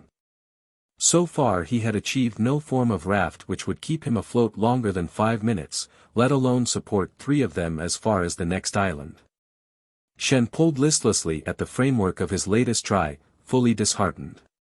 He tried not to think of the unescapable fact that the water in the rain tank had sunk to only an inch or so of muddy scum. Last night he had dug in the heart of the interior valley where the rankness of the vegetation was a promise of moisture, to uncover damp clay and then a brackish ooze. Far too little to satisfy both him and the animals. There were surely fish somewhere in the lagoon. Shann wondered if the raw flesh of sea dwellers could supply the water they needed. But lacking net, line, or hooks, how did one fish? Yesterday, using his stunner, he had brought down a bird, to discover the carcass so rank even the Wolverines, never dainty eaters, refused to gnaw it. The animals prowled the 2 beaches, and Shann guessed they hunted shell dwellers, for at times they dug energetically in the gravel. Togi was busied in this way now, the sand flowing from under her pumping legs, her claws raking in good earnest. And it was Togi's excavation which brought Shann a first ray of hope. Her excitement was so marked that he believed she was in quest of some worthwhile game and he moved across to inspect the pit. A patch of brown, which had been skimmed bare by one raking paw, made him shout. Taggi shambled downslope, going to work beside his mate with an eagerness as open as hers. Shann hovered at the edge of the pit. They were rapidly enlarging. The brown patch was larger, disclosing itself as a hump doming up from the gravel. The Terran did not need to run his hands over that rough surface to recognize the nature of the find. This was another shell such as had come floating in after the storm to form the raw material of their canoe. However, as fast as the Wolverines dug, they did not appear to make correspondingly swift headway in uncovering their find as might reasonably be expected. In fact, a witness could guess that the shell was sinking at a pace only a fraction slower than the burrowers were using to free it. Intrigued by that, Shann went back to the waterline, secured one of the lengths he had been trying to weave into his failures, and returned to use it as a makeshift shovel. Now, with 3 of them at the digging, the brown hump was uncovered, and Shann pried down around its edge, trying to lever it up and over. To his amazement, his tool was caught and held, nearly jerked from his hands. To his retaliating tug, the obstruction below ground gave way, and the Terran sprawled back, the length of wood coming clear. To show the other end smashed and splintered as if it had been caught between mashing gears. For the first time he understood that they were dealing not with an empty shell casing buried by drift under this small beach, but with a shell still inhabited by the Warlockian to whom it was a natural covering, and that inhabitant would fight to continue ownership. A moment's examination of that splintered wood also suggested that the shell's present wearer appeared well able to defend itself. Shann attempted to call off the Wolverines, but they were out of control now, digging frantically to get at this new prey. And he knew that if he pulled them away by force, they were apt to turn those punishing claws and snapping jaws on him. It was for their protection that he returned to digging, though he no longer tried to pry up the shell. Taggi leaped to the top of that dome, sweeping paws downward to clear its surface, while Togi prowled around its circumference, pausing now and then to send dirt and gravel spattering, but treading warily as might one alert for a sudden attack. They had the creature almost clear now, though the shell still rested firmly on the ground, and they had no notion of what it might protect. It was smaller, perhaps 2/3 the size of the one which Thorvald had fashioned into a seagoing craft. But it could provide them with transportation to the mainland if Shann was able to repeat the feat of turning it into an outrigger canoe. Taggi joined his mate on the ground and both Wolverines padded about the dome, obviously baffled. Now and then they assaulted the shell with a testing paw. Claws raked and did not leave any marks but shallow scratches. They could continue that forever, as far as Shann could see, without solving the problem in the least. He sat back on his heels and studied the scene in detail. The excavation holding the shelled creature was some 3 yards above the high water mark, with a few more feet separating that from the point where lazy waves now washed the finer sand. Shann watched the slow inward slip of those waves with growing interest. Where their combined efforts had failed to win this odd battle, perhaps the sea itself could now be pressed into service. Shann began his own excavation, a trough to lead from the waterline to the pit occupied by the obstinate shell. Of course the thing living in or under that covering might be only too familiar with salt water. But it had placed its burrow, or hiding place, above the reach of the waves and so might be disconcerted by the sudden appearance of water in its bed. However, the scheme was worth trying, and he went to work doggedly, wishing he could make the Wolverines understand so they would help him. They still prowled about their captive, scrapping at the sand about the shell casing.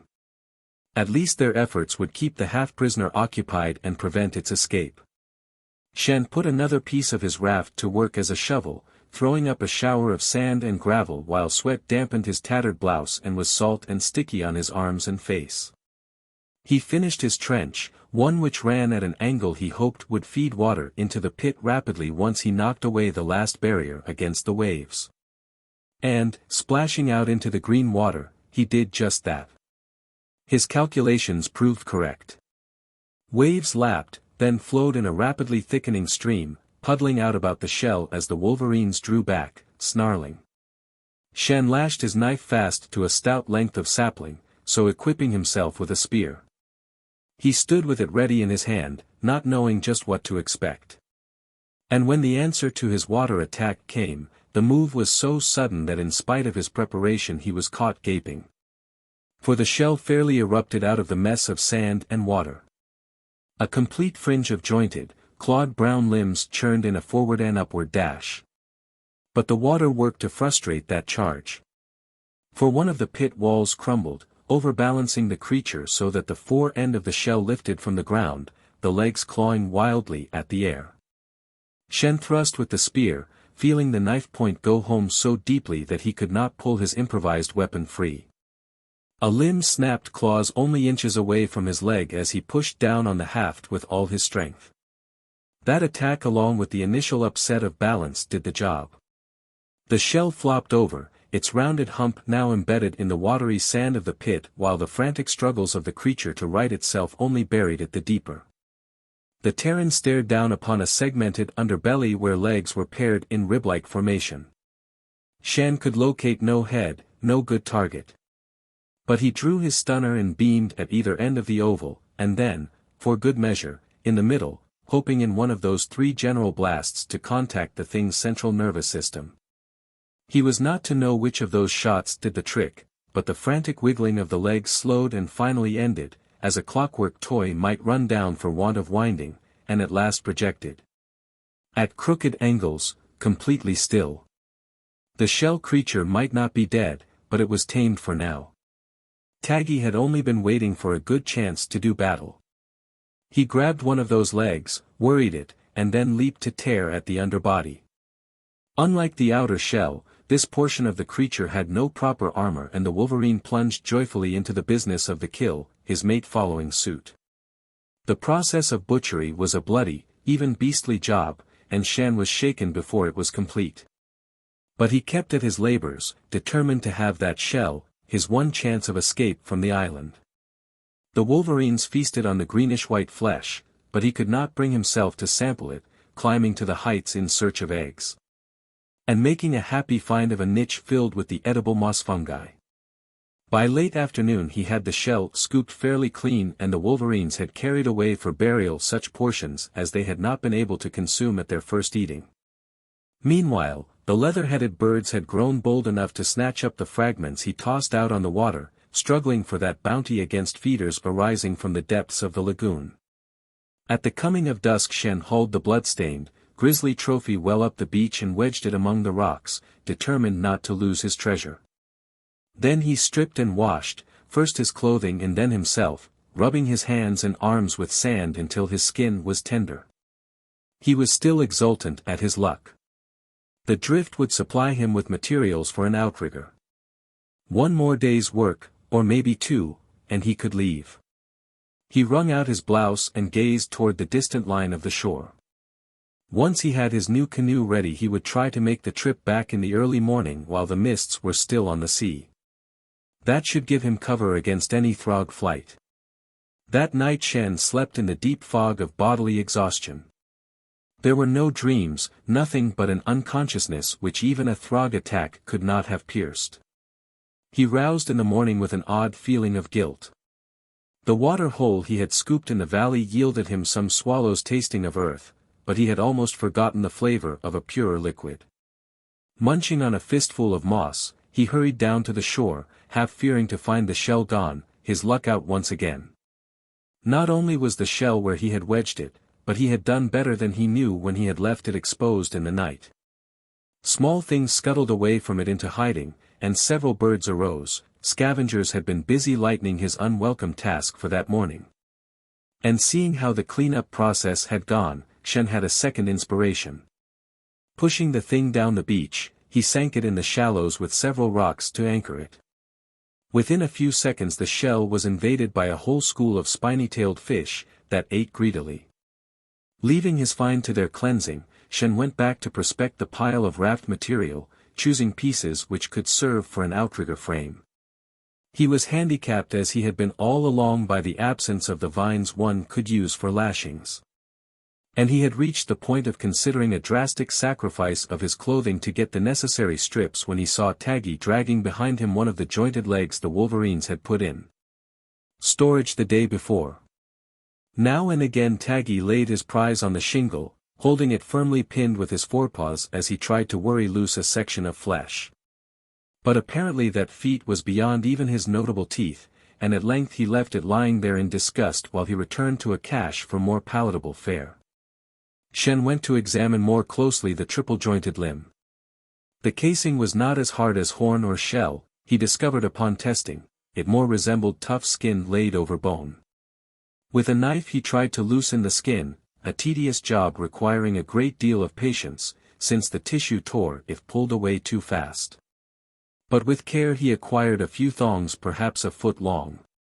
Using 2 of these, he made a trial binding of one stick to another, and experimented farther, soaking the whole construction in sea water and then exposing it to the direct rays of the sun. When he examined his test piece an hour later, the skin thongs had set into place with such success that the one piece of wood might have been firmly glued to the other. Shann shuffled his feet in a little dance of triumph as he went on to the lagoon to inspect the waterlogged shell. The scavengers had done well. One scraping, two at the most, would have the whole thing clean and ready to use. But that night Shann dreamed. No climbing of a skull-shaped mountain this time. Instead, he was again on the beach, laboring under an overwhelming compulsion, building something for an alien purpose he could not understand. And he worked as hopelessly as a beaten slave, knowing that what he made was to his own undoing. Yet he could not halt the making, because just beyond the limit of his vision there stood a dominant will which held him in bondage. And he awoke on the beach in the very early dawn, not knowing how he had come there. His body was bathed in sweat, as it had been during his day's labors under the sun, and his muscles ached with fatigue. But when he saw what lay at his feet he cringed. The framework of the outrigger, close to completion the night before, was dismantled, smashed. All those strips of hide he had so laboriously culled were cut, into inch-long bits which could be of no service. Shann whirled, ran to the shell he had the night before pulled from the water and stowed in safety. Its rounded dome was dulled where it had been battered, but there was no break in the surface. He ran his hands anxiously over the curve to make sure. Then, very slowly, he came back to the mess of broken wood and snipped hide. And he was sure, only too sure, of one thing. He, himself, had wrought that destruction. In his dream he had built to satisfy the whim of an enemy, in reality he had destroyed, and that was also, he believed, to satisfy an enemy. The dream was a part of it. But who or what could set a man dreaming and so take over his body, make him in fact betray himself? But then, what had made Thorvald maroon him here? For the first time, Shann guessed a new, if wild, explanation for the officer's desertion. Dreams, and the disk which had worked so strangely on Thorvald. Suppose everything the other had surmised was the truth. Then that disk had been found on this very island, and here somewhere must lie a clue to the riddle. Shann licked his lips. Suppose that Thorvald had been sent away under just such a strong compulsion as the one which had ruled Shann last night. Why was he left behind if the other had been moved away to protect some secret? Was it that Shann himself was wanted here, wanted so much that when he at last found a means of escape he was set to destroy it? That act might have been forced upon him for two reasons, to keep him here, and to impress upon him how powerless he was. Powerless. A flicker of stubborn will stirred to respond to that implied challenge. All right, the mysterious they had made him do this. But they had underrated him by letting him learn, almost contemptuously, of their presence by that revelation. So warned, he was in a manner armed, he could prepare to fight back. He squatted by the wreckage as he thought that through, turning over broken pieces. And, Shann realized, he must present at the moment a satisfactory picture of despondency to any spy. A spy, that was it. Someone or something must have him under observation, or his activities of the day before would not have been so summarily countered. And if there was a spy, then there was his answer to the riddle. To trap the trapper. Such action might be a project beyond his resources, but it was his own counterattack. So now he had to play a role. Not only must he search the island for the trace of his spy, but he must do it in such a fashion that his purpose would not be plain to the enemy he suspected. The Wolverines could help. Shann arose, allowed his shoulders to droop, slouching to the slope with all the air of a beaten man which he could assume, whistling for Taggi and Togi. When they came, his exploration began. Ostensibly he was hunting for lengths of drift or suitable growing saplings to take the place of those he had destroyed under orders. But he kept a careful watch on the animal pair, hoping by their reactions to pick up a clue to any hidden watcher. The larger of the two beaches marked the point where the Terrans had first landed and where the shell thing had been killed. The smaller was more of a narrow tongue thrust out into the lagoon, much of it choked with sizable boulders. On earlier visits their Taggi and Togi had poked into the hollows among these with their usual curiosity. But now both animals remained upslope, showing no inclination to descend to the water line. Shann caught hold of Taggi's scruff, pulling him along. The Wolverine twisted and whined, but he did not fight for freedom as he would have upon scenting Throg. Not that the Terran had ever believed one of those aliens was responsible for the happenings on the island.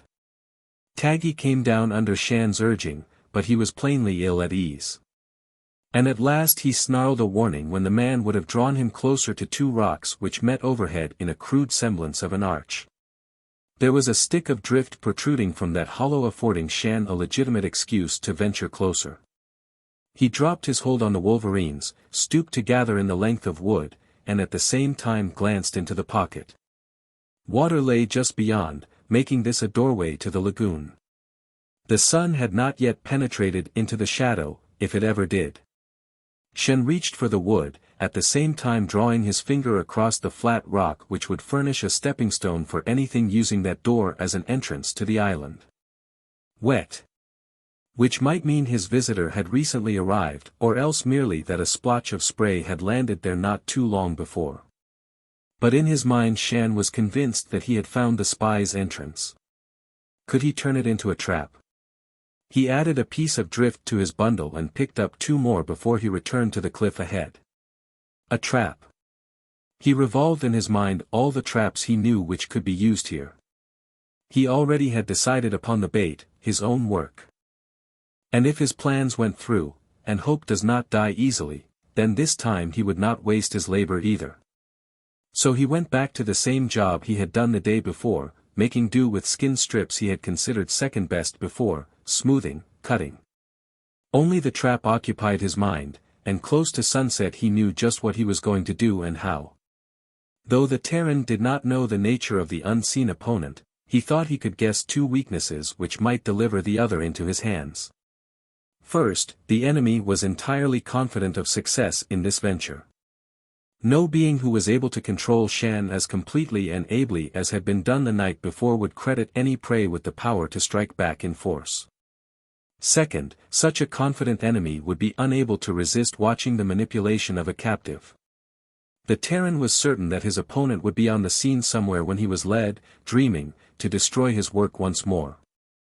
He might be wrong on both of those counts, but inwardly he didn't believe so.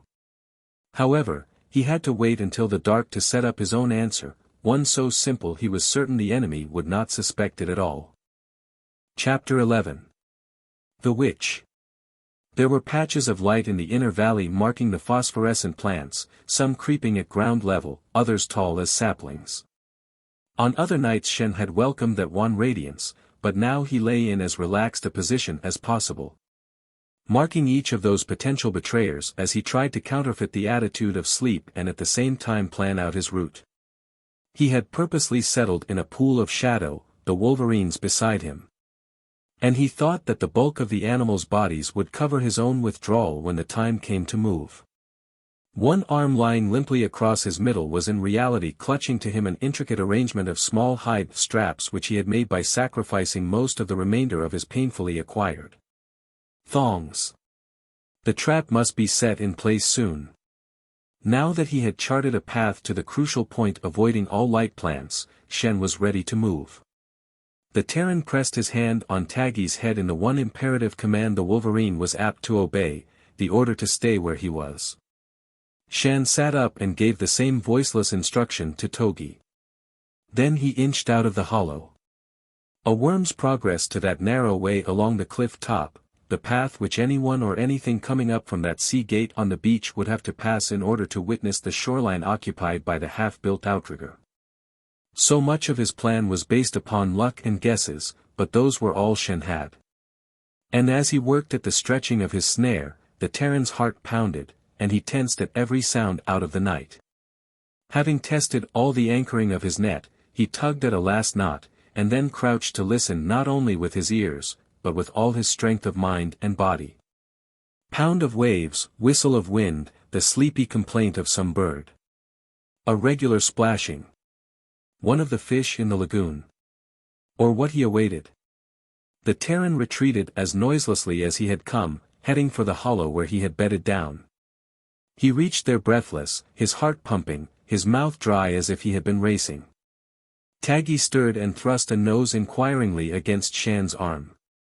But the Wolverine made no sound, as if he, too, realized that some menace lay beyond the rim of the valley.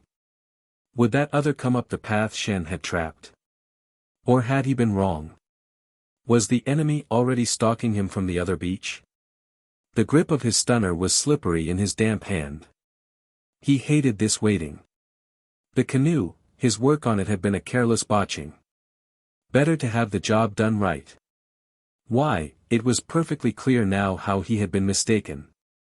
His whole work plan was wrong, he could see the right way of doing things laid out as clear as a blueprint in his mind. A picture in his mind. Shann stood up and both Wolverines moved uneasily, though neither made a sound. A picture in his mind. But this time he wasn't asleep, he wasn't dreaming a dream, to be used for his own defeat. Only, that other could not know this, the pressure which had planted the idea of new work to be done in his mind, an idea one part of him accepted as fact, had not taken warning from his move. He was supposed to be under control, the Terran was sure of that. All right, so he would play that part. He must if he would entice the trapper into his trap. He holstered his stunner, walked out into the open, paying no heed now to the patches of light through which he must pass on his way to the path his own feet had already worn to the boat beach. As he went, Shann tried to counterfeit what he believed would be the gait of a man under compulsion. Now he was on the rim fronting the downslope, fighting against his desire to turn and see for himself if anything had climbed behind. The canoe was all wrong, a bad job which he must make better at once so that in the morning he would be free of this island prison. The pressure of that others will grew stronger. And the Terran read into that the overconfidence which he believed would be part of the enemy's character. The one who was sending him to destroy his own work had no suspicion that the victim was not entirely malleable, ready to be used as he himself would use a knife or a force axe. Shann strode steadily downslope. With a small spurt of fear he knew that in a way that unseen other was right, the pressure was taking over, even though he was awake this time. The Terran tried to will his hand to his stunner, but his fingers fell instead on the hilt of his knife. He drew the blade as panic seethed in his head, chilling him from within. He had underestimated the other's power. And that panic flared into open fight, making him forget his careful plans. Now he must wrench free from this control. The knife was moving to slash a hide lashing, directed by his hand, but not his will. A soundless gasp, a flash of dismay rocked him, but neither was his gasp nor his dismay. That pressure snapped off, he was free. But the other wasn't. Knife still in fist, Shann turned and ran up slope, his torch in his other hand. He could see a shape now writhing, fighting, outlined against a light bush. And, fearing that the stranger might win free and disappear, the Terran spotlighted the captive in the beam, reckless of Throg or enemy reinforcements. The other crouched, plainly startled by the sudden burst of light. Shann stopped abruptly. He had not really built up any mental picture of what he had expected to find in his snare, but this prisoner was as weirdly alien to him as a Throg. The light on the torch was reflected off a skin which glittered as if scaled, glittered with the brilliance of jewels in bands and coils of color spreading from the throat down the chest. Spiraling about upper arms, around waist and thighs, as if the stranger wore a treasure house of gems as part of a living body. Except for those patterned loops, coils, and bands, the body had no clothing, though a belt about the slender middle supported a pair of pouches and some odd implements held in loops. Roughly the figure was more humanoid than the Throgs. The upper limbs were not too unlike Shann's arms, though the hands had 4 digits of equal length instead of 5. But the features were non-human, closer to saurian in contour. It had large eyes, blazing yellow in the dazzle of the flash, with vertical slits of green for pupils. A nose united with the jaw to make a snout.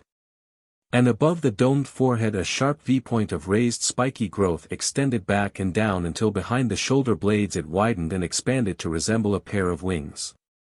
The captive no longer struggled, but sat quietly in the tangle of the snare Shann had set. Watching the Terran steadily as if there were no difficulty in seeing through the brilliance of the beam to the man who held it. And, oddly enough, Shann experienced no repulsion toward its reptilian appearance as he had upon first sighting the beetle Throg. On impulse he put down his torch on a rock and walked into the light to face squarely the thing out of the sea. Still eyeing Shann, the captive raised one limb and gave an absent-minded tug to the belt it wore. Shann, noting that gesture, was struck by a wild surmise, leading him to study the prisoner more narrowly.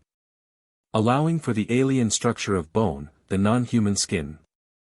This creature was delicate, graceful, in its way beautiful, with a fragility of limb which backed up his suspicions.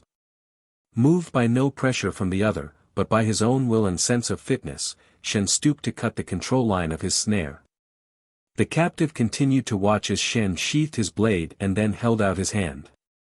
Yellow eyes, never blinking since his initial appearance, regarded him, not with any trace of fear or dismay, but with a calm measurement which was curiosity based upon a strong belief in its own superiority. He did not know how he knew, but Shann was certain that the creature out of the sea was still entirely confident, that it made no fight because it did not conceive of any possible danger from him. And again, oddly enough, he was not irritated by this unconscious arrogance, rather he was intrigued and amused. Friends. Shann used the basic galactic speech devised by Circe and the free traders, semantics which depended upon the proper inflection of voice and tone to project meaning when the words were foreign. The other made no sound, and the Terran began to wonder if his captive had any audible form of speech. He withdrew a step or two, then pulled at the snare, drawing the cords away from the creature's slender ankles. Rolling the thongs into a ball, he tossed the crude net back over his shoulder. Friends, he repeated again, showing his empty hands, trying to give that one word the proper inflection, hoping the other could read his peaceful intent in his features if not by his speech. In one lithe, flowing movement the alien arose. Fully erect, the Warlockian had a frail appearance. Shann, for his breed, was not tall. But the native was still smaller, not more than 5 feet, that stiff V of head crest just topping Shann's shoulder. Whether any of those fittings at its belt could be a weapon the Terran had no way of telling. However, the other made no move to draw any of them. Instead, one of the 4-digit hands came up. Shann felt the feather touch of strange fingertips on his chin, across his lips, up his cheek, to at last press firmly on his forehead at a spot just between the eyebrows. What followed was communication of a sort, not in words or in any describable flow of thoughts. There was no feeling of enmity, at least nothing strong enough to be called that. Curiosity, yes, and then a growing doubt, not of the Terran himself, but of the other's preconceived ideas concerning him. Shann was other than the native had judged him, and the stranger was disturbed, that self-confidence a little ruffled. And also Shann was right in his guess. He smiled, his amusement growing, not aimed at his companion on this cliff top, but at himself. For he was dealing with a woman, a very young woman, and someone as fully feminine in her way as any human girl could be. Friends, he asked for the 3rd time. But the other still exuded a wariness mixed with surprise. And the tenuous message which passed between them then astounded Shann. To this Warlockian out of the night he was not following the proper pattern of male behavior at all, he should have been in awe of the other merely because of her sex. A diffidence rather than an assumption of equality should have colored his response, judged by her standards. At first, he caught a flash of anger at this preposterous attitude of his. Then her curiosity won, but there was still no reply to his question. The fingertips no longer made contact between them. Stepping back, her hands now reached for one of the pouches at her belt. Shann watched that movement carefully. And because he did not trust her too far, he whistled. Her head came up. She might be dumb, but plainly she was not deaf. And she gazed down into the hollow as the Wolverines answered his summons with growls. Her profile reminded Shann of something for an instant. But it should have been golden yellow instead of silver with two jeweled patterns ringing the snout. Yes, that small plaque he had seen in the cabin of one of the ship's officers. A very old Terran legend, dragon, the officer had named the creature. Only that one had possessed a serpent's body, a lizard's legs and wings. Shann gave a sudden start, aware his thoughts had made him careless, or had she in some way led him into that bypath of memory for her own purposes? Because now she held some object in the curve of her curled fingers, regarding him with those unblinking yellow eyes. Eyes, eyes. Shann dimly heard the alarm cry of the Wolverines. He tried to draw his stunner, but it was too late. There was a haze about him hiding the rocks, the island valley with its radiant plants, the night sky, the bright beam of the torch. Now he moved through that haze as one walks through a dream-approaching nightmare, striding with an effort as if wading through a deterring flood. Sound, sight, one after another those senses were taken from him. Desperately Shann held to one thing, his own sense of identity. He was Shann Lantee, Terran breed, out of tier, of the survey service. Some part of him repeated those facts with vast urgency against an almost overwhelming force which strove to defeat that awareness of self. Making him nothing but a tool, or a weapon, for another's use. The Terran fought, soundlessly but fiercely, on a battleground which was within him, knowing in a detached way that his body obeyed another's commands. I am Shann, he cried without audible speech. I am myself. I have 2 hands, 2 legs. I think for myself. I am a man. And to that came an answer of sorts, a blow of will striking at his resistance, a will which struggled to drown him before ebbing, leaving behind it a faint suggestion of bewilderment. Of a dawn of concern. I am a man, he hurled that assertion as he might have thrust deep with one of the crude spears he had used against the Throgs. For against what he faced now his weapons were as crude as spears fronting blasters. I am Shann Lantee, Terran, man, those were facts. No haze could sweep them from his mind or take away that heritage. And again there was the lightening of the pressure, the slight recoil, which could only be a prelude to another assault upon his last stronghold. He clutched his 3 facts to him as a shield, groping for others which might have afforded a weapon of rebuttal.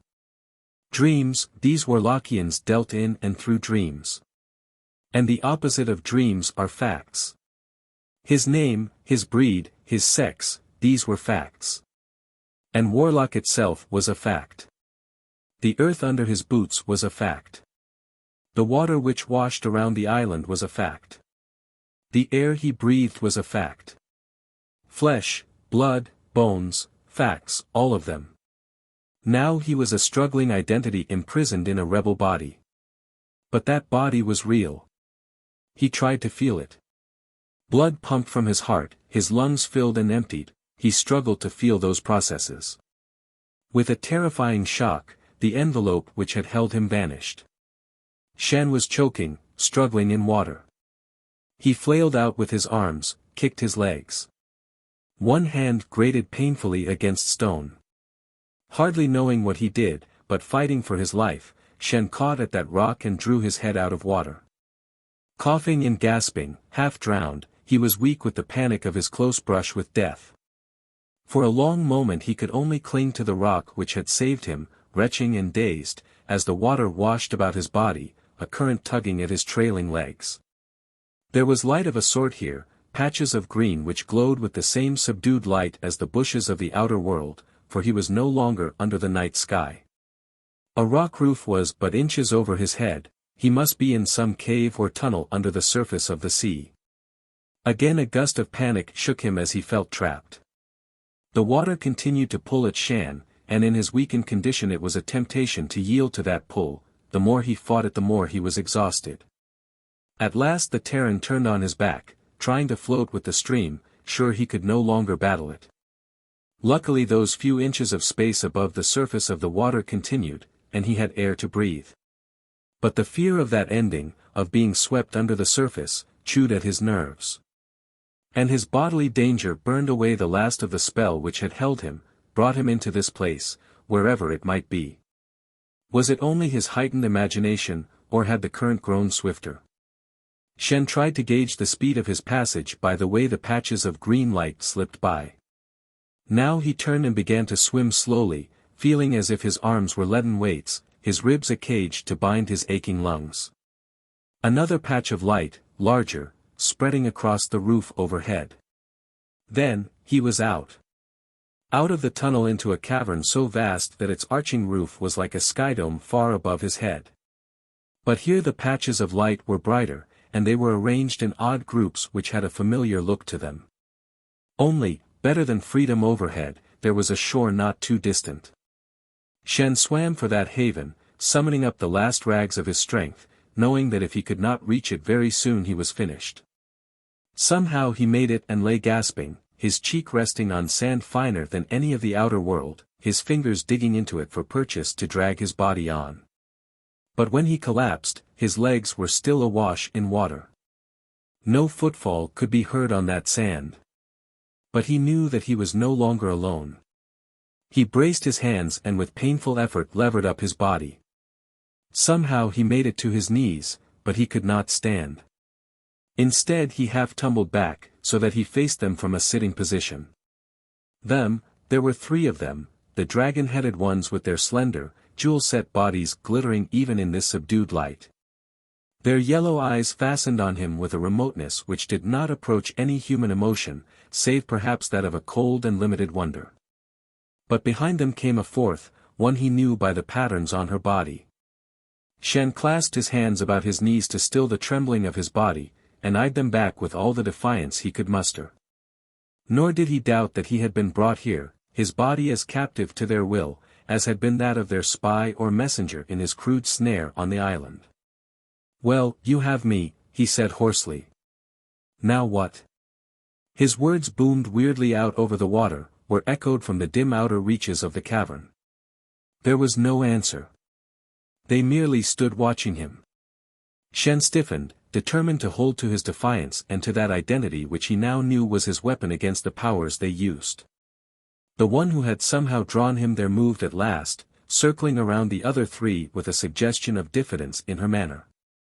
Shann jerked back his head as her hand stretched to touch his face.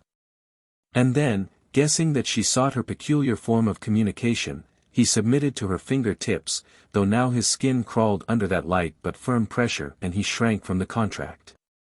There were no sensations this time. To his amazement a concrete inquiry shaped itself in his brain, as clear as if the question had been asked aloud, "Who are you?" "Shann," he began vocally, and then turned words into thoughts. "Shann Lantee, Terran, man."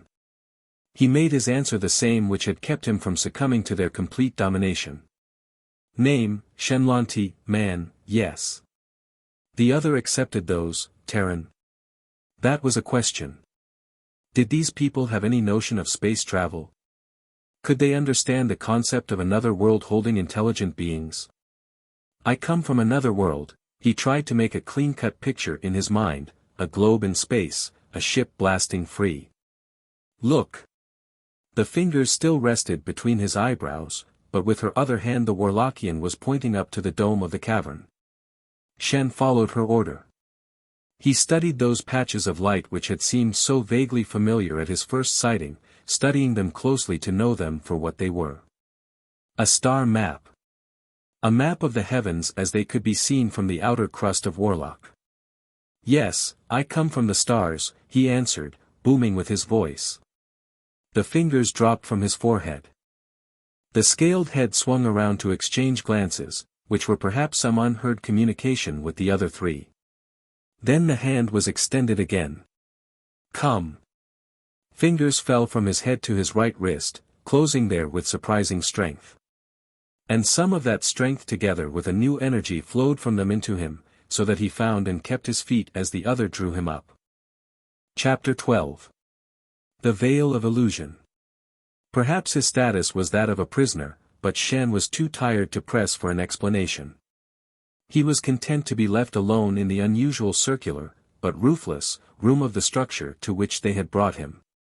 There was a thick mat-like pallet in one corner, short for the length of his body, but softer than any bed he had rested on since he had left the Terran camp before the coming of the Throgs. Above him glimmered those patches of light symbolizing the lost stars. He blinked at them until they all ran together in bands like the jeweled coils on Warlockian bodies, then he slept, dreamlessly. The Terran awoke with all his senses alert. Some silent alarm might have triggered that instant awareness of himself and his surroundings. There had been no change in the star pattern still overhead, no one had entered the round chamber. Shann rolled over on his mat bed, conscious that all his aches had vanished. Just as his mind was clearly active, so did his body also respond effortlessly to his demands. He was not aware of any hunger or thirst, though a considerable length of time must have passed since he had made his mysteriously contrived exit from the outer world. In spite of the humidity of the air, his ragged garments had dried on his body. Shann got to his feet, trying to order the sorry remnants of his uniform, eager to be on the move. Though to where and for what purpose he could not have answered. The door through which he had entered remained closed, refusing to yield to his push. Shann stepped back, eyeing the distance to the top of the partition between the roofless rooms. The walls were smooth with the gloss of a seashell's interior, but the exuberant confidence which had been with him since his awakening refused to accept such a minor obstacle. He made 2 test leaps, both times his fingers striking the wall well below the top of the partition. Shann gathered himself together as might a cat and tried the 3rd time, putting into that effort every last ounce of strength, determination and will. He made it, though his arms jerked as the weight of his body hung from his hands. Then a scramble, a knee hooked over the top, and he was perched on the wall, able to study the rest of the building. In shape, the structure was unlike anything he had seen on his home world or reproduced in any of the Tri-D records of survey accessible to him. The rooms were either circular or oval, each separated from the next by a short passage.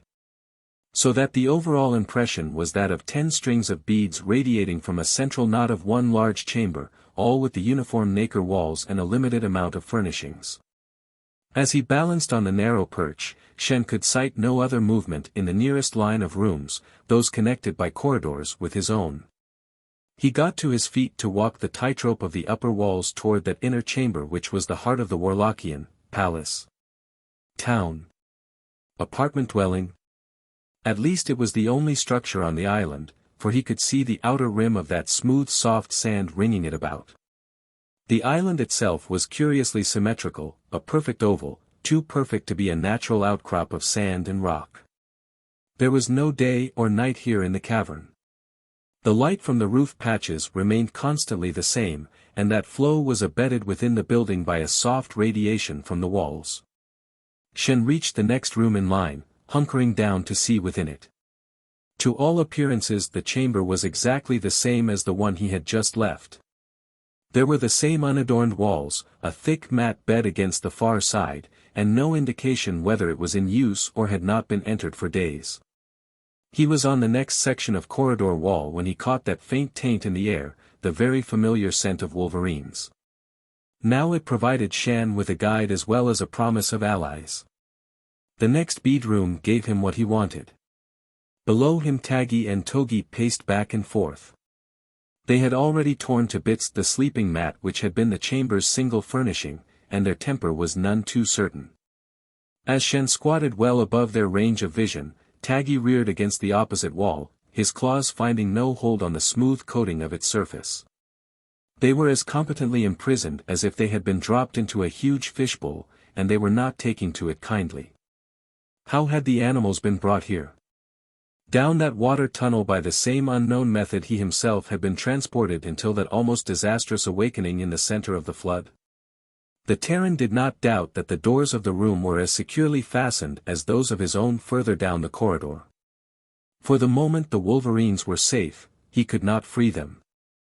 And he was growing increasingly certain that if he found any of his native jailers, it would be at the center of that wheel of rooms and corridors. Shann made no attempt to attract the animal's attention, but kept on along his tightrope path.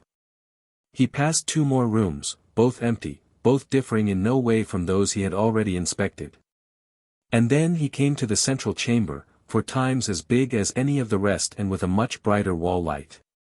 The Terran crouched, one hand on the surface of the partition top as an additional balance, the other gripping his stunner. For some reason his captors had not disarmed him. Perhaps they believed they had no necessity to fear his off-world weapon.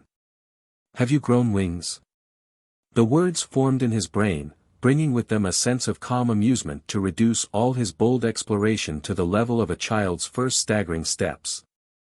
Shann fought his first answering flare of pure irritation. To lose even a fraction of control was to open a door for them. He remained where he was as if he had never heard that question, surveying the room below with all the impassiveness he could summon. Here the walls were no smooth barrier, but honeycombed with niches in a regular pattern. And in each of the niches rested a polished skull, a non-human skull. Only the outlines of those ranked bones were familiar, for just so had looked the great purple-red rock where the wheeling flyers issued from the eye sockets. A rock island had been fashioned into a skull, by design or nature. And upon closer observation the Terran could see that there was a difference among these ranked skulls, a mutation of coloring from row to row, a softening of outline. Perhaps by the wearing of time. There was also a table of dull black, rising from the flooring on legs which were not more than a very few inches high. So that from his present perch the board appeared to rest on the pavement itself. Behind the table in a row, as shopkeepers might await a customer, 3 of the Warlockians, seated cross-legged on mats, their hands folded primly before them. And at the side a 4th, the one whom he had trapped on the island.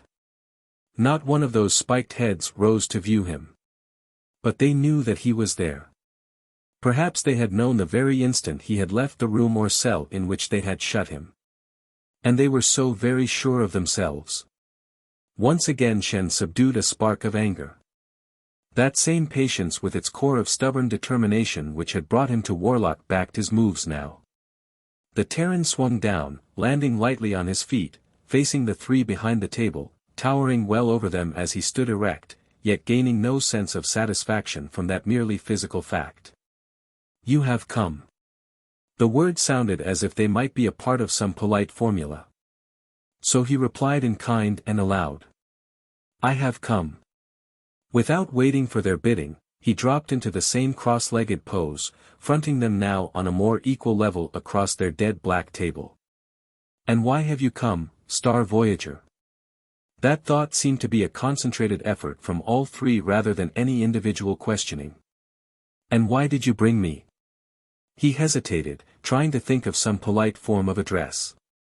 Those he knew which were appropriate to their sex on other worlds seemed incongruous when applied to the bizarre figures now facing him. "Wise ones," he finally chose. Those unblinking yellow eyes conveyed no emotion, certainly his human gaze could detect no change of expression on their non-human faces. "You are a male." "I am," he agreed, not seeing just what that fact had to do with either diplomatic fencing or his experiences of the immediate past.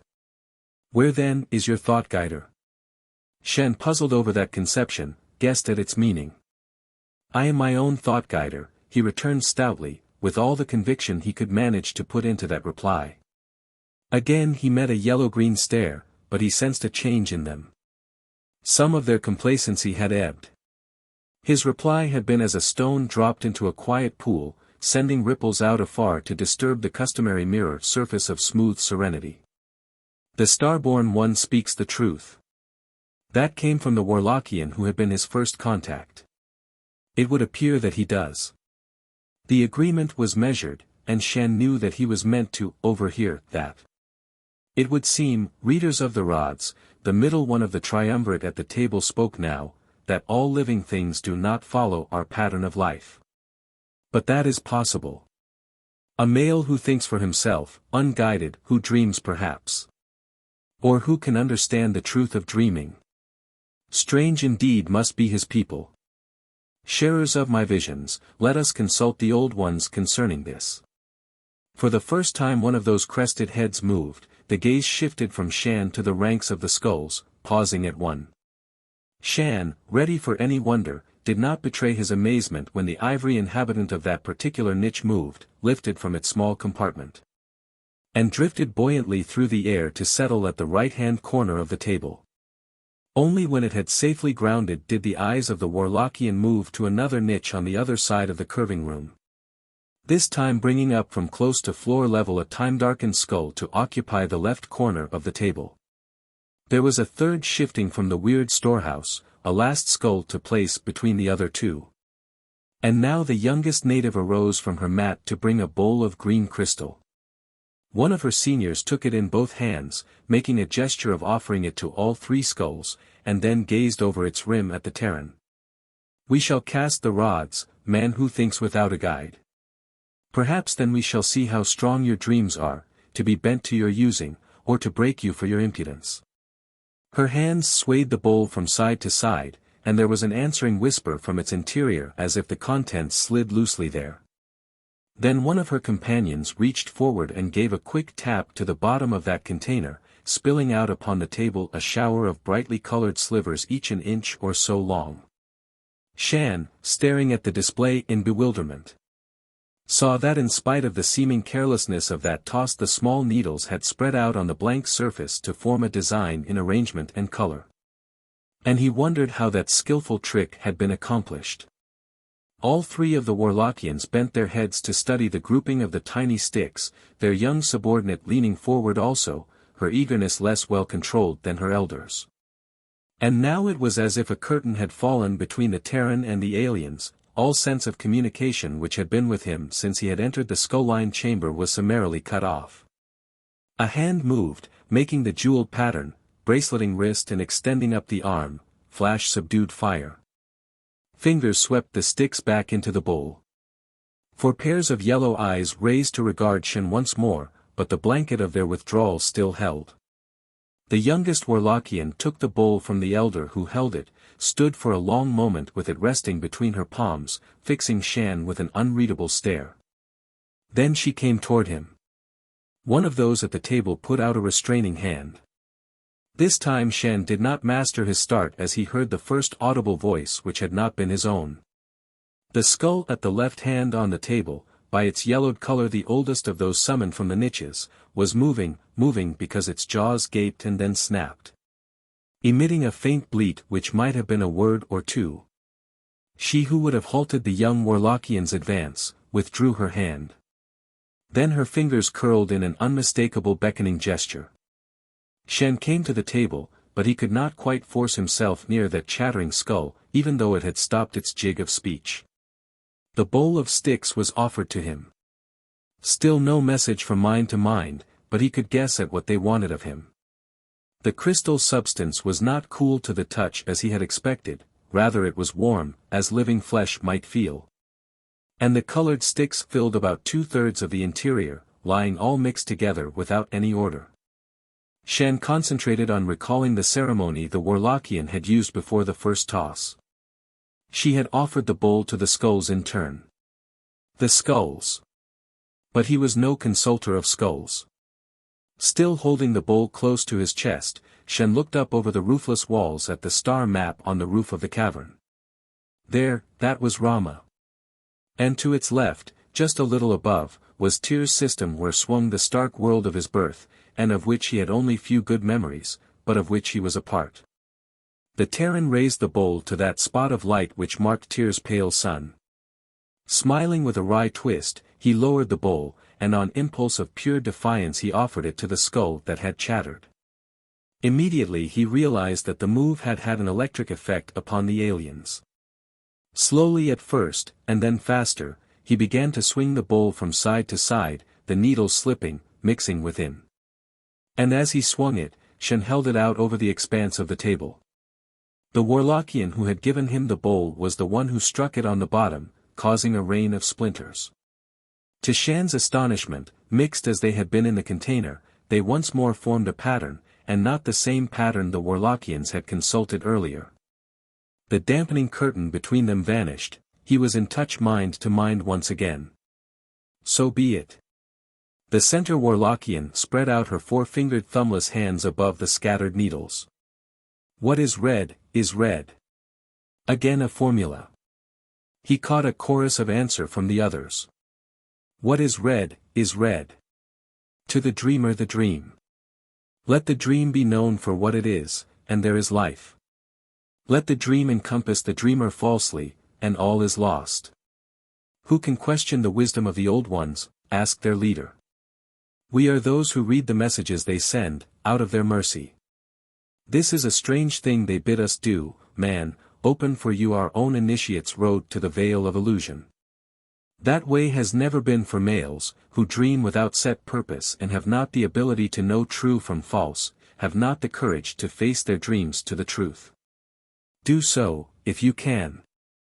There was a flash of mockery in that, combined with something else, stronger than distaste, not as strong as hatred, but certainly not friendly.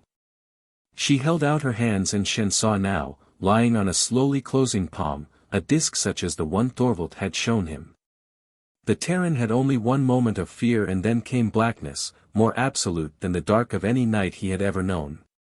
Light once more, green light with an odd shimmering quality to it.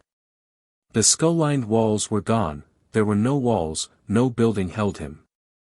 Shann strode forward, and his boots sank in sand, that smooth, satin sand which had ringed the island in the cavern. But he was certain he was no longer on that island, even within that cavern, though far above him there was still a dome of roof. The source of the green shimmer lay to his left. Somehow he found himself reluctant to turn and face it. That would commit him to action. But Shann turned. A veil of rippling green. Material? No, rather mist or light. A veil depending from some source so far over his head that its origin was hidden in the upper gloom, a veil which was a barrier he must cross. With every nerve protesting, Shann walked forward, unable to keep back. He flung up his arm to protect his face as he marched into that stuff.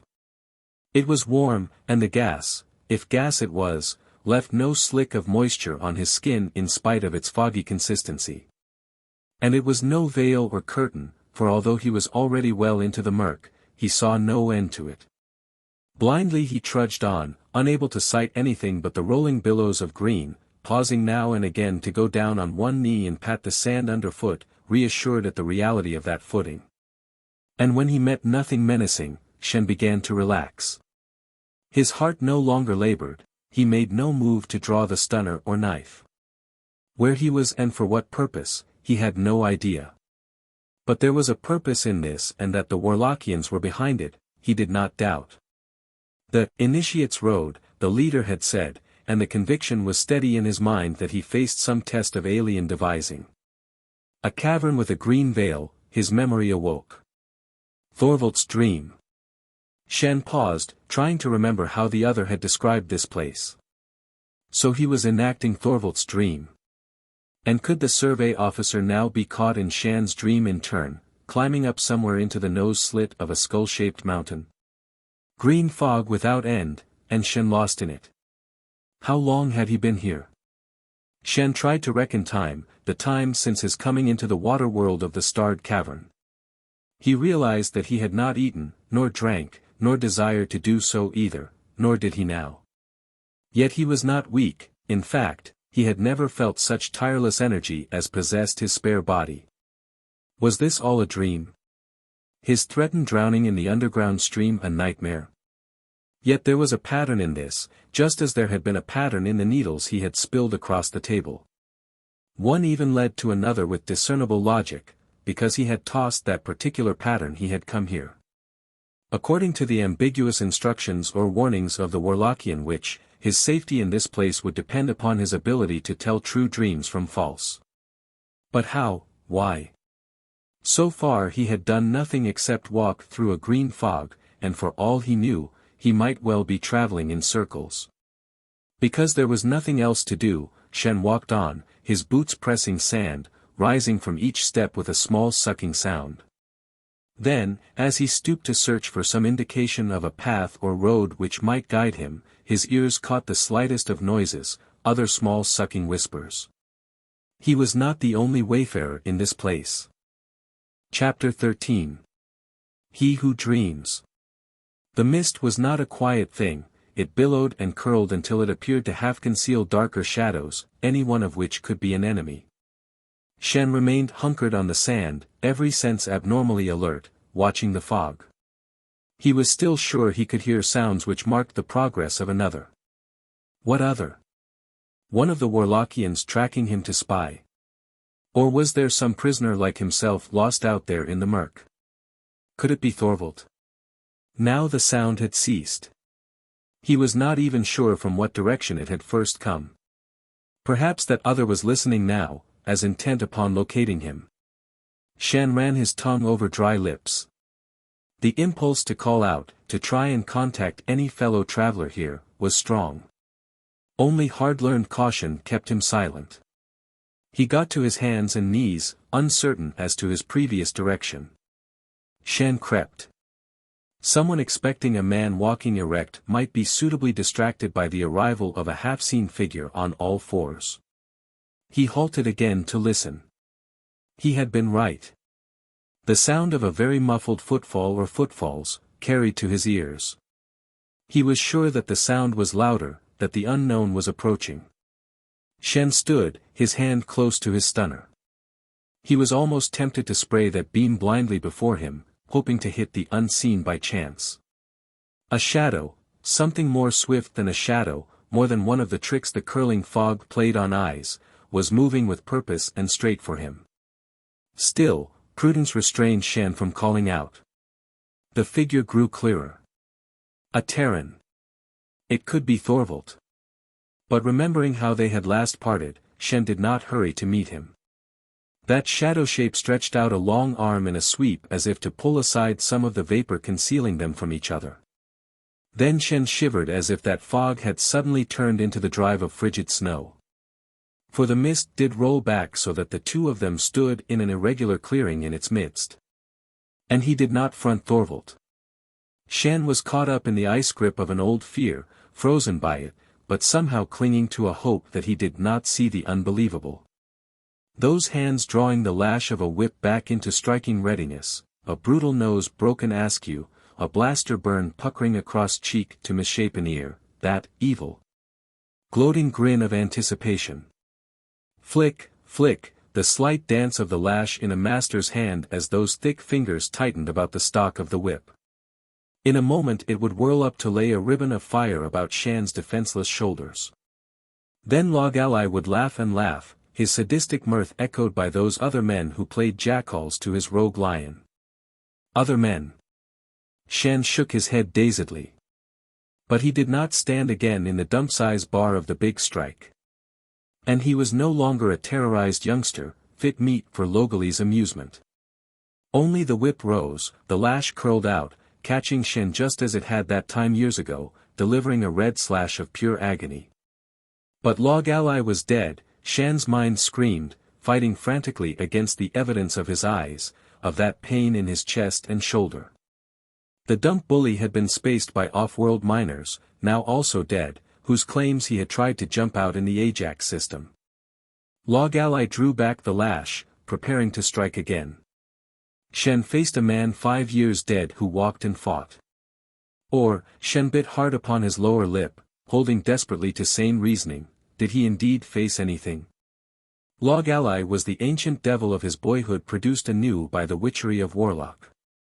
Or had Shann himself been led to recreate both the man and the circumstances of their first meeting with fear as a weapon to pull the creator down? Dream true or false? Log Ally was dead. Therefore, this dream was false, it had to be. The Terran began to walk toward that grinning ogre rising out of his old nightmares. His hand was no longer on the butt of his stunner, but swung loosely at his side. He saw the coming lash, the wicked promise in those small narrowed eyes. This was Log Ally at the acme of his strength, when he was most to be feared, as he had continued to exist over the years in the depths of a boy-child's memory. But Log Ally was not alive. Only in a dream could he be. For the second time the lash bit at Shann, curling about his body, to dissolve. There was no alteration in Logali's grin, his muscular arm drew back as he aimed a third blow. Shann continued to walk forward, bringing up one hand, not to strike at that sweating, bristly jaw, but as if to push the other out of his path. And in his mind he held one thought, this was not Log Ally, it could not be. 10 years had passed since they had met. And for 5 of those years Log Ally had been dead. Here was Warlockian witchery, to be met by sane Terran reasoning. Shann was alone. The mist, which had formed walls, enclosed him again. But still there was a smarting brand across his shoulder. Shann drew aside the rags of his uniform blouse to discover a welt, raw and red. And seeing that, his unbelief was shaken. When he had believed in Log Ally and in Logali's weapon, the other had had reality enough to strike that blow, make the lash cut deep. But when the Terran had faced the phantom with the truth, then neither Log Ally nor his lash existed. Shann shivered, trying not to think what might lie before him. Visions out of nightmares which could put on substance. He had dreamed of Log Ally in the past, many times. And he had had other dreams, just as frightening. Must he front those nightmares, all of them? Why? To amuse his captors, or to prove their contention that he was a fool to challenge the powers of such mistresses of illusion? How did they know just what dreams to use in order to break him? Or did he himself furnish the actors and the action, projecting old terrors in this mist as a 3D tape projected a story in 3 dimensions for the amusement of the viewer? Dream true, was this progress through the mist also a dream? Dreams within dreams. Shann put his hand to his head, uncertain, badly shaken. But that stubborn core of determination within him was still holding. Next time he would be prepared at once to face down any resurrected memory. Walking slowly, pausing to listen for the slightest sound which might herald the coming of a new illusion, Shann tried to guess which of his nightmares might come to face him. But he was to learn that there was more than one kind of dream.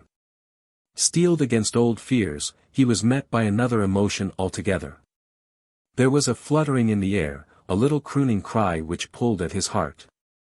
Without any conscious thought, Shann held out his hands, whistling on 2 notes a call which his lips appeared to remember more quickly than his mind. The shape which winged through the fog came straight to his waiting hold, tore at long-walled away hurt with its once familiar beauty. It flew with a list. One of the delicately tinted wings was injured, had never healed straight. But the seraph nestled into the hollow of Shann's 2 palms and looked up at him with all the old liquid trust. Trav! Trav! He cradled the tiny creature carefully, regarded with joy its feathered body, the curled plumes on its proudly held head. Felt the silken padding of those infinitesimal claws against his protecting fingers. Shann sat down in the sand, hardly daring to breathe. Trav, again. The wonder of this never-to-be hoped-for return filled him with a surge of happiness almost too great to bear, which hurt in its way with as great a pain as Logali's lash. It was a pain rooted in love, not fear and hate. Logali's lash. Shann trembled. Trav raised one of those small claws toward the Terran's face, crooning a soft caressing cry for recognition, for protection, trying to be a part of Shann's life once more. Trav. How could he bear to will Trav into nothingness, to bear to summon up another harsh memory which would sweep Trav away? Trav was the only thing Shann had ever known which he could love wholeheartedly, that had answered his love with a return gift of affection so much greater than the light body he now held. Trav. He whispered softly. Then he made his great effort against this second and far more subtle attack. With the same agony which he had known years earlier, he resolutely summoned a bitter memory, sat nursing once more a broken thing which died in pain he could not ease. Aware himself of every moment of that pain. And what was worse, this time there clung that nagging little doubt. What if he had not forced the memory? Perhaps he could have taken Trav with him unhurt, alive, at least for a while. Shann covered his face with his now empty hands. To see a nightmare flicker out after facing squarely up to its terror, that was no great task. To give up a dream which was part of a lost heaven, that cut cruelly deep. The Terran dragged himself to his feet, drained and weary, stumbling on. Was there no end to this aimless circling through a world of green smoke? He shambled ahead, moving his feet leadenly. How long had he been here? There was no division in time, just the unchanging light which was a part of the fog through which he plodded. Then he heard more than any shuffle of foot across sand, any crooning of a long-dead seraph, the rising and falling of a voice, a human voice, not quite singing or reciting, but something between the two. Shann paused, searching his memory, a memory which seemed bruised, for the proper answer to match that sound. But, though he recalled scene after scene out of the years, that voice did not trigger any return from his past. He turned toward its source, dully determined to get over quickly the meeting which lay behind that signal.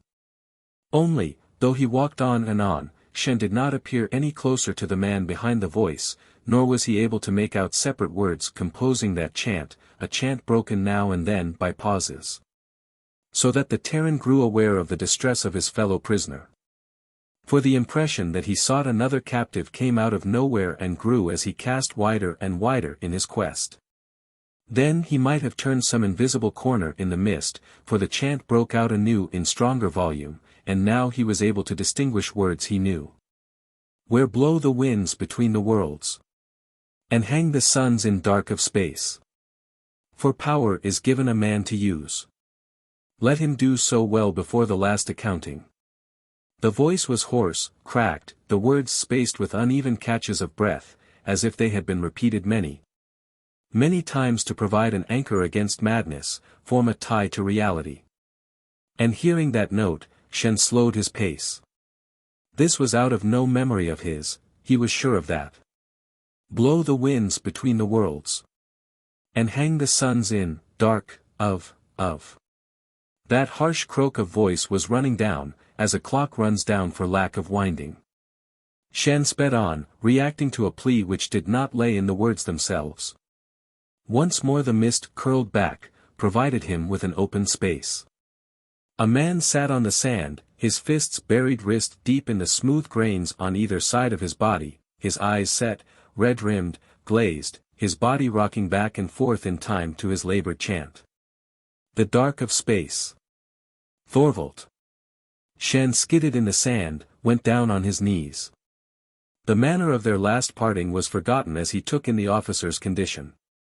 The other did not stop his swaying, but his head turned with a stiff jerk, the grey eyes making a visible effort to focus on Shann. Then some of the strain smoothed out of the gaunt features and Thorvald laughed softly. Garth. Shann stiffened but had no chance to protest that mistaken identification as the other continued, so you made Class 1 status, boy. I always knew you could if you'd work for it. A couple of black marks on your record, sure. But those can be rubbed out, boy, when you're willing to try. Thorvald's always have been survey. Our father would have been proud. Thorvald's voice flattened, his smile faded, there was a growing spark of some emotion in those grey eyes. Unexpectedly, he hurled himself forward, his hands clawing for Shann's throat. He bore the younger man down under him to the sand where Lantee found himself fighting desperately for his life against a man who could only be mad.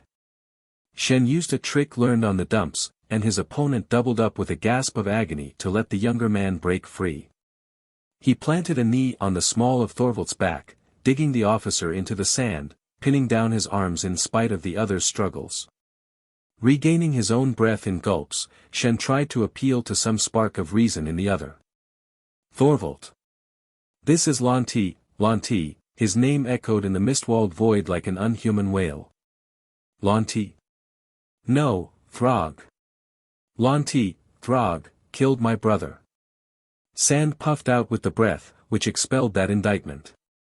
But Thorvald no longer fought, and Shann believed him close to collapse. Shann relaxed his hold, rolling the other man over. Thorvald obeyed his pull limply, lying face upward, sand in his hair and eyebrows, crusting his slack lips. The younger man brushed the dirt away gently as the other opened his eyes to regard Shann with his old impersonal stare. You're alive, Thorvald stated bleakly.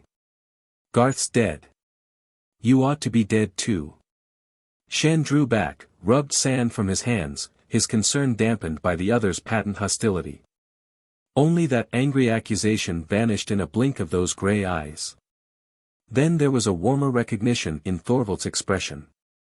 Lantee. The younger man might just have come into sight. What are you doing here? Shann tightened his belt. Just about what you are. He was still aloof, giving no acknowledgement of difference in rank now. Running around in this fog hunting the way out. Thorvald sat up, surveying the billowing walls of the hole which contained them. Then he reached out a hand to draw fingers down Shann's forearm. You are real, he observed simply, and his voice was warm, welcoming. Don't bet on it, Shann snapped. The unreal can be mighty real, here. His hand went up to the smarting brand on his shoulder. Thorvald nodded. Masters of illusion, he murmured. Mistresses, Shann corrected. This place is run by a gang of pretty smart witches. Witches? You've seen them? Where? And what, who are they? Thorvald pounced with a return of his old-time sharpness. They're females right enough, and they can make the impossible happen. I'd say that classifies them as witches. One of them tried to take me over back on the island. I set a trap and caught her. Then somehow she transported me. Swiftly he outlined the chain of events leading from his sudden awakening in the river tunnel to his present penetration of this fog world. Thorvald listened eagerly. When the story was finished, he rubbed his hands across his drawn face, smearing away the last of the sand. At least you have some idea of who they are and a suggestion of how you got here. I don't remember that much about my own arrival. As far as I can remember, I went to sleep on the island and woke up here. Shann studied him and knew that Thorvald was telling the truth. He could remember nothing of his departure in the outrigger, the way he had fought Shann in the lagoon. The survey officer must have been under the control of the Warlockians then. Quickly he gave the older man his version of the other's actions in the outer world, and Thorvald was clearly astounded, though he did not question the facts Shann presented. They just took me. Thorvald said in a husky half-whisper. But why? And why are we here? Is this a prison? Shann shook his head. I think all this, a wave of his hand encompassed the green wall, what lay beyond it, and in it, is a test of some kind. This dream business. A little while ago I got to thinking that I wasn't here at all, that I might be dreaming it all. Then I met you. Thorvald understood. Yes, but this could be a dream meeting. How can we tell? He hesitated, almost diffidently, before he asked, have you met anyone else here? Yes. Shann had no desire to go into that. People out of your past life? Yes. Again he did not elaborate. So did I. Thorvald's expression was bleak, his encounters in the fog must have proved no more pleasant than Shann's.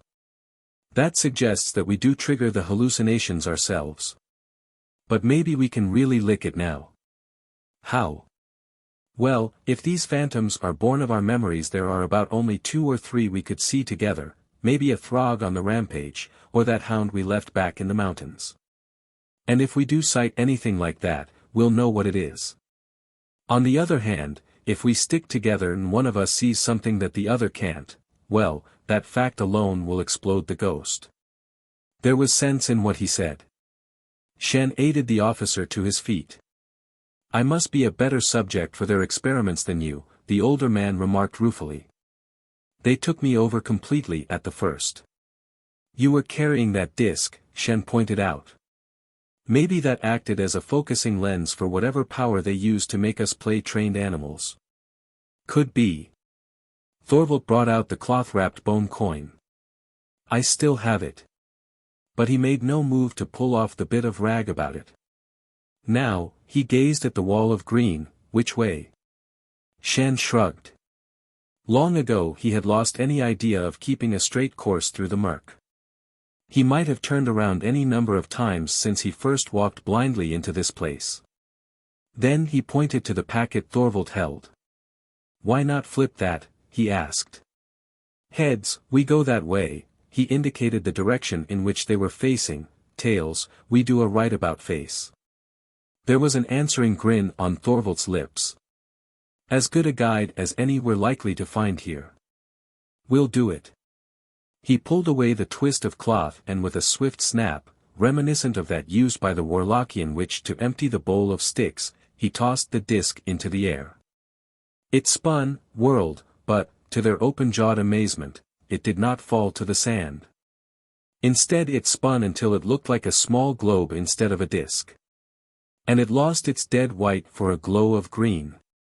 When that glow became dazzling for Terran eyes, the miniature sun swung out, not in orbit but in straight line of flight, heading to their right.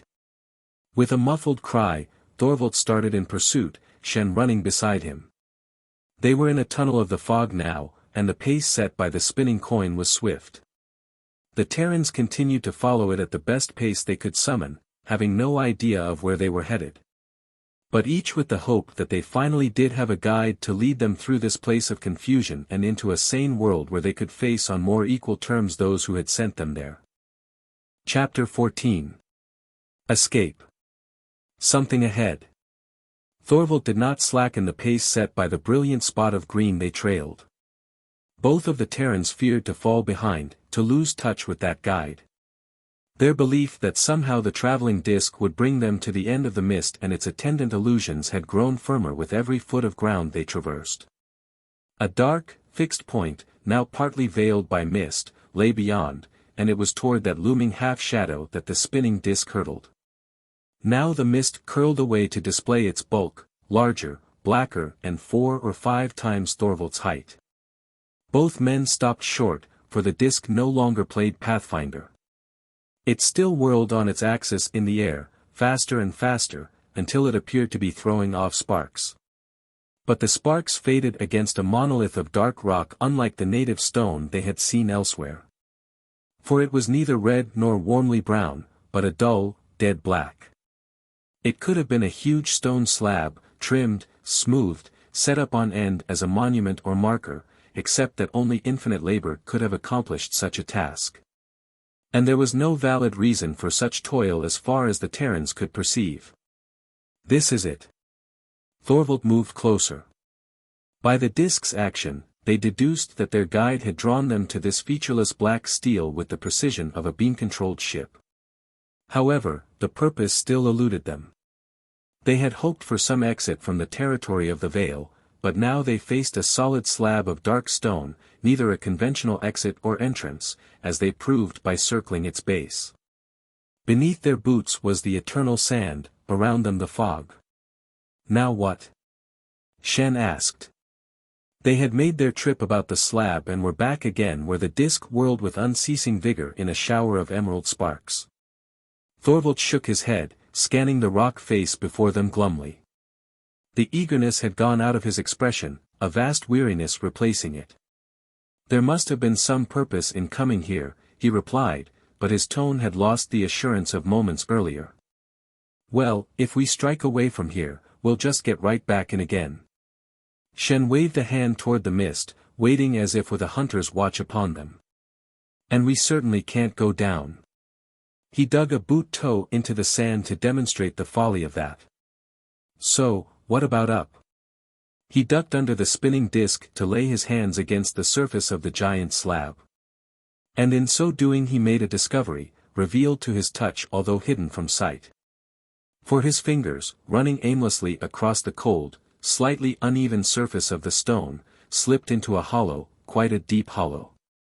Excited, half fearing that his sudden guess might be wrong, Shann slid his hand higher in line with that hollow, to discover a second.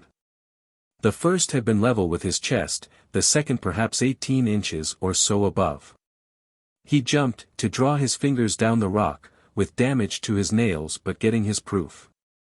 There was a third niche, deep enough to hold more than just the toe of a boot, and a fourth above that. "We've a ladder of sorts here," he reported. Without waiting for any answer from Thorvald, Shann began to climb.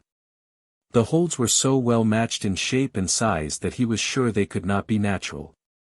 They had been bored there for use, the use to which he was now putting them, a ladder to the top of the slab. Though what he might find there was beyond his power to imagine. The disc did not rise. Shann passed that core of light, climbing above it into the greater gloom. But the holes did not fail him, each was waiting in a direct line with its companion. And to an active man the scramble was not difficult. He reached the summit, glanced around, and made a quick grab for a secure handhold. Waiting for him was no level platform such as he had confidently expected to find. The surface up which he had just made his way fly fashion was the outer wall of a well or chimney. He looked down now into a pit where black nothingness began within a yard of the top, for the radiance of the mist did not penetrate far into that descent. Shann fought an attack of giddiness. It would be very easy to lose control, to tumble over and be swallowed up in what might well be a bottomless chasm. And what was the purpose of this well? Was it a trap to entice a prisoner into an unwary climb and then let gravity drag him over? The whole setup was meaningless. Perhaps meaningless only to him, Shann conceded, with a flash of level thinking. The situation could be quite different as far as the natives were concerned. This structure did have a reason, or it would never have been erected in the first place. What's the matter? Thorvald's voice was rough with impatience. This thing's a well. Shann edged about a fraction to call back. The inside is open and, as far as I can tell, goes clear to the planet's core. Ladder on the inside too? Shann squirmed. That was, of course, a very obvious supposition. He kept a tight hold with his left hand, and with the other, he did some exploring. Yes, here was a hollow right enough, twin to those on the outside. But to swing over that narrow edge of safety and begin a descent into the black of the well was far harder than any action he had taken since the morning the Throgs had raided the camp. The green mist could hold no terrors greater than those with which his imagination peopled the depths now waiting to engulf him. But Shann swung over, fitted his boot into the first hollow, and started down. The only encouragement he gained during that nightmare ordeal was that those holes were regularly spaced. But somehow his confidence did not feed on that fact. There always remained the nagging fear that when he searched for the next it would not be there and he would cling to his perch lacking the needful strength in aching arms and legs to reclimb the inside ladder. He was fast losing that sense of well-being which had been his during his travels through the fog, a fatigue tugged at his arms and weighed leaden on his shoulders. Mechanically he prospected for the next hold, and then the next. Above, the oblong of half-light grew smaller and smaller, sometimes half blotted out by the movements of Thorvald's body as the other followed him down that interior way. How far was down? Shann giggled lightheadedly at the humor of that, or what seemed to be humor at the moment. He was certain that they were now below the level of the sand floor outside the slab. And yet no end had come to the well hollow. No break of light down here, he might have been sightless. But just as the blind develop an extra perceptive sense of unseen obstacles, so did Shann now find that he was aware of a change in the nature of the space about him. His weary arms and legs held him against the solidity of a wall, yet the impression that there was no longer another wall at his back grew stronger with every niche which swung him downward. And he was as sure as if he could see it, that he was now in a wide open space, another cavern, perhaps, but this one totally dark. Deprived of sight, he relied upon his ears. And there was a sound, faint, distorted perhaps by the acoustics of this place, but keeping up a continuous murmur. Water. Not the wash of waves with their persistent beat, but rather the rippling of a running stream. Water must lie below. And just as his weariness had grown with his leaving behind the fog, so now did both hunger and thirst gnaw at Shann, all the sharper for the delay. The Terran wanted to reach that water, could picture it in his mind, putting away the possibility, the probability, that it might be seaborne and salt and so unfit to drink. The upper opening to the cavern of the fog was now so far above him that he had to strain to see it. And that warmth which had been there was gone. A dank chill wrapped him here, dampened the holds to which he clung until he was afraid of slipping. While the murmur of the water grew louder, until its slap-slap sounded within arm's distance. His boot toe skidded from a niche. Shann fought to hold on with numbed fingers. The other foot went. He swung by his hands, kicking vainly to regain a measure of footing. Then his arms could no longer support him, and he cried out as he fell. Water closed about him with an icy shock which for a moment paralyzed him. He flailed out, fighting the flood to get his head above the surface where he could gasp in precious gulps of air. There was a current here, a swiftly running one. Shann remembered the one which had carried him into that cavern in which the Warlockians had their strange dwelling. Although there were no clusters of crystals in this tunnel to supply him with light, the Terran began to nourish a faint hope that he was again in that same stream. That those light crystals would appear, and that he might eventually return to the starting point of this meaningless journey. So he strove only to keep his head above water. Hearing a splashing behind him, he called out, "Thorvald. Lantee." The answer came back at once. The splashing grew louder as the other swam to catch up. Shann swallowed a mouthful of the water lapping against his chin. The taste was brackish, but not entirely salt, and though it stung his lips, the liquid relieved a measure of his thirst. Only no glowing crystals appeared to stud these walls, and Shann's hope that they were on their way to the cavern of the island faded. The current grew swifter, and he had to fight to keep his head above water, his tired body reacting sluggishly to commands. The murmur of the racing flood drummed louder in his ears, or was that sound the same? He could no longer be sure. Shann only knew that it was close to impossible to snatch the necessary breath as he was rolled over and over in the hurrying flood. In the end he was ejected into blazing, blinding light, into a suffocation of wild water as the bullet in an ancient Terran rifle might have been fired at no specific target. Gasping, beaten, more than half drowned, Shann was pummeled by waves, literally driven up on a rocky surface which skinned his body cruelly. He lay there, his arms moving feebly until he contrived to raise himself in time to be wretchedly sick. Somehow he crawled on a few feet farther before he subsided again, blinded by the light, flinching from the heat of the rocks on which he lay, but unable to do more for himself. His first coherent thought was that his speculation concerning the reality of this experience was at last resolved. This could not possibly be an hallucination. At least this particular sequence of events was not. And he was still hazily considering that when a hand fell on his shoulder, fingers biting into his raw flesh. Shann snarled, rolled over on his side. Thorvald, water dripping from his rags, or rather steaming from them, his shaggy hair plastered to his skull, sat there. "You all right?" Shann sat up in turn, shielding his smarting eyes. He was bruised, battered badly enough, but he could claim no major injuries.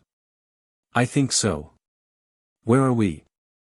Thorvald's lips stretched across his teeth in what was more a grimace than a smile. "Right off the map, any map I know. Take a look." They were on a scrap of beach which was more like a reef, for it lacked any covering comparable to sand except for some cupfuls of coarse gravel locked in rock depressions. Rocks, red as the rust of dried blood, rose in fantastic water-sculptured shapes around the small semi-level space they had somehow won. This space was V-shaped, washed by equal streams on either side of the prong of rock by water which spouted from the face of a sheer cliff not too far away, with force enough to spray several feet beyond its exit point. Shann, seeing that and guessing at its significance, drew a deep breath, and heard the ghost of an answering chuckle from his companion. "Yes, that's where we came out, boy. Like to make a return trip?" Shann shook his head, and then wished that he had not so rashly made that move, for the world swung in a dizzy whirl. Things had happened too fast. For the moment it was enough that they were out of the underground ways, back under the amber sky, feeling the bite of Warlock's sun. Steadying his head with both hands, Shann turned slowly, to survey what might lie at their backs. The water, pouring by on either side, suggested that they were again on an island. Warlock, he thought gloomily, seemed to be for Terrans a succession of islands, all hard to escape. The tangle of rocks did not encourage any exploration. Just gazing at them added to his weariness. They rose, tier by tier, to a ragged crown against the sky. Shann continued to sit staring at them. To climb that, his voice trailed into the silence of complete discouragement. "You climb, or swim," Thorvald stated. But, Shann noted, the survey officer was not in a hurry to make either move. Nowhere in that wilderness of rock was there the least relieving bit of purple foliage. Nor did any clack-clacks or leather-headed birds tour the sky over their heads. Shann's thirst might have been partially assuaged, but his hunger remained. And it was that need which forced him at last into action. The barren heights promised nothing in the way of food, but remembering the harvest the Wolverines had taken from under the rocks along the river. He got to his feet and lurched out on the reef which had been their salvation, hunting some pool which might hold an edible captive or two. So it was that Shann made the discovery of a possible path consisting of a ledge running toward the other end of the island, if this were an island where they had taken refuge. The spray of the water drenched that way, feeding small pools in the uneven surface, and strips of yellow weed trailed in slimy ribbons back below the surface of the waves. He called to Thorvald and gestured to his find. And then, close together, linking hands when the going became hazardous, the men followed the path. Twice they made finds in the pools, finned or clawed grotesque creatures, which they killed and ate, wolfing down the few fragments of odd-tasting flesh. Then, in a small crevice, which could hardly be dignified by the designation of cave, Thorvald chanced upon a quite exciting discovery, a clutch of 4 greenish eggs. Each as large as his doubled fist. Their outer covering was more like tough membrane than true shell, and the Terrans worried it open with difficulty. Shann shut his eyes, trying not to think of what he mouthed as he sucked his share dry. At least that semi-liquid stayed put in his middle, though he expected disastrous results from the experiment. More than a little heartened by this piece of luck, they kept on, though the ledge changed from a reasonably level surface to a series of rising, unequal steps, drawing them away from the water. At long last they came to the end of that path. Shann leaned back against a convenient spur of rock. "Company," he alerted Thorvald. The survey officer joined him to share an outcrop of rock from which they were provided with an excellent view of the scene below, and it was a scene to hold their full attention. That soft sweep of sand which had floored the cavern of the fog lay here also, a grey-blue carpet sloping gently out of the sea. For Shann had no doubt that the wide stretch of water before them was the Western Ocean. Walling the beach on either side, and extending well out into the water so that the farthest piles were awash except for their crowns, were pillars of stone. Shaped with the same finish as that slab which had provided them a ladder of escape. And because of the regularity of their spacing, Shann did not believe them works of nature. Grouped between them now were the players of the drama. One of the Warlockian witches, her gem body patterns glittering in the sunlight, was walking backward out of the sea, her hands held palms together, breast high, in a Terran attitude of prayer. And following her something swam in the water, clearly not another of her own species. But her actions suggested that by some invisible means she was drawing that water-dweller after her. Waiting on shore were 2 others of her kind, viewing her actions with close attention, the attention of scholars for an instructor. Wyverns. Shann looked inquiringly at his companion. Thorvald added a whisper of explanation. A legend of Terra, they were supposed to have a snake's tail instead of hind legs, but the heads. They're wyverns. Wyverns. Shann liked the sound of that word, to his mind it well fitted the Warlockian witches. And the one they were watching in action continued her steady backward retreat, rolling her bemused captive out of the water. What emerged into the blaze of sunlight was one of those fork-tailed sea-dwellers such as the Terrans had seen die after the storm. The thing crawled out of the shallows, its eyes focused in a blind stare on the praying hands of the wyvern. She halted, well up on the sand, when the body of her victim or prisoner, Shann was certain that the fork-tail was one or the other, was completely out of the water. Then, with lightning speed, she dropped her hands. Instantly Forktail came to life.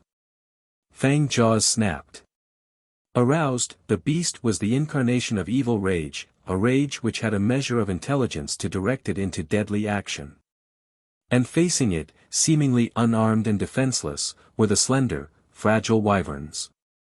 Yet none of the small group of natives made any attempt to escape. Shann thought them suicidal in their indifference as Forktail, short legs sending the fine sand flying in a dust cloud, made a rush toward its enemies. The wyvern who had led the beast ashore did not move. But one of her companions swung up a hand, as if negligently waving the monster to a stop. Between her first 2 digits was a disc. Thorvald caught at Shann's arm. "See that? It's a copy of the one I had, it must be." They were too far away to be sure it was a duplicate, but it was coin-shaped and bone-white. And now the wyvern swung it back and forth in a metronome sweep. Forktail skidded to a stop, its head beginning, reluctantly at first, and then, with increasing speed, to echo that left-right sweep. This wyvern had the sea beast under control, even as her companion had earlier held it. Chance dictated what happened next. As had her sister charmer, the wyvern began a backward withdrawal up the length of the beach, drawing the sea thing in her wake. They were very close to the foot of the drop above which the Terran stood, fascinated, when the sand betrayed the witch. Her foot slipped into a hole and she was thrown backward, her control disc spinning out of her fingers. At once the monster she had charmed shot forth its head, snapped at that spinning trifle, and swallowed it. Then the forked tail hunched in a posture Shann had seen the Wolverines use when they were about to spring. The weaponless wyvern was the prey, and both her companions were too far away to interfere. Why he moved he could not have explained. There was no reason for him to go to the aid of the Warlockian, one of the same breed who had ruled him against his will. But Shann sprang, landing in the sand on his hands and knees. The sea thing whipped around, undecided between 2 possible victims. Shann had his knife free, was on his feet, his eyes on the beasts, knowing that he had appointed himself Dragon Slayer for no good reason. Chapter 15. Dragon Slayer. IEEE. Sheer defiance, not only of the beast he fronted, but of the wyverns as well, brought that old rallying cry to his lips, the call used on the dumps of Tyr to summon gang aid against outsiders. Forktail had crouched again for a spring, but that throat-crackling blast appeared to startle it. Shann, blade ready, took a dancing step to the right. The thing was scaled, perhaps as well armored against frontal attack as was the shell creature he had fought with the aid of the Wolverines. He wished he had the Terran animals now, with Taggi and his mate to tease and feint about the monster, as they had done with the Throg Hound, for he would have a better chance. If only the animals were here. Those eyes, red-pitted eyes in a gargoyle head following his every movement, perhaps those were the only vulnerable points. Muscles tensed beneath that scaled hide. The Terran readied himself for a sidewise leap, his knife hand raised to rake at those eyes. A brown shape with a V of lighter fur banding its back crossed the far range of Shann's vision. He could not believe what he saw, not even when a snarling animal, slavering with rage, came at a lumbering gallop to stand beside him, a second animal on its heels. Uttering his own battle cry, Taggi attacked. The forked tail's head swung, imitating the movements of the Wolverine as it had earlier mimicked the swaying of the disc in the wyvern's hand. Togi came in from the other side. They might have been hounds keeping a bull in play. And never had they shown such perfect teamwork, almost as if they could sense what Shann desired of them. That forked tail lashed viciously, a formidable weapon. Bone, muscles, scaled flesh, half buried in the sand, swept up a cloud of grit into the face of the man and the animals. Shann fell back, pawing with his free hand at his eyes.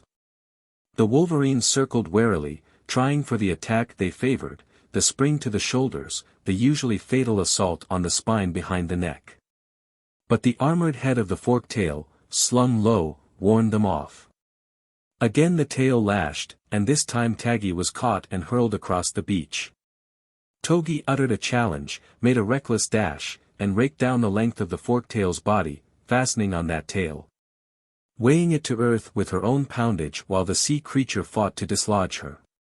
Shann, his eyes watering from the sand, but able to see, watched that battle for a long second.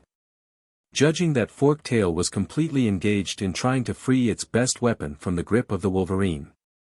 The latter clawed and bit with a fury which suggested Togi intended to immobilize that weapon by tearing it to shreds. Forktail wrenched its body, striving to reach its tormentor with fangs or clawed feet.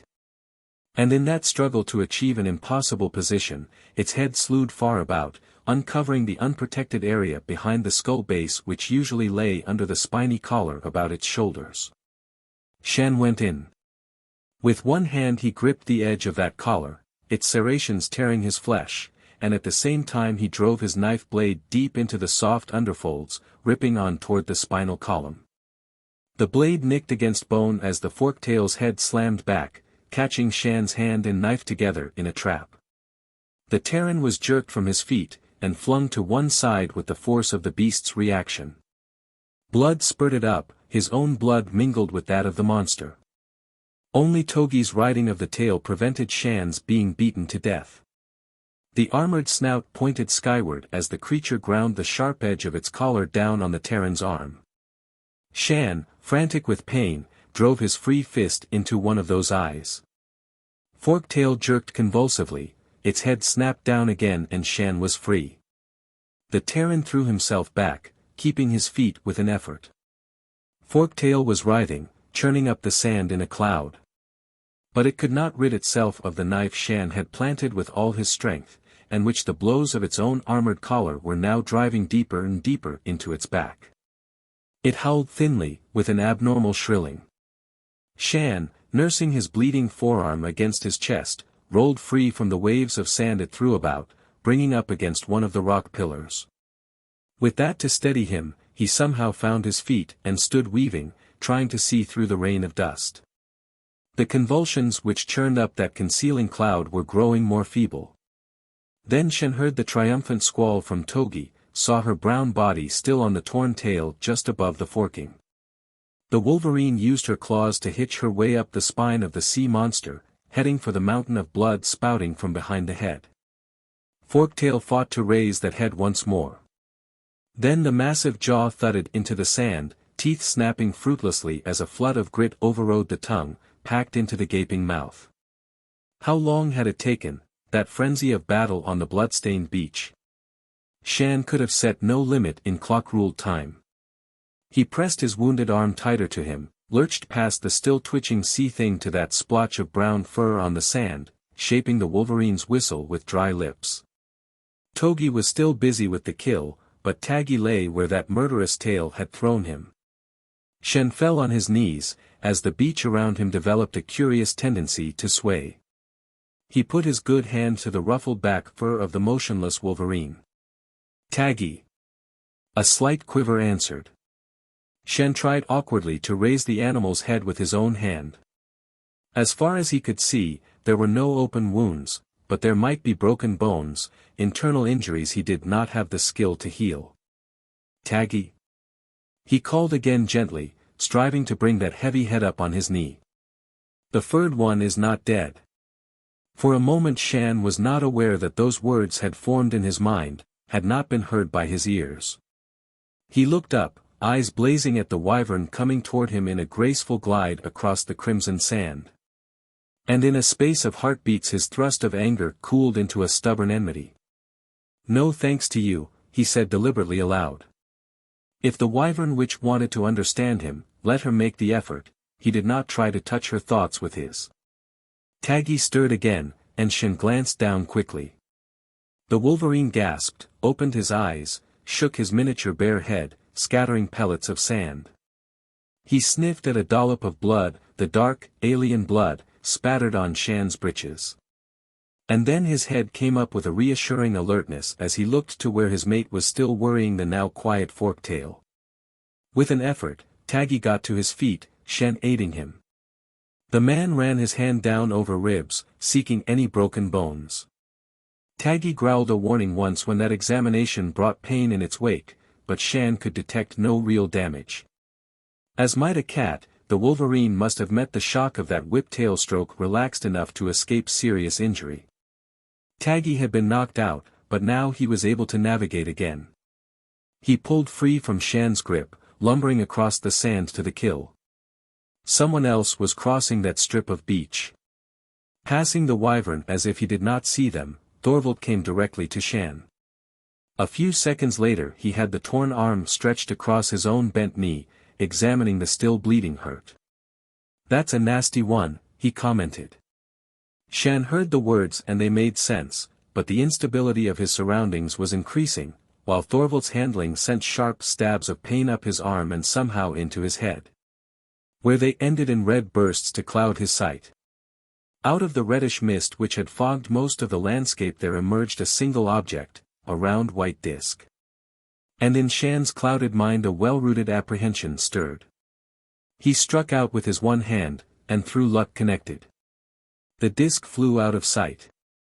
His vision cleared enough so he could sight the wyvern who had been leaning over Thorvald's shoulder, centering her weird weapon on him. Making a great effort, Shann got out the words which he also shaped in his mind as he said them aloud, "You're not taking me over, again." There was no emotion to be read on that jewel-banded face or in her unblinking eyes. He caught at Thorvald, determined to get across his warning. "Don't let them use those discs on us." "I'll do my best." Only the haze had taken Thorvald again. Did one of the wyverns have a disc focused on them? Were they being pulled into one of those blank periods, to awaken as prisoners once more, say, in the cavern of the Veil? The Terran fought with every ounce of will power to escape unconsciousness, but he failed. This time he did not awaken half-drowning in an underground stream or facing a green mist. And there was an ache in his arm which was somehow reassuring with the very insistence of pain. Before opening his eyes, his fingers crossed the smooth slick of a bandage there, went on to investigate by touch a sleep mat such as he had found in the cavern structure. Was he back in that web of rooms and corridors? Shann delayed opening his eyes until a kind of shame drove him to it. He first saw an oval opening almost the length of his body as it was stretched only a foot or two below the sill of that window. And through its transparent surface came the golden light of the sun, no green mist, no crystals mocking the stars. The room in which he lay was small with smooth walls, much like that in which he had been imprisoned on the island. And there were no other furnishings save the mat on which he rested. Over him was a light cover netted of fibers resembling yarn, with feathers knotted into it to provide a downy upper surface. His clothing was gone, but the single covering was too warm and he pushed it away from his shoulders and chest as he wriggled up to see the view beyond the window. His torn arm came into full view. From wrist to elbow it was encased in an opaque skin sheath, unlike any bandage of his own world. Surely that had not come out of any survey aid pack. Shann gazed toward the window, but beyond lay only a reach of sky. Except for a lemon cloud or two ruffled high above the horizon, nothing broke that soft amber curtain. He might be quartered in a tower well above ground level, which did not match his former experience with wyvern accommodations. "Back with us again?"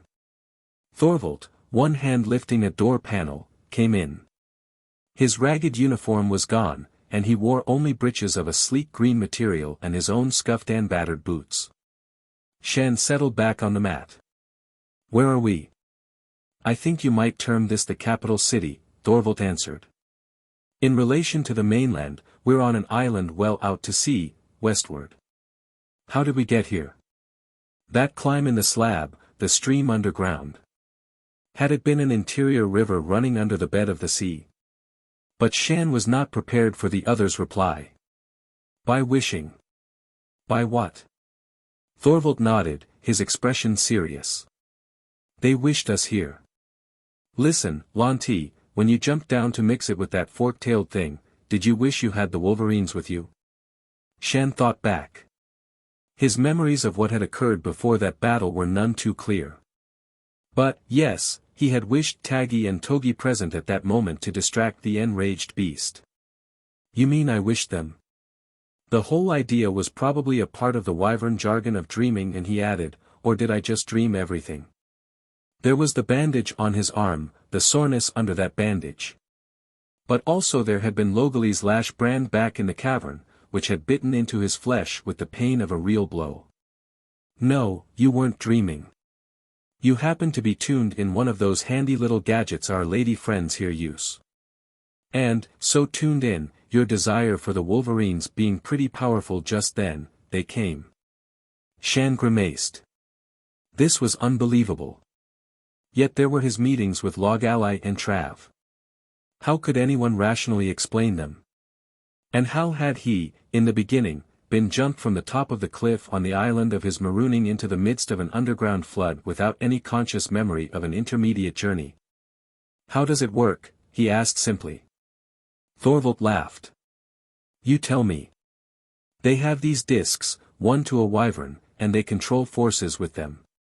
Back there on the beach we interrupted a class in such control, they were the novices learning their trade. We've stumbled on something here which can't be defined or understood by any of our previous standards of comparison. It's frankly magic, judged by our terms. Are we prisoners? Shann wanted to know. Ask me something I'm sure of. I've been free to come and go within limits. No one's exhibited any signs of hostility, most of them simply ignore me. I've had 2 interviews, via this mind-reading act of theirs, with their rulers, or elders, or chief sorceresses. All 3 titles seem to apply. They ask questions, I answer as best I can, but sometimes we appear to have no common meeting ground. Then I ask some questions, they evade gracefully, or reply in a kind of unintelligible double talk, and that's as far as our communication has progressed so far. Taggi and Togi have a run of their own and as far as I can tell are better satisfied with life than I am. Oddly enough, they respond more quickly and more intelligently to orders. Perhaps this business of being shunted around by the discs has conditioned them in some way. What about these wyverns? Are they all female? No, but their tribal system is strictly matriarchal, which follows a pattern even Terra once knew, the fertile Earth Mother and her priestesses. Who became the witches when the gods overruled the goddesses? The males are few in number and lack the power to activate the discs. In fact, Thorvald laughed ruefully, one gathers that in this civilization our opposite numbers have, more or less, the status of pets at the best, and necessary evils at the worst. Which put us at a disadvantage from the start. You think that they won't take us seriously because we are males? Might just work out that way. I've tried to get through to them about danger from the Throgs, telling them what it would mean to them to have the beetlehead settle in here for good. They just brush aside the whole idea. Can't you argue that the Throgs are males, too? Or aren't they? The survey officer shook his head. That's a point no human can answer. We've been sparring with Throgs for years and there have been libraries of reports written about them and their behavior patterns. All of which add up to about 2 paragraphs of proven facts and hundreds of surmises beginning with the probable and skimming out into the wild fantastic. You can claim anything about a Throg and find a lot of very intelligent souls ready to believe you. But whether those beetleheads squatting over on the mainland are able to answer to he, she, or it, your solution is just as good as mine. We've always considered the ones we fight to be males, but they might just as possibly be Amazons. Frankly, these wyverns couldn't care less either, at least that's the impression they give. But anyway, Shann observed, it hasn't come to we're all girls together either. Thorvald laughed again. Not so you can notice. We're not the only unwilling visitor in the vicinity. Shann sat up. A Throg? A something. Non-Warlockian, or non-wyvern. And perhaps trouble for us. You haven't seen this other? Thorvald sat down cross-legged. The amber light from the window made red gold of his hair, added ruddiness to his less gaunt features. No, I haven't. As far as I can tell, the stranger's not right here. I caught stray thought beams twice, surprise expressed by newly arrived wyverns who met me and apparently expected to be fronted by something quite physically different. Another Terran scout? No. I imagine that to the wyverns we must look a lot alike. Just as we couldn't tell one of them from her sister if their body patterns didn't differ. Discovered one thing about those patterns, the more intricate they run, the higher the power, not of the immediate wearer, but of her ancestors.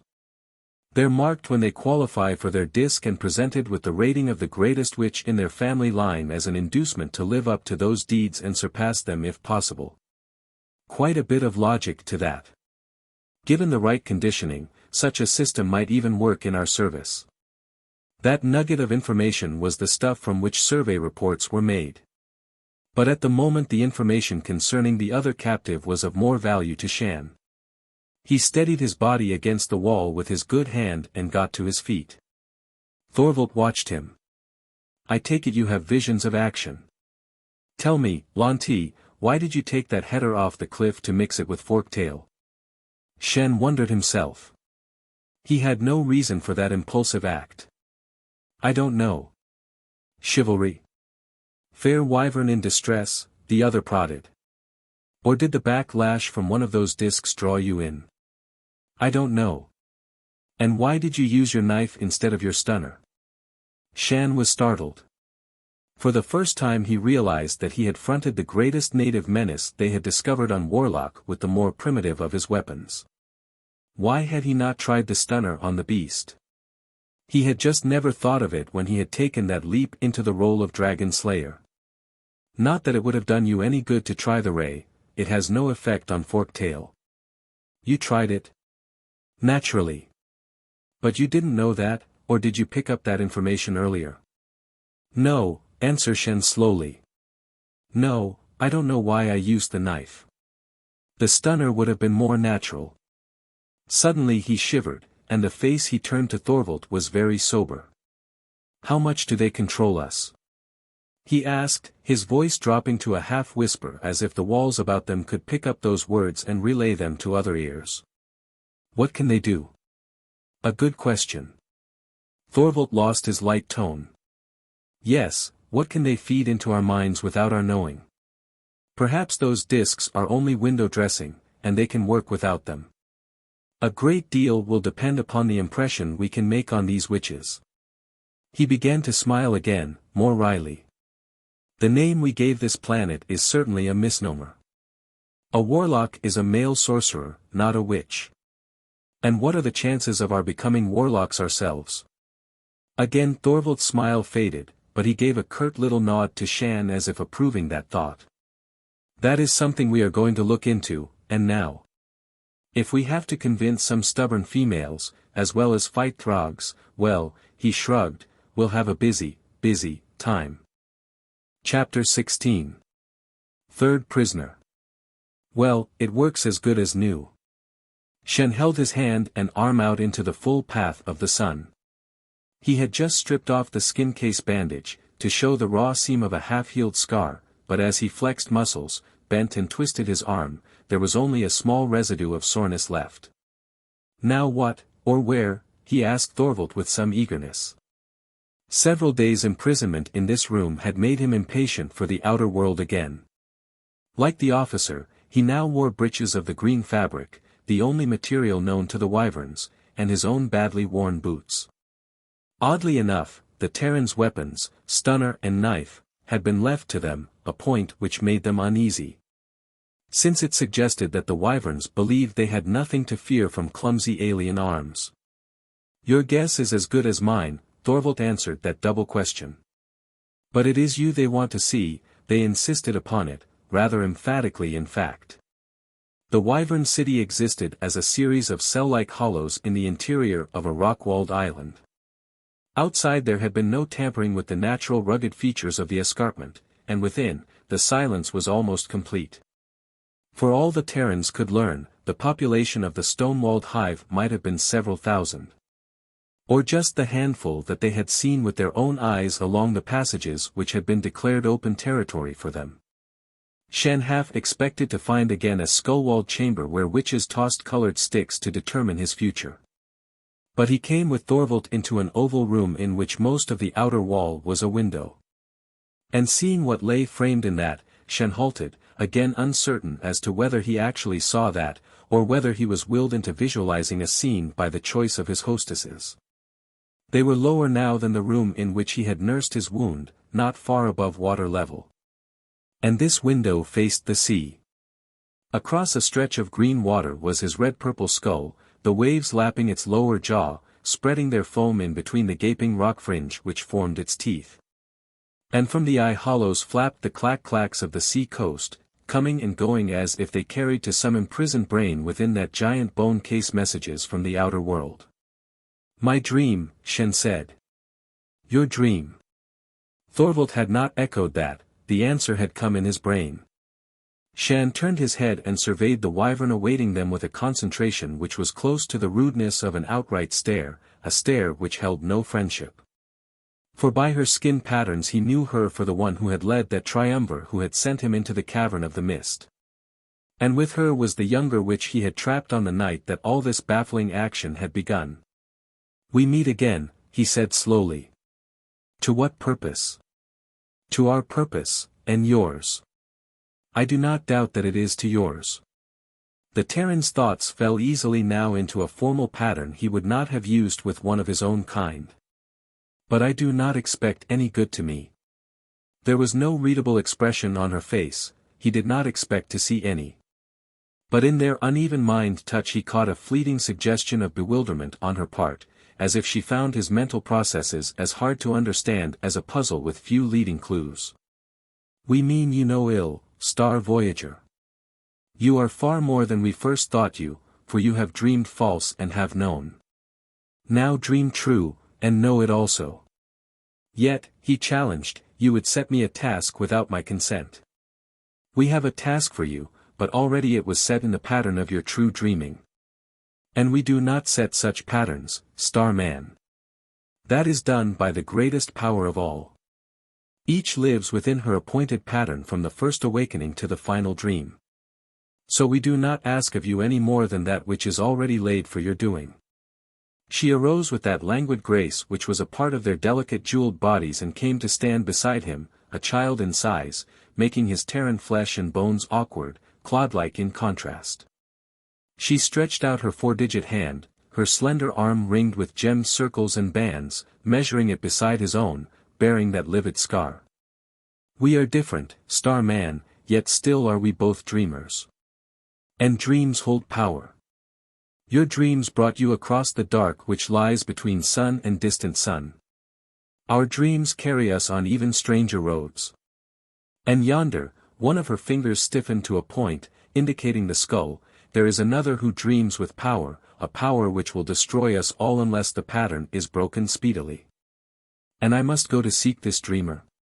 His vision of climbing through that nose hole was to be realized then. "You go." Thorvald stirred and the wyvern turned her head to him. "Alone," she added. "For this is your dream only, as it has been from the beginning. There is for each his own dream, and another cannot walk through it to alter the pattern, even to save a life." Shann grinned crookedly, without humor. "It seems that I'm elected," he said as much to himself as to Thorvald. "But what do I do with this other dreamer? What your pattern moves you to do? Save that you do not slay him." "Throg." Thorvald started forward. "You can't just walk in on a Throg bare-handed and be bound by orders such as that."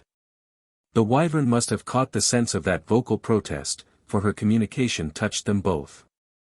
"We cannot deal with that one as his mind is closed to us. Yet he is an elder among his kind and his people have been searching land and sea for him since his air rider broke upon the rocks and he entered into hiding over there. Make your peace with him if you can, and also take him hence, for his dreams are not ours, and he brings confusion to the reachers when they retire to run the trails of seeking." Must be an important Throg, Shann deduced. They could have an officer of the Beetleheads under wraps over there. Could we use him to bargain with the rest? Thorvald's frown did not lighten. "We've never been able to establish any form of contact in the past, though our best qualified minds, reinforced by training, have tried." Shann did not take fire at that rather delicate estimate of his own lack of preparation for the carrying out of diplomatic negotiations with the enemy. He knew it was true. But there was one thing he could try, if the wyverns permitted. "Will you give a disk of power to this Starman?" He pointed to Thorvald. "For he is my elder one and a reacher for knowledge. With such a focus his dream could march with mine when I go to the Throg, and perhaps that can aid in my doing what I could not accomplish alone. For that is the secret of my people, Elder One. We link our powers together to make a shield against our enemies, a common tool for the work we must do. And so it is with us also, Star Voyager. We are not so unlike as the foolish might think. We learned much of you while you both wandered in the place of false dreams. But our power discs are our own and cannot be given to a stranger while their owners live. However, she turned again with an abruptness foreign to the usual wyvern manner and faced the older Terran. The officer might have been obeying an unvoiced order as he put out his hands and laid them palm to palm on those she held up to him, bending his head so gray eyes met golden ones. The web of communication which had held all three of them snapped. Thorvald and the wyvern were linked in a tight circuit which excluded Shann. Then the latter became conscious of movement beside him.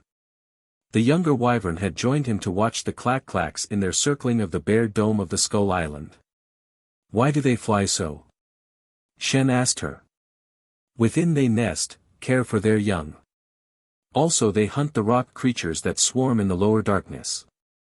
The rock creatures? If the skull's interior was infested by some other native fauna, he wanted to know it. By some method of her own the young wyvern conveyed a strong impression of revulsion, which was her personal reaction to the rock creatures. "Yet you imprison the Throg there," he remarked. "Not so." Her denial was instantaneous and vehement. "The other-worlder fled into that place in spite of our calling. There he stays in hiding. Once we drew him out to the sea, but he broke the power and fled inside again." "Broke free," Shann pounced upon that. "From disk control. But surely." Her reply held something of wonder. "Why do you ask, Star Voyager? Did you not also break free from the power of the disk when I led you by the underground ways, awaking in the river? Do you then rate this other one as less than your own breed that you think him incapable of the same action? Of Throgs I know as much as this." He held up his hand, measuring off a fraction of space between thumb and forefinger. "Yet you knew them before you came to this world. My people have known them for long. We have met and fought many times among the stars. And never have you talked mind to mind? Never. We have sought for that, but there has been no communication between us, neither of mind nor of voice. This one you name Throg is truly not as you," she assented. "And we are not as you, being alien and female. Yet, Star Man, you and I have shared a dream." Shann stared at her, startled, not so much by what she said as the human shading of those words in his mind. Or had that also been illusion? "In the veil, that creature which came to you on wings when you remembered that. A good dream, though it came out of the past and so was false in the present. But I have gathered it into my own store, such a fine dream, one that you have cherished." Trav was to be cherished, he agreed soberly. "I found her in a broken sleep cage at a spaceport when I was a child. We were both cold and hungry, alone and hurt. So I stole and was glad that I stole Trav. For a little space we both were very happy." Forcibly he stifled memory. "So, though we are unlike in body and in mind, yet we find beauty together if only in a dream. Therefore, between your people and mine there can be a common speech. And I may show you my dream store for your enjoyment, Star Voyager." A flickering of pictures, some weird, some beautiful, all a little distorted, not only by haste, but also by the haze of alienness which was a part of her memory pattern, crossed Shann's mind. Such a sharing would be a rich feast, he agreed. "All right." Those crisp words in his own tongue brought Shann away from the window to Thorvald. The survey officer was no longer locked hand to hand with the wyvern witch, but his features were alive with a new eagerness. "We are going to try your idea, Lantee. They'll provide me with a new, unmarked disc, show me how to use it. And I'll do what I can to back you with it. But they insist that you go today. What do they really want me to do? Just rout out that Throg? Or try to talk him into being a go-between with his people? That does come under the heading of dreaming. They want him out of there, back with his own kind if possible. Apparently he's a disruptive influence for them, He causes some kind of a mental foul-up which interferes drastically with their power. They haven't been able to get him to make any contact with them. This Elder One is firm about your being the one ordained for the job, and that you'll know what action to take when you get there. Must have thrown the sticks for me again, Shann commented. Well, they've definitely picked you to smoke out the Throg, and they can't be talked into changing their minds about that. I'll be the smoked one if he has a blaster. They say he's unarmed. What do they know about our weapons or a Throgs?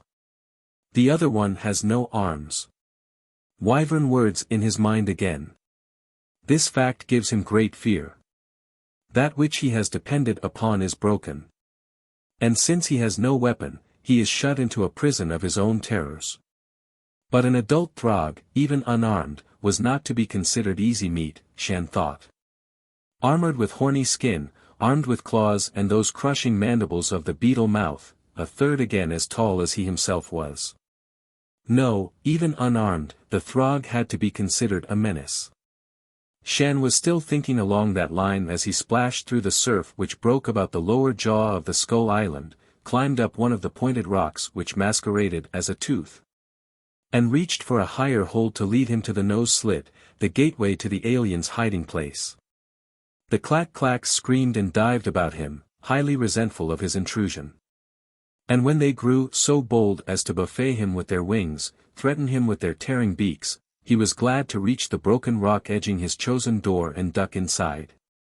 Once there, Shann looked back. There was no sighting the cliff window where Thorvald stood, nor was he aware in any way of mental contact with the survey officer. Their hope of such a linkage might be futile. Shann was reluctant to venture farther. His eyes had sufficiently adjusted to the limited supply of light, and now the Terran brought out the one aid the Wyverns had granted him. A green crystal such as those which had played the role of stars on the cavern roof. He clipped its simple loop setting to the front of his belt, leaving his hands free. Then, having filled his lungs for the last time with clean, sea-washed air, he started into the dome of the skull. There was a fetid thickness to this air only a few feet away from the outer world. The odor of clack-clack droppings and refuse from their nests was strong, but there was an added staleness, as if no breeze ever scooped out the old atmosphere to replace it with new. Fragile bones crunched under Shann's boots, but as he drew away from the entrance, the pale glow of the crystal increased its radiance, emitting a light not unlike that of the phosphorescent bushes. So that he was not swallowed up by dark. The cave behind the nose hole narrowed quickly into a narrow cleft which pierced into the bowl of the skull. Shann proceeded with caution, pausing every few steps. There came a murmur rising now and again to a shriek, issuing, he guessed, from the clack-clack rookery above. And the pound of sea waves was also a vibration carrying through the rock. He was listening for something else, at the same time testing the ill-smelling air for that betraying muskiness which spelled Throg. When a twist in the narrow passage cut off the splotch of daylight, Shann drew his stunner. The strongest bolt from that could not jolt a Throg into complete paralysis, but it would slow up any attack. Red, pinpoints of red, were edging a break in the rock wall. They were gone in a flash. Eyes? Perhaps of the rock dwellers which the Wyverns hated? More red dots, farther ahead. Shann listened for a sound he could identify. But smell came before sound. That trace of effluvia which in force could sicken a Terran, was his guide. The cleft ended in a space to which the limited gleam of the crystal could not provide a far wall. But that faint light did show him his quarry. The Throg was not on his feet, ready for trouble, but hunched close to the wall. And the alien did not move at Shann's coming. Did the beetlehead sight him? Shann wondered. He moved cautiously. And the round head, with its bulbous eyes, turned a fraction, the mandibles about the ugly mouth opening quivered. Yes, the Throg could see him. But still the alien made no move to rise out of his crouch, to come at the Terran. Then Shann saw the fall of rock, the stone which pinned a double-kneed leg to the floor. And in a circle about the prisoner were the small, crushed Furred things which had come to prey on the helpless to be slain themselves by the well-aimed stones which were the Throgs' only weapons of defense. Shann sheathed his stunner. It was plain the Throg was helpless and could not reach him. He tried to concentrate mentally on a picture of the scene before him, hoping that Thorvald or one of the wyverns could pick it up. There was no answer, no direction. Choice of action remained solely his. The Terran made the oldest friendly gesture of his kind, his empty hands held up, palm out. There was no answering move from the Throg. Neither of the other's upper limbs stirred, their claws still gripping the small rocks in readiness for throwing. All Shann's knowledge of the alien's history argued against an unarmed advance. The Throg's marksmanship, as borne out by the circle of small bodies, was excellent. And one of those rocks might well thud against his own head, with fatal results. Yet he had been sent there to get the Throg free and out of wyvern territory. So rank was the beetle smell of the other that Shann coughed. What he needed now was the aid of the Wolverines, a diversion to keep the alien busy. But this time there was no disc working to produce Taggi and Togi out of thin air. And he could not continue to just stand there staring at the Throg. There remained the stunner. Life on the dumps tended to make a man a fast draw, a matter of survival for the fastest and most accurate marksman. And now one of Shann's hands swept down with a speed which, learned early, was never really to be forgotten. He had the rod out and was spraying on tight beam straight at the Throg's head before the first stone struck his shoulder and his weapon fell from a numbed hand. But a second stone tumbled out of the Throg's claw. The alien tried to reach for it, his movement slow, uncertain. Shann, his arm dangling, went in fast, bracing his good shoulder against the boulder which pinned the Throg. The alien aimed a blow at the Terran's head, but again so slowly Shann had no difficulty in evading it. The boulder gave, rolled, and Shann cleared out of range, back to the opening of the cleft, pausing only to scoop up his stunner. For a long moment the Throg made no move. His dazed wits must have been working at very slow speed. Then the alien heaved up his body to stand erect, favoring the leg which had been trapped. Shann tensed, waiting for a rush. What now? Would the Throg refuse to move? If so, what could he do about it? With the impact of a blow, the message Shann had hoped for struck into his mind. But his initial joy at that contact was wiped out with the same speed. Throg ship, overhead. The Throg stood away from the wall, limped out, heading for Shann, or perhaps only the cleft in which he stood. Swinging the stunner awkwardly in his left hand, the Terran retreated, mentally trying to contact Thorvald once more. There was no answer. He was well up into the cleft, moving crabwise, unwilling to turn his back on the Throg. The alien was coming as steadily as his injured limb would allow, trying for the exit to the outer world. A Throg ship overhead. Had the castaway somehow managed to call his own kind? And what if he, Shann Lantee, were to be trapped between the alien and a landing party from the flyer?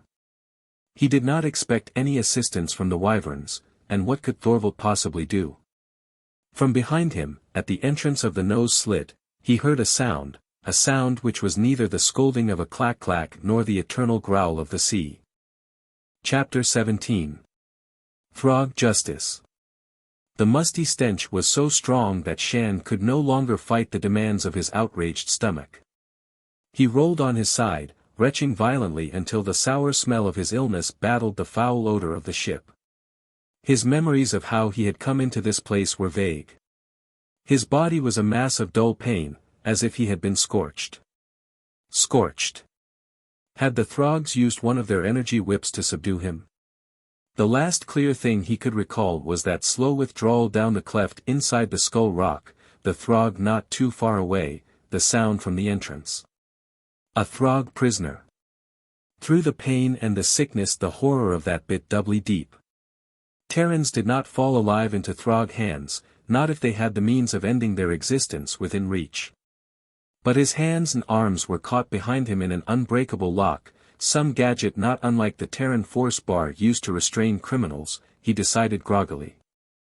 The cubby in which he lay was black dark.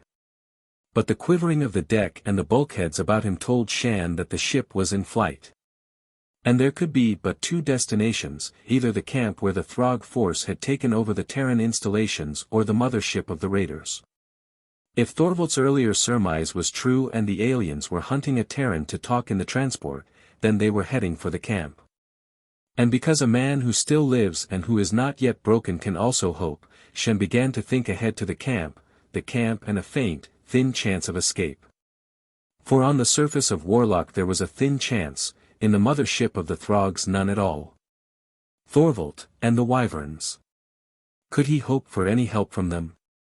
Shann closed his eyes against the thick darkness and tried to reach out to touch, somewhere, Thorvald with his disc, or perhaps the Wyvern who had talked of Trav and shared dreams. Shann focused his thoughts on the young Wyvern which, visualizing with all the detail he could summon out of memory the brilliant patterns about her slender arms, her thin, fragile wrists. Those other designs overlaying her features. He could see her in his mind, but she was only a puppet, without life, certainly without power. Thorvald. Now Shann fought to build a mental picture of the survey officer, making his stand at that window, grasping his disc. With the sun bringing gold to his hair and showing the bronze of his skin. Those grey eyes which could be ice, that jaw with the tight set of a trap upon occasion. And Shann made contact. He touched something, a flickering like a badly tuned tri-D, far more fuzzy than the mind pictures the Wyvern had paraded for him. But he had touched. And Thorvald, too, had been aware of his contact. Shann fought to find that thread of awareness again. Patiently he once more created his vision of Thorvald, adding every detail he could recall. Small things about the other which he had not known that he had noticed, the tiny arrow-shaped scar near the base of the officer's throat, the way his growing hair curled at the ends. The look of one eyebrow slanting abruptly toward his hairline when he was dubious about something. Shann strove to make a figure as vividly as Log Ally and Trav had been in the midst of the illusion. Where? This time Shann was prepared. He did not let that mind image dissolve in his excitement at recapturing the link. Throg ship, he said the words aloud, over and over, but still he held to his picture of Thorvald. Will. Only that one word. The thread between them snapped again. Only then did Shann become conscious of a change in the ship's vibration. Were they setting down? And where? Let it be at the camp. It must be the camp. There was no jar at that landing, just that 1 second the vibration told him the ship was alive and airborne, and the next a dead quiet testified that they had landed. Shann, his sore body stiff with tension, waited for the next move on the part of his captors. He continued to lie in the dark, still queasy from the stench of the cell, too keyed up to try to reach Thorvald. There was a dull grating over his head, and he looked up eagerly, to be blinded by a strong beam of light. Claws hooked painfully under his arms and he was manhandled up and out, dragged along a short passage and pitched free of the ship. Falling hard upon trodden earth and rolling over gasping as the seared skin of his body was rasped and abraded. The Terran lay face up now, and as his eyes adjusted to the light, he saw a ring of Throg heads blotting out the sky as they inspected their catch impassively. The mouth mandibles of one moved with a faint clicking. Again claws fastened in his armpits, brought Shann to his feet, holding him erect. Then the Throg who had given that order moved closer. His hand claws clasped a small metal plate surmounted by a hoop of thin wire over which was stretched a web of threads glistening in the sun. Holding that hoop on a level with his mouth, the alien clicked his mandibles, and those sounds became barely distinguishable basic galactic words. You Throg meet. For a moment Shann wondered if the alien meant that statement literally. Or was it a conventional expression for a prisoner among their land? Do as told. That was clear enough, and for the moment the Terran did not see that he had any choice in the matter. But Shann refused to make any sign of agreement to either of those two limited statements. Perhaps the beetleheads did not expect any. The alien who had pulled him to his feet continued to hold him erect, but the attention of the Throg with the translator switched elsewhere. From the alien ship emerged a second party. The Throg in their midst was unarmed and limping. Although to Terran eyes one alien was the exact counterpart of the other, Shann thought that this one was the prisoner in the skull cave. Yet the indications now suggested that he had only changed one captivity for another and was in disgrace among his kind. Why? The Throg limped up to front the leader with the translator, and his guards fell back. Again mandibles clicked, were answered, though the sense of that exchange eluded Shann. At one point in the report, if report it was, he himself appeared to be under discussion, for the injured Throg waved a hand claw in the Terran's direction. But the end to the conference came quickly enough and in a manner which Shann found shocking. Two of the guards stepped forward, caught at the injured Throg's arms and drew him away, leading him out into a space beyond the grounded ship. They dropped their hold on him, returning at a trot. The officer clicked an order. Blasters were unholstered, and the Throg in the field shriveled under a vicious concentration of crossbolts. Shann gasped. He certainly had no liking for Throgs, but this execution carried overtones of a cold-blooded ferocity which transcended anything he had known, even in the callous brutality of the dumps. Limp, and more than a little sick again, he watched the Throg officer turn away. And a moment later he was forced along in the other's wake to the domes of the once Terran camp. Not just to the camp in general, he discovered a minute later, but to that structure which had housed the comm unit linking them with ships cruising the solar lanes and with the patrol. So Thorvald had been right, they needed a Terran to broadcast, to cover their tracks here and lay a trap for the transport. Shann had no idea how much time he had passed among the wyverns. The transport with its load of unsuspecting settlers might already be in the system of Circe, plotting a landing orbit around Warlock. Broadcasting her recognition signal and a demand for a beam to ride her in. Only, this time the Throgs were out of luck. They had picked up one prisoner who could not help them, even if he wanted to do so. The mysteries of the highly technical installations in this dome were just that to Shann Lantee, complete mysteries. He had not the slightest idea of how to activate the machines, let alone broadcast in the proper code. A cold spot of terror gathered in his middle, spreading outward through his smarting body. For he was certain that the Throgs would not believe that. They would consider his protestations of ignorance as a stubborn refusal to cooperate. And what would happen to him then would be beyond human endurance. Could he bluff, play for time? But what would that time buy him except to delay the inevitable? In the end, that small hope based on his momentary contact with Thorvald made him decide to try that bluff. There had been changes in the comm dome since the capture of the cap. A squat box on the floor sprouted a collection of tubes from its upper surface. Perhaps that was some Throg equivalent of Terran equipment in place on the wide table facing the door. The Throg leader clicked into his translator, "You call ship." Shann was thrust down into the operator's chair, his bound arms still twisted behind him so that he had to lean forward to keep on the seat at all. Then the Throg who had pushed him there, roughly forced a set of comm earphones and speech mic onto his head. "Call ship," clicked the alien officer. So time must be running out. Now was the moment to bluff. Shann shook his head, hoping that the gesture of negation was common to both their species. "I don't know the code," he said aloud. The Throg's bulbous eyes gazed at his moving lips. Then the translator was held before the Terran's mouth. Shann repeated his words, heard them reissue as a series of clicks, and waited. So much depended now on the reaction of the Beetlehead officer. Would he summarily apply pressure to enforce his order, or would he realize that it was possible that all Terrans did not know that code? And so he could not produce in a captive's head any knowledge that had never been there, with or without physical coercion. Apparently the latter logic prevailed for the present. The Throg drew the translator back to his mandibles. "When ship call, you answer, make lip talk your words. Say bad sickness here, need help. Code man dead, you talk in his place. I listen. You say wrong, you die a long time. Hurt bad all that time. Clear enough." So he had been able to buy a little time. But how soon before the incoming ship would call? The Throgs seemed to expect it. Shann licked his blistered lips. He was sure that the Throg officer meant exactly what he said in that last grisly threat.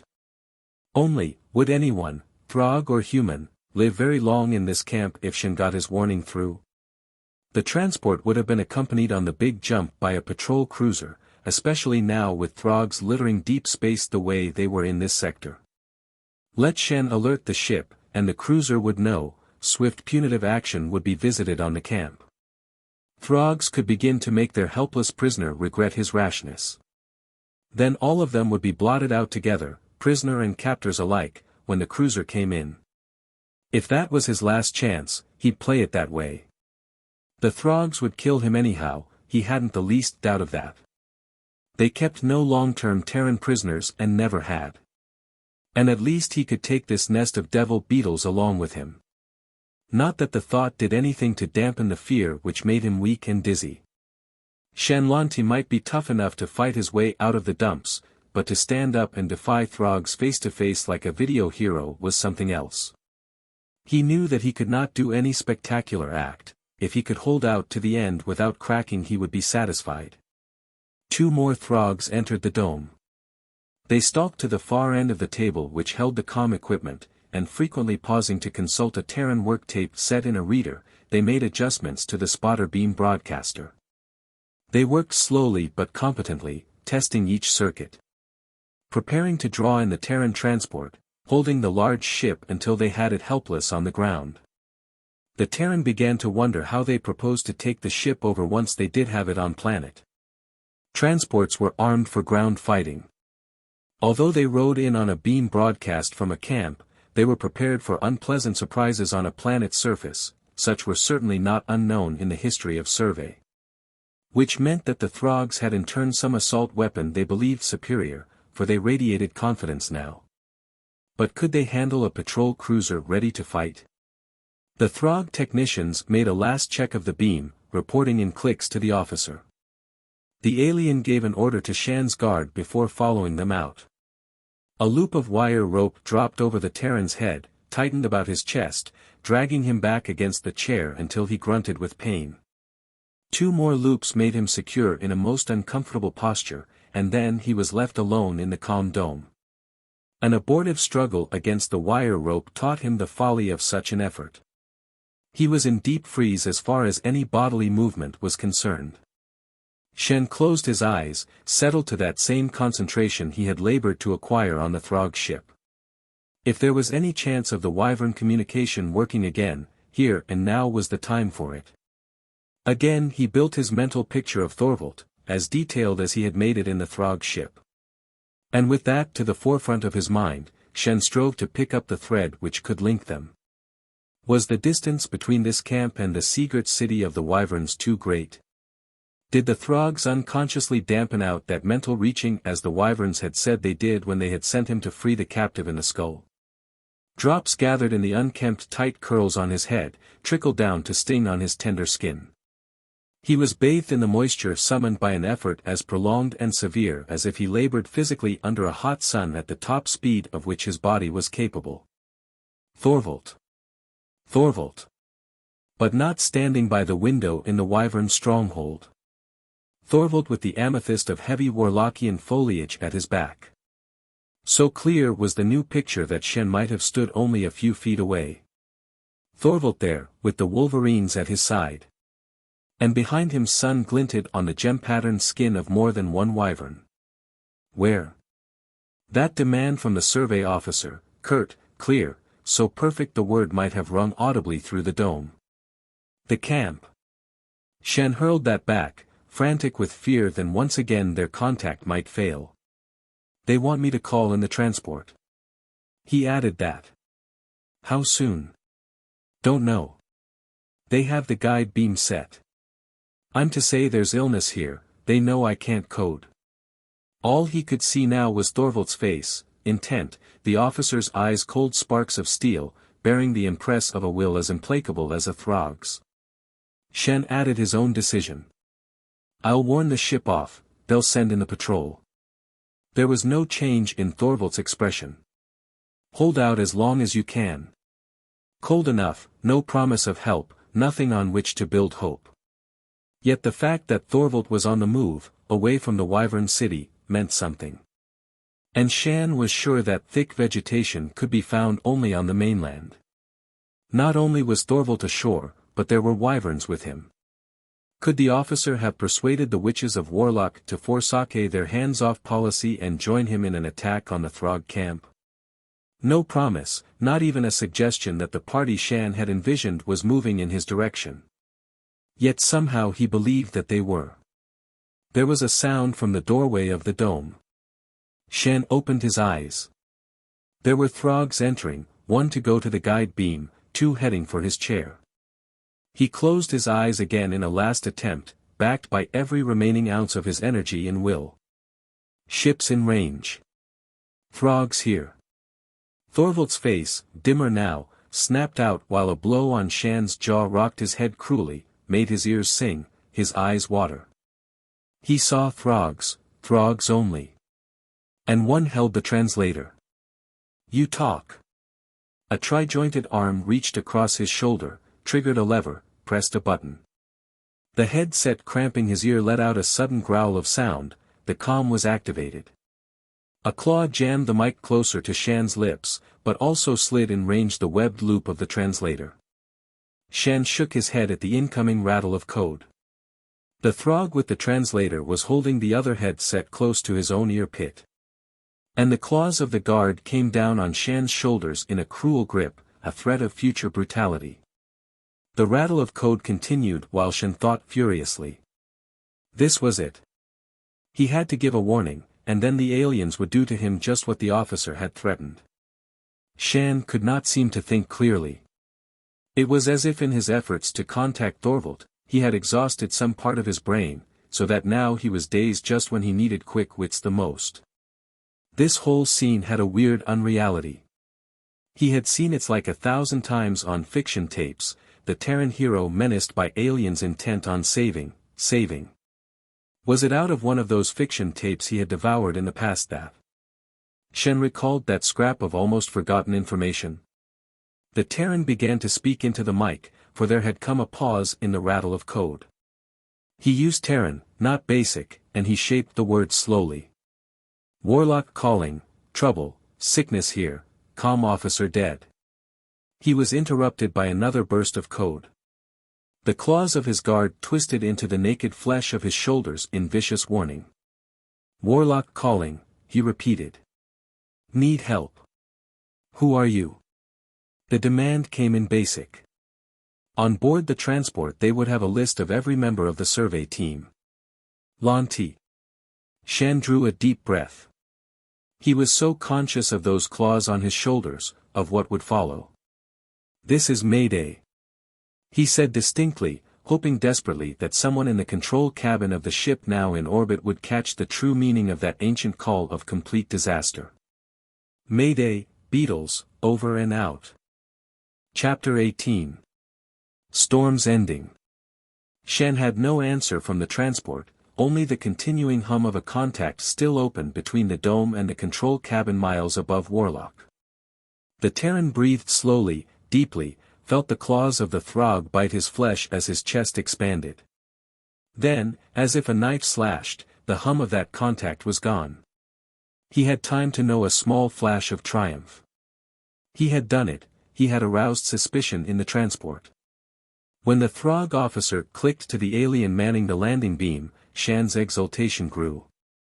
The Beetlehead must have accepted that cut in communication as normal. He was still expecting the Terran ship to drop neatly into his claws. But Shann's respite was to be very short, only timed by a few breaths.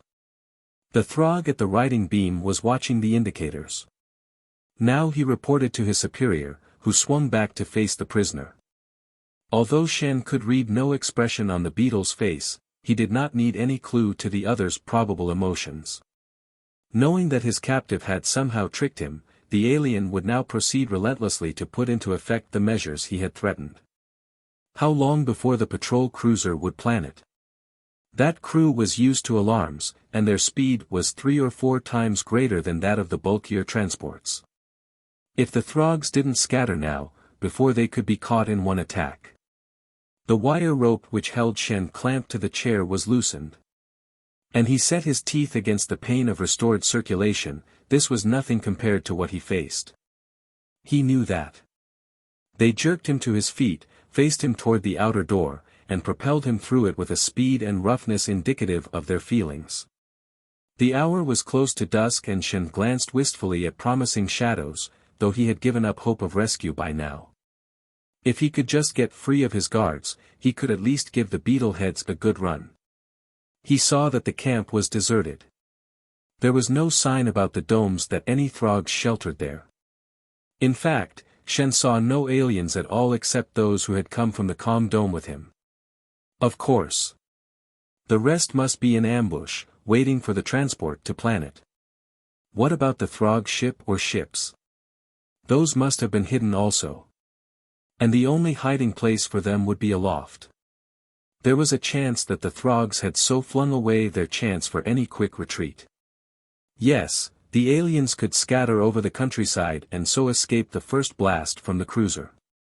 But they would simply maroon themselves to be hunted down by patrol landing parties who would comb the territory. The beetles could so prolong their lives for a few hours, maybe a few days, but they were really ended on that moment when the transport cut communication. Shann was sure that the officer, at least, understood that. The Terran was dragged away from the domes toward the river down which he and Thorvald had once escaped. Moving through the dusk in parallel lines, he caught sight of other Throg squads, well armed, marching in order to suggest that they were not yet alarmed. However, he had been right about the ships. There were no flyers grounded on the improvised field. Shann made himself as much of a burden as he could. At the best, he could so delay the guards entrusted with his safekeeping. At the worst, he could earn for himself a quick ending by blaster which would be better than the one they had for him. He went limp, falling forward into the trampled grass. There was an exasperated click from the Throg who had been hurting him, and the Terran tried not to flinch from a sharp kick delivered by a clawed foot. Feigning unconsciousness, the Terran listened to the unintelligible clicks exchanged by Throgs standing over him. His future depended now on how deep lay the alien officer's anger.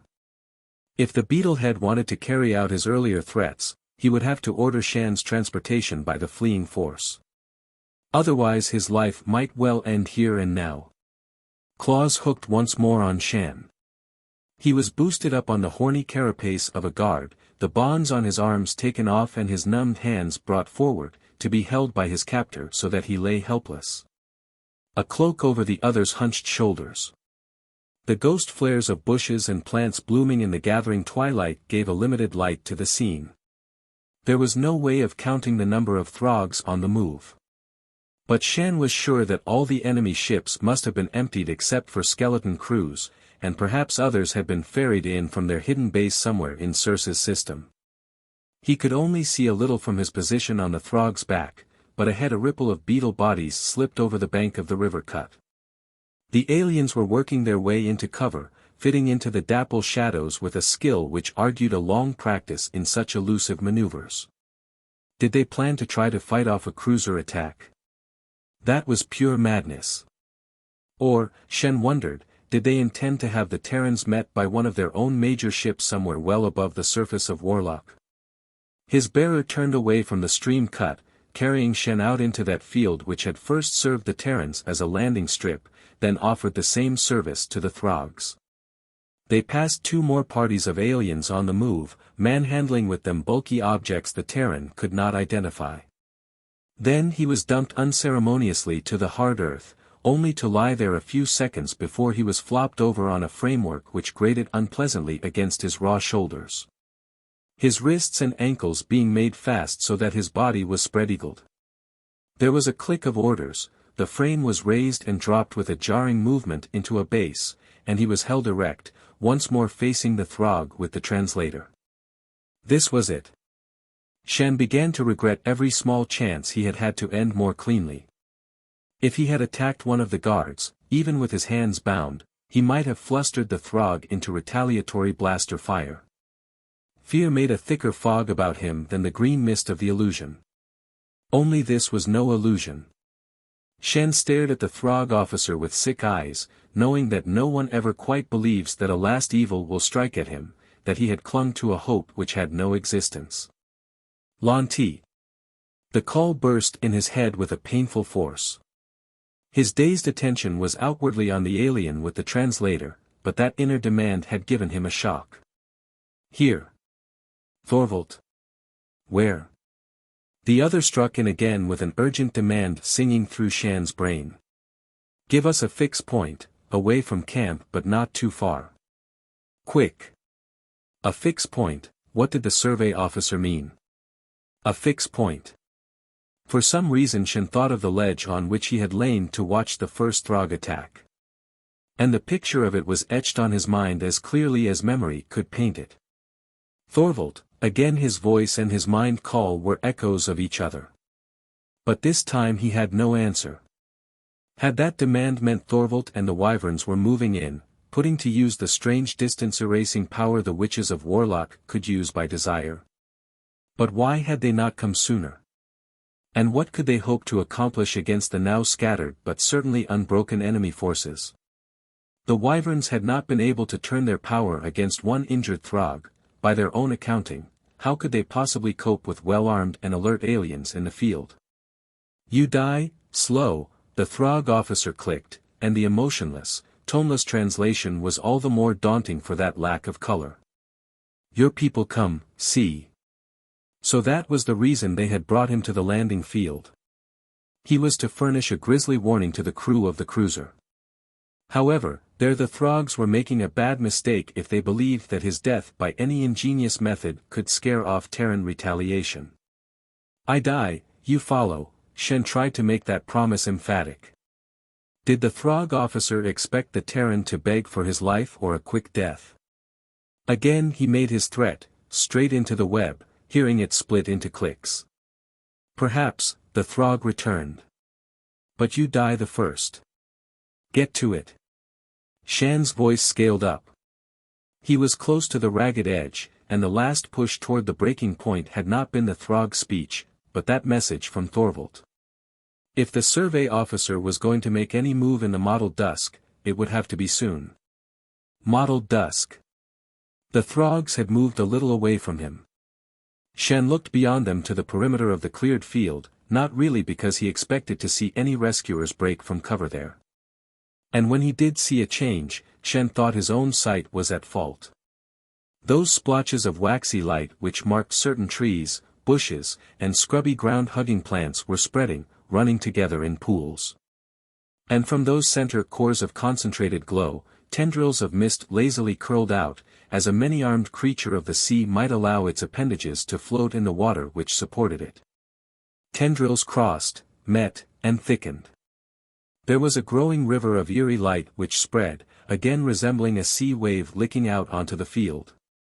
And where it touched, unlike the wave, it did not retreat, but lapped on. Was he actually seeing that? Shann could not be sure. Only the grey light continued to build, faster now, its speed of advance matching its increase in bulk. Shann somehow connected it with the veil of illusion. If it was real, there was a purpose behind it. There was an aroused clicking from the Throgs. A blaster bolt cracked, its spiteful, sickly yellow slicing into the nearest tongue of grey. But that luminous fog engulfed the blast and was not dispelled. Shann forced his head around against the support which held him. The mist crept across the field from all quarters, walling them in.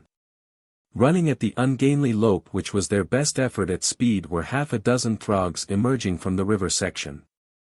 Their attitude suggested panic-stricken flight. And when one tripped on some unseen obstruction and went down, to fall beneath a descending tongue of phosphorescence, he uttered a strange high-pitched squeal, thin and faint. But still a note of complete, mindless terror. The Throgs surrounding Shann were firing at the fog, first with precision, then raggedly, as their bolts did nothing to cut that opaque curtain drawing in about them. From inside that mist came other sounds, noises, calls, and cries all alien to him, and perhaps also to the Throgs. There were shapes barely to be discerned through the swirls. Perhaps some were Throgs in flight. But certainly others were non-Throg in outline. And the Terran was sure that at least 3 of those shapes, all different, had been in pursuit of one fleeing Throg, heading him off from that small open area still holding about Shann. For the Throgs were being herded in from all sides, the handful who had come from the river, the others who had brought Shann there. And the action of the mist was pushing them into a tight knot.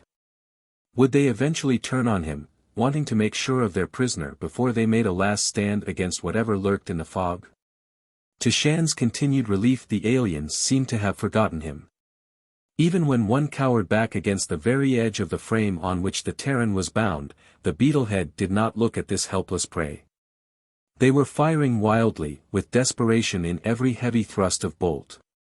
Then one Throg threw down his blaster, raised his arms over his head, and voicing the same high wail uttered by his comrade in arms earlier, he ran straight into the mist where a shape materialized. Closed in behind him, cutting him off from his fellows. That break demoralized the others. The Throg commander burned down 2 of his company with his blaster, but 3 more broke past him to the fog. One of the remaining party reversed his blaster, swung the stock against the officer's carapace, beating him to his knees, before the attacker raced on into the billows of the mist. Another threw himself on the ground and lay there, pounding his claws against the baked earth. While a remaining 2 continued with stolid precision to fire at the lurking shapes which could only be half seen, and a third helped the officer to his feet. The Throg commander reeled back against the frame, his musky body scent filling Shann's nostrils. But he, too, paid no attention to the Terran, though his horny arms scraped across Shann's. Holding both of his claws to his head, he staggered on, to be engulfed by a new arm of the fog. Then, as if the swallowing of the officer had given the mist a fresh appetite, the wan light waved in a last vast billow over the clear area about the frame. Shann felt its substance cold, slimy, on his skin. This was a deadly breath of unlife. He was weakened, sapped of strength, so that he hung in his bounds, his head lolling forward on his breast. Warmth pressed against him, a warm wet touch on his cold skin, a sensation of friendly concern in his mind. Shann gasped, found that he was no longer filling his lungs with that chill staleness which was the breath of the fog. He opened his eyes, struggling to raise his head. The grey light had retreated, but though a Throg blaster lay close to his feet, another only a yard beyond, there was no sign of the aliens. Instead, standing on their hind feet to press against him in a demand for his attention, were the Wolverines. And seeing them, Shann dared to believe that the impossible could be true. Somehow he was safe. He spoke. And Taggi and Togi answered with eager whines. The mist was withdrawing more slowly than it had come. Here and there things lay very still on the ground. Lantee. This time the call came not into his mind but out of the air. Shann made an effort at reply which was close to a croak. Over here. A new shape in the fog was moving with purpose toward him. Thorvald strode into the open, sighted Shann, and began to run. What did they, he began. Shann wanted to laugh, but the sound which issued from his dry throat was very little like mirth.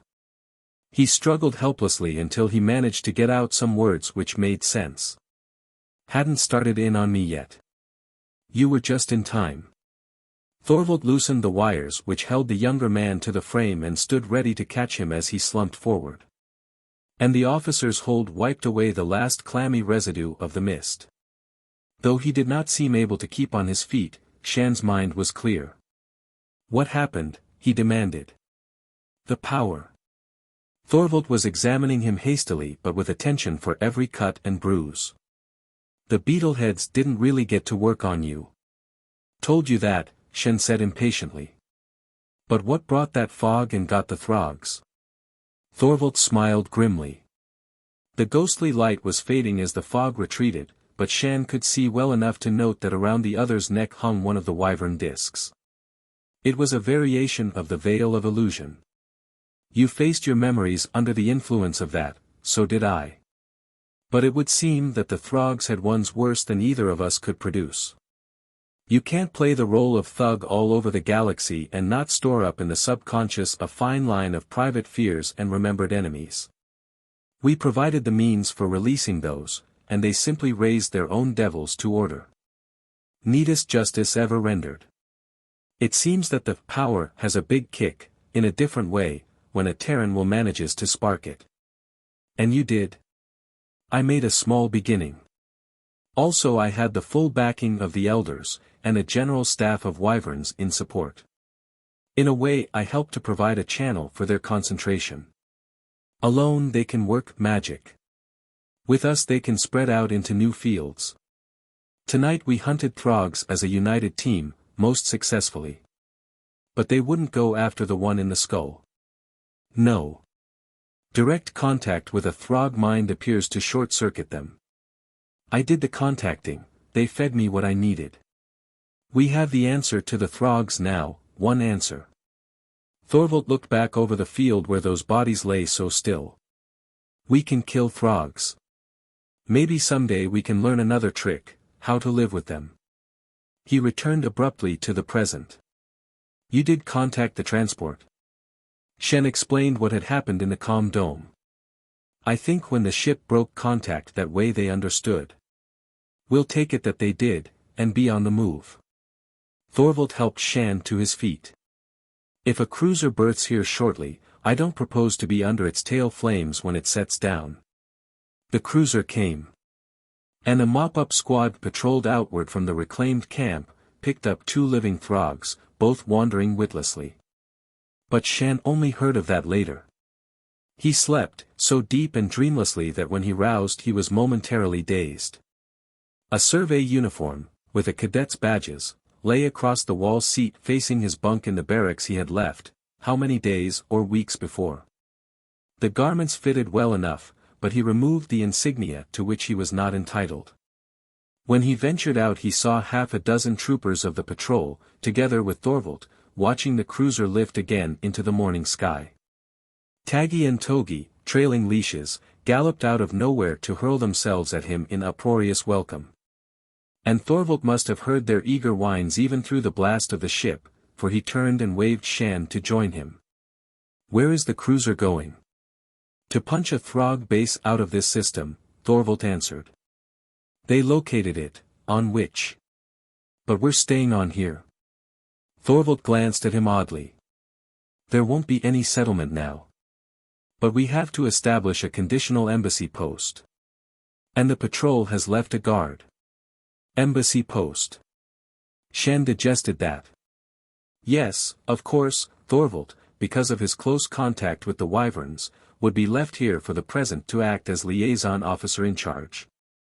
We don't propose, the other was continuing, to allow to lapse any contact with the one intelligent alien race we have discovered who can furnish us with full-time partnership to our mutual benefit. And there mustn't be any bungling here. Shann nodded. That made sense. As soon as possible Warlock would witness the arrival of another team, one slanted this time to the cultivation of an alien friendship and alliance, rather than preparation for Terran colonists. Would they keep him on? He supposed not, the Wolverines' usefulness was no longer apparent. Don't you know your regulations? There was a snap in Thorvald's demand which startled Shann. He glanced up, discovered the other surveying him critically. You're not in uniform. No, sir, he admitted. I couldn't find my own kit. Where are your badges? Shann's hand went up to the marks left when he had so carefully ripped off the insignia. My badges? I have no rank, he replied, bewildered. Every team carries at least one cadet on strength. Shann flushed. There had been one cadet on this team, why did Thorvald want to remember that? Also, the other's voice sounded remote, there can be appointments made in the field, for cause. Those appointments are left to the discretion of the officer in charge, and they are never questioned. I repeat, you are not in uniform, Lantee. You will make the necessary alteration and report to me at headquarters dome. As sole representatives of Terra here we have a matter of protocol to be discussed with our witches, and they have a right to expect punctuality from a pair of warlocks, so get going. Shann still stood, staring incredulously at the officer. Then Thorvald's official severity vanished in a smile which was warm and real. Get going, he ordered once more, before I have to log you for inattention to orders. Shann turned, nearly stumbling over Taggi, and then ran back to the barracks in quest of some very important bits of braid he hoped he could find in a hurry.